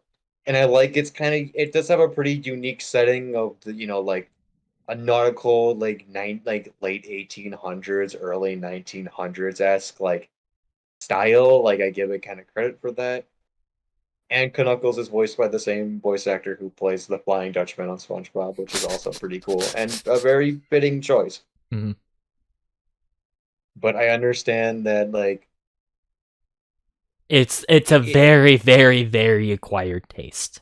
it's an acquired taste, and it's not always going to be appealing because it's extremely fucking weird. But if you like just weird ass shit, Basically, if then you like the weird fucked up shit of early SpongeBob, you might like this show.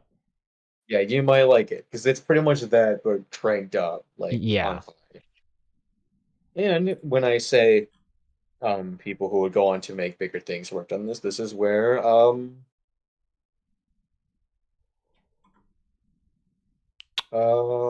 Pendleton Ward.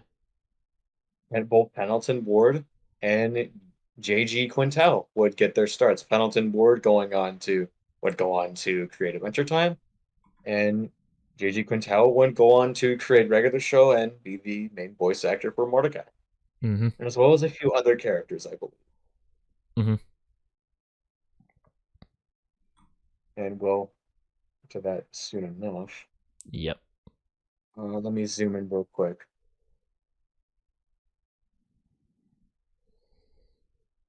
Megas XLR, sorry. Ooh. I have not seen this slide, but I know that you have pretty positive things to say about this. Yes, I was very shocked about this, but this show is actually pretty damn good. Like, because the thing is that like I remember this airing at the time, but it came by very quick. Like, it only had like one season from like in the mid 2000s, and so like unfortunately I wasn't able to see like too much of this, but I did rewatch this recently, and holy shit, this show is actually really good. It just sucks that this got fucked over by the network. This is one of the first examples of a show that got fucked hard by Cartoon Network. It's a pattern with you. You tend to like things. I know! Like, seriously, Sly Cooper and My Life's Teenage Robot are two of my favorite things of all time, and they got fucked over hard by both Sony and Viacom, respectively, and it pisses me off. Like, you tend to like shows and characters who get fucked over, like both like in their universe and just by like the outside like networks. I don't know. Maybe it's just because of all the fucked up shit that like I had to deal with. I don't want to get into details, obviously, but like maybe it's just me. Maybe it's just me projecting, but it's like. Well, I think it's like they say like everybody likes a good underdog, so I think like people are naturally like inclined to more so sympathize with people who or more down. The characters will like definitely receive more of a beating, even if like in many of these cases it's more so like not in universe. But I Yeah, think it's by the people like network. I think people, yeah, but I think a lot of people take, and I'm guilty of this as well. Like people take a good comfort in paying attention to something that is mostly otherwise like ignored. I guess Because just my I thing as yeah, well is that and like I tend to find so many things just like vastly overrated. Like again, I'll show my list like once we're done with this to sort of like showcase, but it's like I guess just people overhype shit to me so much to where it's like yeah, I don't care.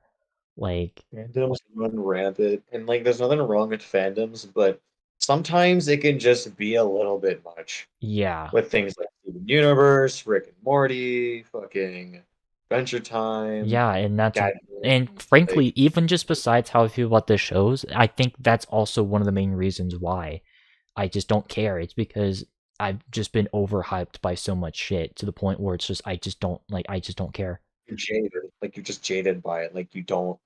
It's not. Yeah, you just like don't care. Like that's the big reason why I never got into. But one of the reasons why I never got into Rick and Morty was because it was so overhyped. Hmm. There's more reasons, obviously, because I did actually watch it, and it just wasn't.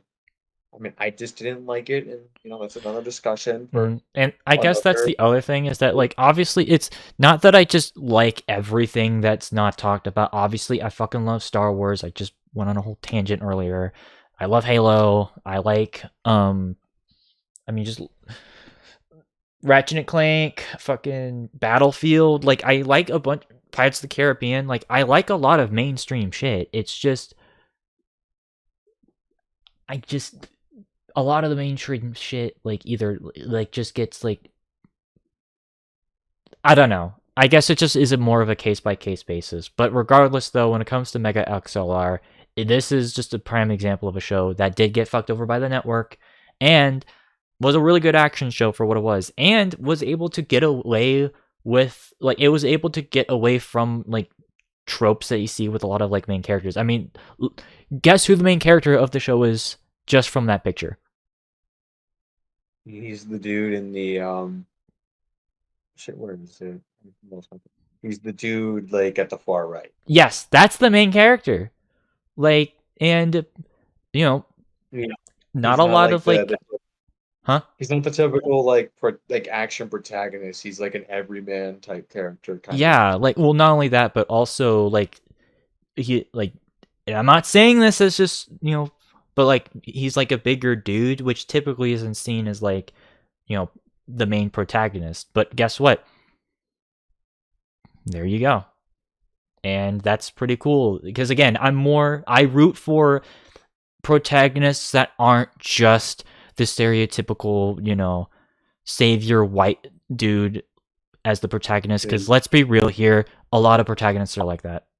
So any sort of like and also I think he's actually part Hispanic. Like don't quote me on that, but His name is Kupolowski. okay, maybe not. But whatever, you get my point is that like I like having more than just a generic white dude protagonist. So I like it. Yeah, well, it's just good character design. Like you want all your characters to stand out unique, not just in their personalities, but mhm. in their appearance. You want their and in the sense, you want their appearance to reflect their personality, and you want their personality to reflect their appearance. You want them to have a relation. You want them to have a relationship with each other because Yeah. a dark, like simple things like a character that's like that. That's why a lot of villains you see in like Disney movies typically wear black. Hmm. And hero that it's why it's like go like the Superman. It's like why Batman wears like black because he's the Dark Knight. He's a Hmm. darker personality. Hmm. He's kind of like fucking depressed, like he's a troubled individual. Hmm. For someone like Superman is like red, blue, these bright colors because he's more of an idealist. He is a shining. He's a symbol of hope. So he's stands out like a beacon. Hmm. So like you want and you want all your characters to kind of stand out. Like if you look at a lot of really good shows, just take a look at the cast of characters and just really like look at them. Even if they're like even if they are the same species or like the same race, you can tell that they're just like you can get an idea. You can they're different. They're different. So it's just good character design and making characters of different nationalities, different races, different cultures is a very it's a very easy way to do that. And I don't mean easy in like a negative way. Like it's because it's a very great way too because you can it's an easy way to make characters stand out from each other and Mhm. you can showcase other cultures and make them more different, not just on like skin color. Yeah. But I mean, even just besides that though, like the visuals for this, like it's drab, but it's a type of drab coloring that I think works for its benefit, unlike something like Mucha Lucha. Well, it takes place in New Jersey, so like, it's gonna Yeah, be and it's drab. also like it's they're like basically like truckers, so it's like, but they drive a But like giant mech that just so but like happens to be like look like a truck. So yeah, because he's like a car guy. yeah, so He's like a oh yeah, and like a also hobby. I failed to mention that the fight scenes I'm more into that. They're actually choreographed pretty good in this show. Like, so I don't know. Overall, highly underrated, and it just sucks that not a lot of people like talk about it that much because it deserved better, but more importantly, was able to stick out on its own for In the mech in the like the mech fighting the action mech genre. yeah, like that sort of thing. It's And so like popular. granted that being said, it is a very very very 2000s show. Like so like it has a lot of those like, mid 2000s isms in it, but it's not one of those where it just taints the show. It Funny. It's like funny. Yeah, it's more of a time capsule. And to be fair, I like that era anyways, so it's like I'm never going to be bothered by that too much unless if it's like, you know, a lot of like annoying lingo, which they don't do, thankfully. So, Like for example, what's an annoying lingo of the 2000s? um, I mean, I don't know. I honestly, I am admittedly kind of getting a bit tired myself, so I can't really Yeah, we think. still got a couple more. Let's skim through the rest and get to like the main one that we haven't talked about yet. Yeah. Okay, KO, let's be heroes. Yep. Great show. Put this in the B tier. Great show. Oh yeah, Jonathan Davis of Korn is in an episode. Good. Good. So that's funny. Good. Super noobs. I don't care. This looks awful. It's not good. Made by the same people who also made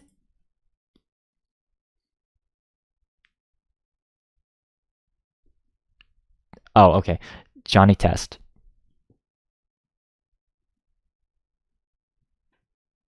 Because of that, So yeah, no, don't watch it. because of that, you're going to Seth MacFarlane.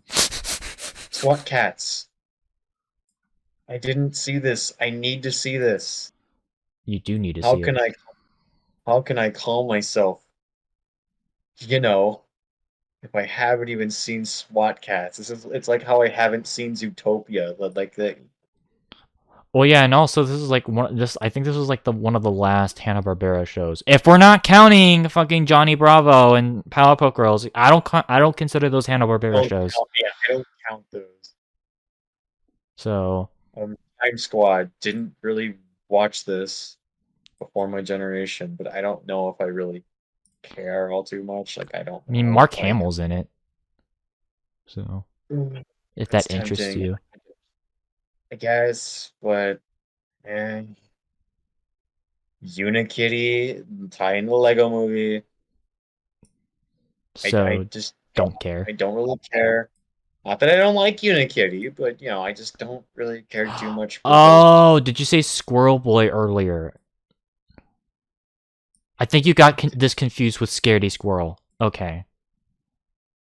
Yeah, I said Squirrel Boy. No, you definitely said Scaredy Squirrel twice, and I was confused. So, God. Yeah, that's why I was confused. We'll go. The stream will tell. No, Once it's you over. gotta fucking say Squirrel Boy right now. I am not letting this. Because I know you said this one twice. Squirrel Boy. Squirrel Boy gets an F tier because Okay, it thank fucking. you. Literally, the art style that would inspire Hello Neighbor 10 years later. I swear to God, it's Dad's the neighbor, except the colors are reversed and he's bald.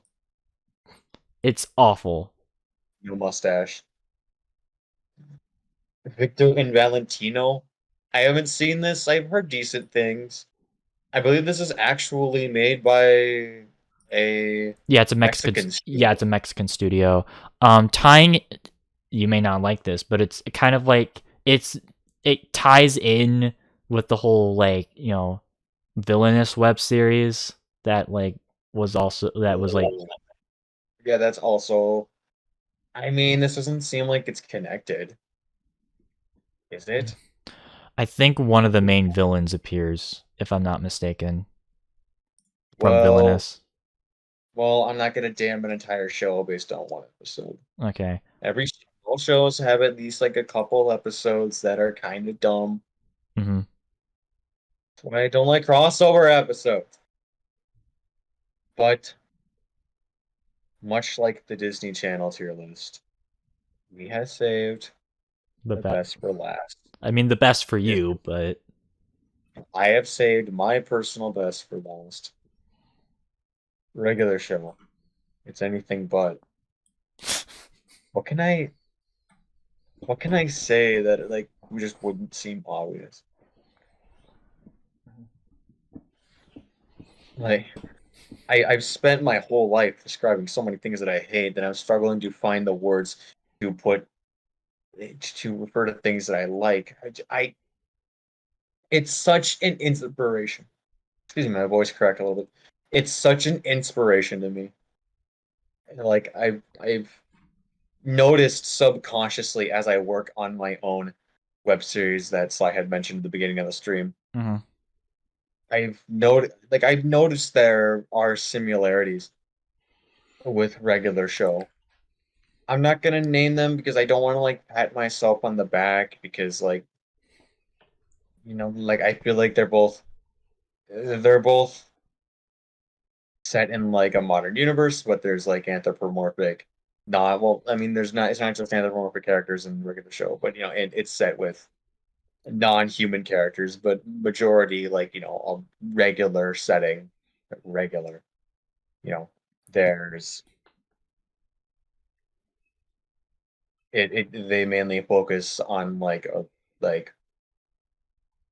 more like young adult oriented like stories and struggles and the like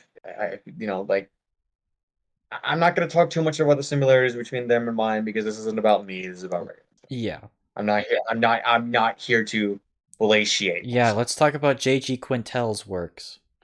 Yeah, yeah, I apologize. But regular show just got it. It's still just like for one thing, it's still just so funny. It's like dumb comedy, but it's like it's at times it has like that like when it perfectly captures like when you're fucking around with your friends and you make like you have like these like dumbass little like in jokes and you just like when you know what I mean, Mm-hmm. like when you're just goofing around and you're being dumb but like you're just enjoying but you're having fun because like you're just like with your friends and you're just goofing off. It's able to capture that feeling, and even though like you're not there, you feel like you are. You feel like you know these characters, and it's fun to be around them. Mm-hmm. There there's a lot of again like what we mentioned with the Amazing Mortal Gumball. There's a lot of the plots center around seemingly like normal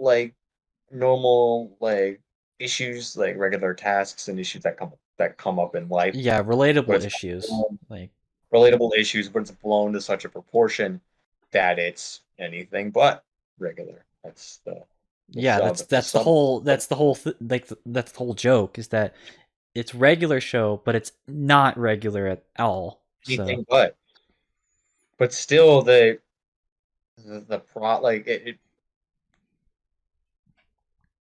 I, and goddamn the ending. I'm not gonna spoil it, but Jesus, the ending. mhm. You may cry, both out of sadness and out of joy, but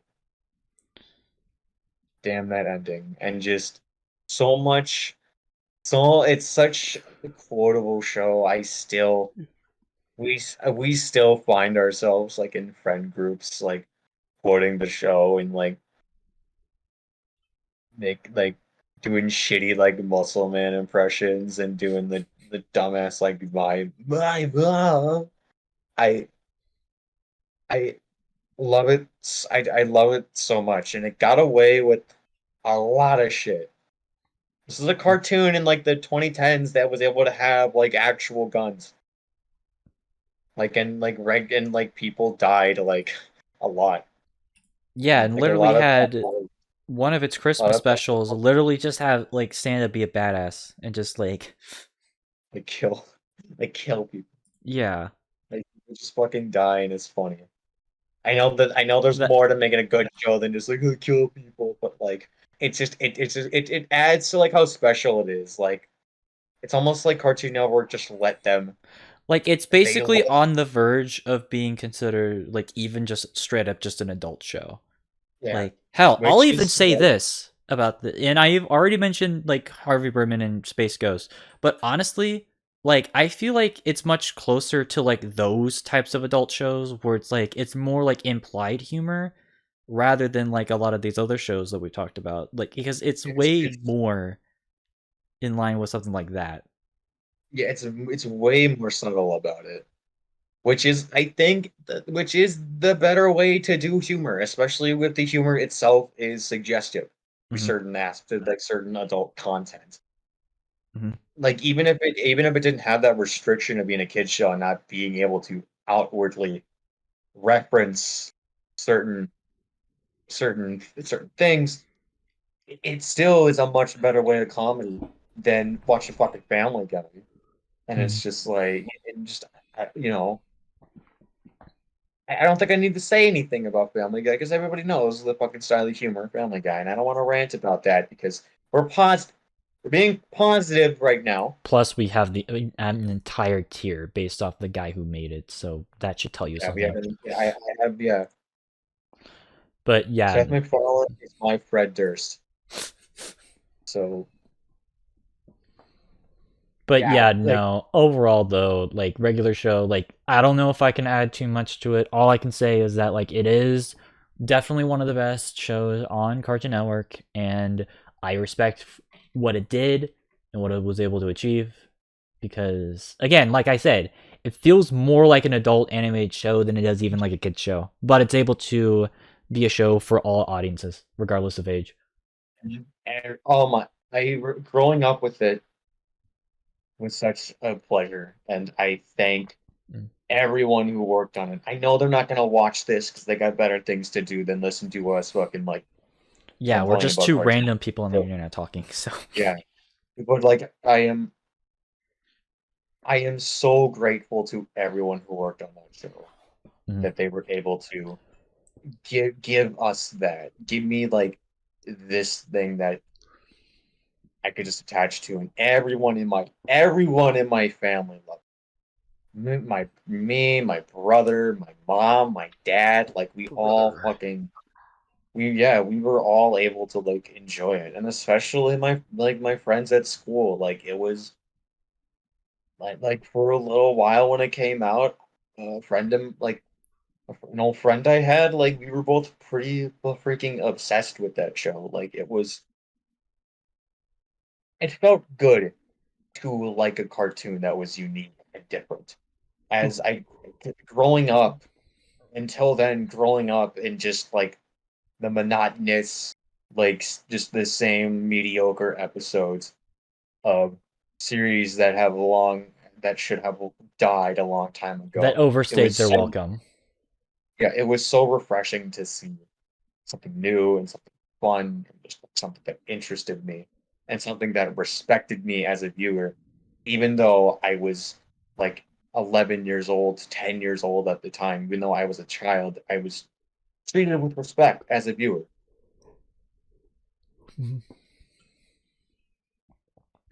And I guess I'll end off the praise by saying a regular show is everything that I want my work to be. It Mhm. is it is a show that I look towards as a goal to achieve.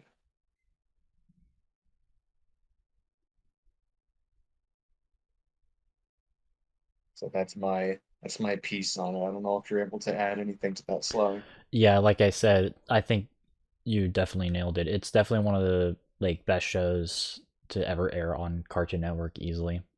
So, and I do respect it for sure. So, I meet JG Quintel or any of the cast members, it would be such a privilege.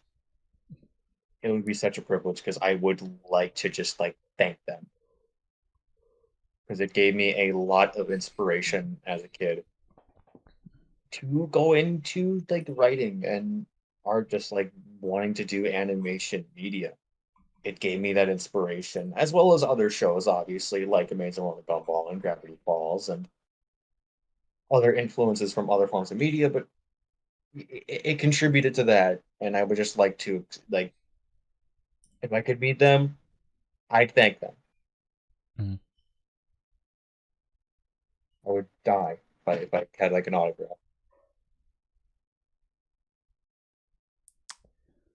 So even though we had to shift through a lot of negativity, a lot of mediocrity, and a lot of just like didn't know, don't cares. I want to end this off by saying like even though there's a lot of things here that I'm not aware of, that I don't like, there's plenty here that I love and have, and even if I'm not as knowledgeable, I have a great amount of respect for. And I hope that I hope that I can be a part of this one day. And I hope that anyone out here watching who has the same aspirations to be an animator or a writer, who wants like a cartoon to be made, I hope that you can like join me on it. Because the world needs more creative people. Don't let all of this, don't let all of this, all these like D's and F's and don't cares and Seth MacFarlane level shows, don't let these dissuade you. Do not let these demotivate you. As I said when we touched up on problem solvers, if anything, the fact that some things that are so blatantly low quality can get past people just proves that if you have something of quality, if you really put your time into it, if you love it, that you have just as much of a chance as some guy who's just making a idea that's doomed to fail. You have just as much of a chance. I'm not going to guarantee you success because sometimes, you know, they're going to get shows as there's going to be the shows here that sadly were mistreated. But I guess the lesson I want to tell y'all is just like if you have those aspirations, don't stop trying. It can be very easy for bad media to dissuade you, to jade you. Mhm. Don't let it. Don't let that happen because that's kind of what they want you to do. But don't let them do that to you.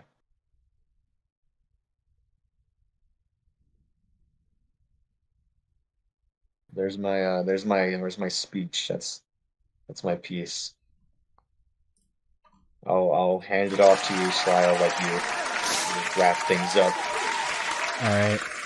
Well, that was a nice speech. Thank you for giving me that. But yeah. Oh yeah, I was gonna showcase my list. So, or the most recent version of my version of the list. So here you go. And yeah, I'm gonna DM it to you so that you have the. They were down. Download image. Actually, I'll just do the Cooper Gang thing. All right, there you go. There you go. So share my. Oh, I've been sharing the entire time. Like I said, I was building off of what you said. Well, I'll put mine anyway, like in like the Cooper Gang chat. Okay. Just for reference, in case you want to like cross-examine. If there's anything that. Oh, you got a God tier. Yeah, I made a God tier. Your God tier, your Don't At Me tier, the depths of hell. Didn't watch, don't know. Yeah, like. See, I just got my Seth MacFarlane tier, and I'm gonna keep that. He's my Fred Durst. God damn it. But yeah, granted, I will admit some of these rankings aren't like my most like what I would personally like rank up there. So like And that's fine. Like we naturally we're gonna have like different opinions. Like we like kind of how like we tend to have different preferences. Like you tend to go for more wider scale action, and where I am grand more scale. like, Grand scale. Smaller scale, like more personal issues. Mm-hmm. But like just more about you like stories that deal with the whole world being at stake, and I tend to gravitate towards stories where it's a group of characters whose lives are being changed and being like messed with or like need to be worked on and such. I like that's just kind of although we are able to agree on plenty of things, I feel like.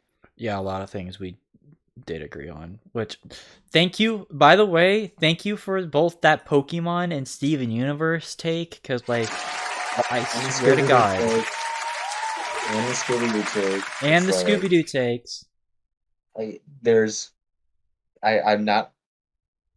wouldn't say it if it wasn't true. Well, yeah, because it's true, and it just I got so much shit for that, but at this point, I don't fucking care. Like, but yeah, I'll take the slack. I'll take it because I'm not gonna lie. I'm not gonna lie to you and say like no, I like Scooby-Doo. And like I said, I used to like Scooby-Doo, but then I grew the fuck up. So I admit that there's good things in Scooby-Doo. Like I said, there's there's Escape from Zombie Island. There's the Mystery Inc. series. Even like Witch's Ghost is pretty decent, but I'll acknowledge that there's more bad than good. Mm-hmm. And you got to judge things as a whole, which is a lesson we will get to some other time. Maybe a little further into the future, but that's Sly's decision to make, not mine. Yeah, no, I don't want to feel like I'm forcing down like a tier list series down people's throats. That's why I didn't want to like force Simoria to join in. But that's near or there. But anyways, that is the re-ranking of Cartoon Network featuring Goldie this time around. Thank you for joining in. I definitely do appreciate you joining in, and also always a pleasure. Also, I'm just glad that I was able to catch you up with this, since I know you were passionate about this, and also a new member. This is my thing, my specialty. I was able to unlock a lot of childhood memories, some good, some bad. So it was fun. Yeah, it was fun going through things. Though I will admit, you put in 4 rows of didn't watch. Like, damn. There's a lot of stuff. But keep in mind, a lot of this is stuff that I had no idea existed until today. Valid. Or a lot of stuff that I think many people can agree is like something that isn't exactly like a crime to not watch. Valid. I don't think anyone's going to get mad at someone for not knowing what Summer Camp Island is. Mm-hmm. Yeah, that's perfectly valid. But yeah, either way though, make sure to check out Goldie's Instagram for his series breakdown. That would definitely, yeah, you would definitely appreciate the support. Also, do keep in mind that tomorrow will be the last stream I'll be doing for a while, as I am going to be flying into Vegas, like I mentioned in the podcast, for the Level Up Expo. So do expect that tomorrow night to be the only other stream for the rest of the week, and I will not be returning until Monday. So do keep that in mind. And then also for like the actual like main bread and butter list that was supposed to be for Valentine's Day, because yes, this I know, happy Valentine's Day, hardy har har. It's 12:23 a.m. for me, so it's not Valentine's Day anymore. But I know for you, it still is. Well, that's or at least the other half of the world. But yeah, no. But anyways, but yeah, no. Like happy technically Valentine's Day special, even though this wasn't a Valentine's Day special. Well, it wasn't The real one will hopefully be next week, because again, Simori unfortunately had their computer fry, so we'll have to wait for that to get fixed. But it's good that we did this, because we didn't do one for January, so this is kind of a makeup stream. So I'm glad we were able to salvage. We were still able to get a stream out to. So, but regardless, though, the next tier list, oh boy! Like, if you thought this was going to be spicy, or that last year's Valentine's Day special was spicy, oh boy! Oh god! So definitely stay tuned for that. Boy. And if you guys want to be informed on exactly when that's happening, or want to check out some of my other stuff, feel free to hit that follow button down below and turn on the bell icon so that you'll be notified exactly when I'll be streaming. Excuse me. While you guys are at it, make sure to check out the links down below, specifically for our Discord, the SoundCloud, and the Humble Bundle affiliation link. So if you want to support me in those ways, you can. If you want to support me in other ways, you can also hit the subscribe button. If you can't necessarily do that, that's completely fine. I'm just glad that you guys took the time to watch this, but if you want an incentive to subscribe, if we reach 5 subscribers at any given point, you guys can choose an open world game for me to play in the future. So that'll be pretty nice. Make sure to share the channel and the stream to other people, and just continue to be awesome people regardless. But until then, like I said, I'll see you guys tomorrow for my last stream for a little bit. Again, this is not me like I'll even do a podcast talking about my experience, so hopefully it won't end up being like what happened with when we were young, but it is what it is. But anyways, I'll see you guys later. Again, thank you for joining me, Goldie, and until then, I'll see you guys later. Bye.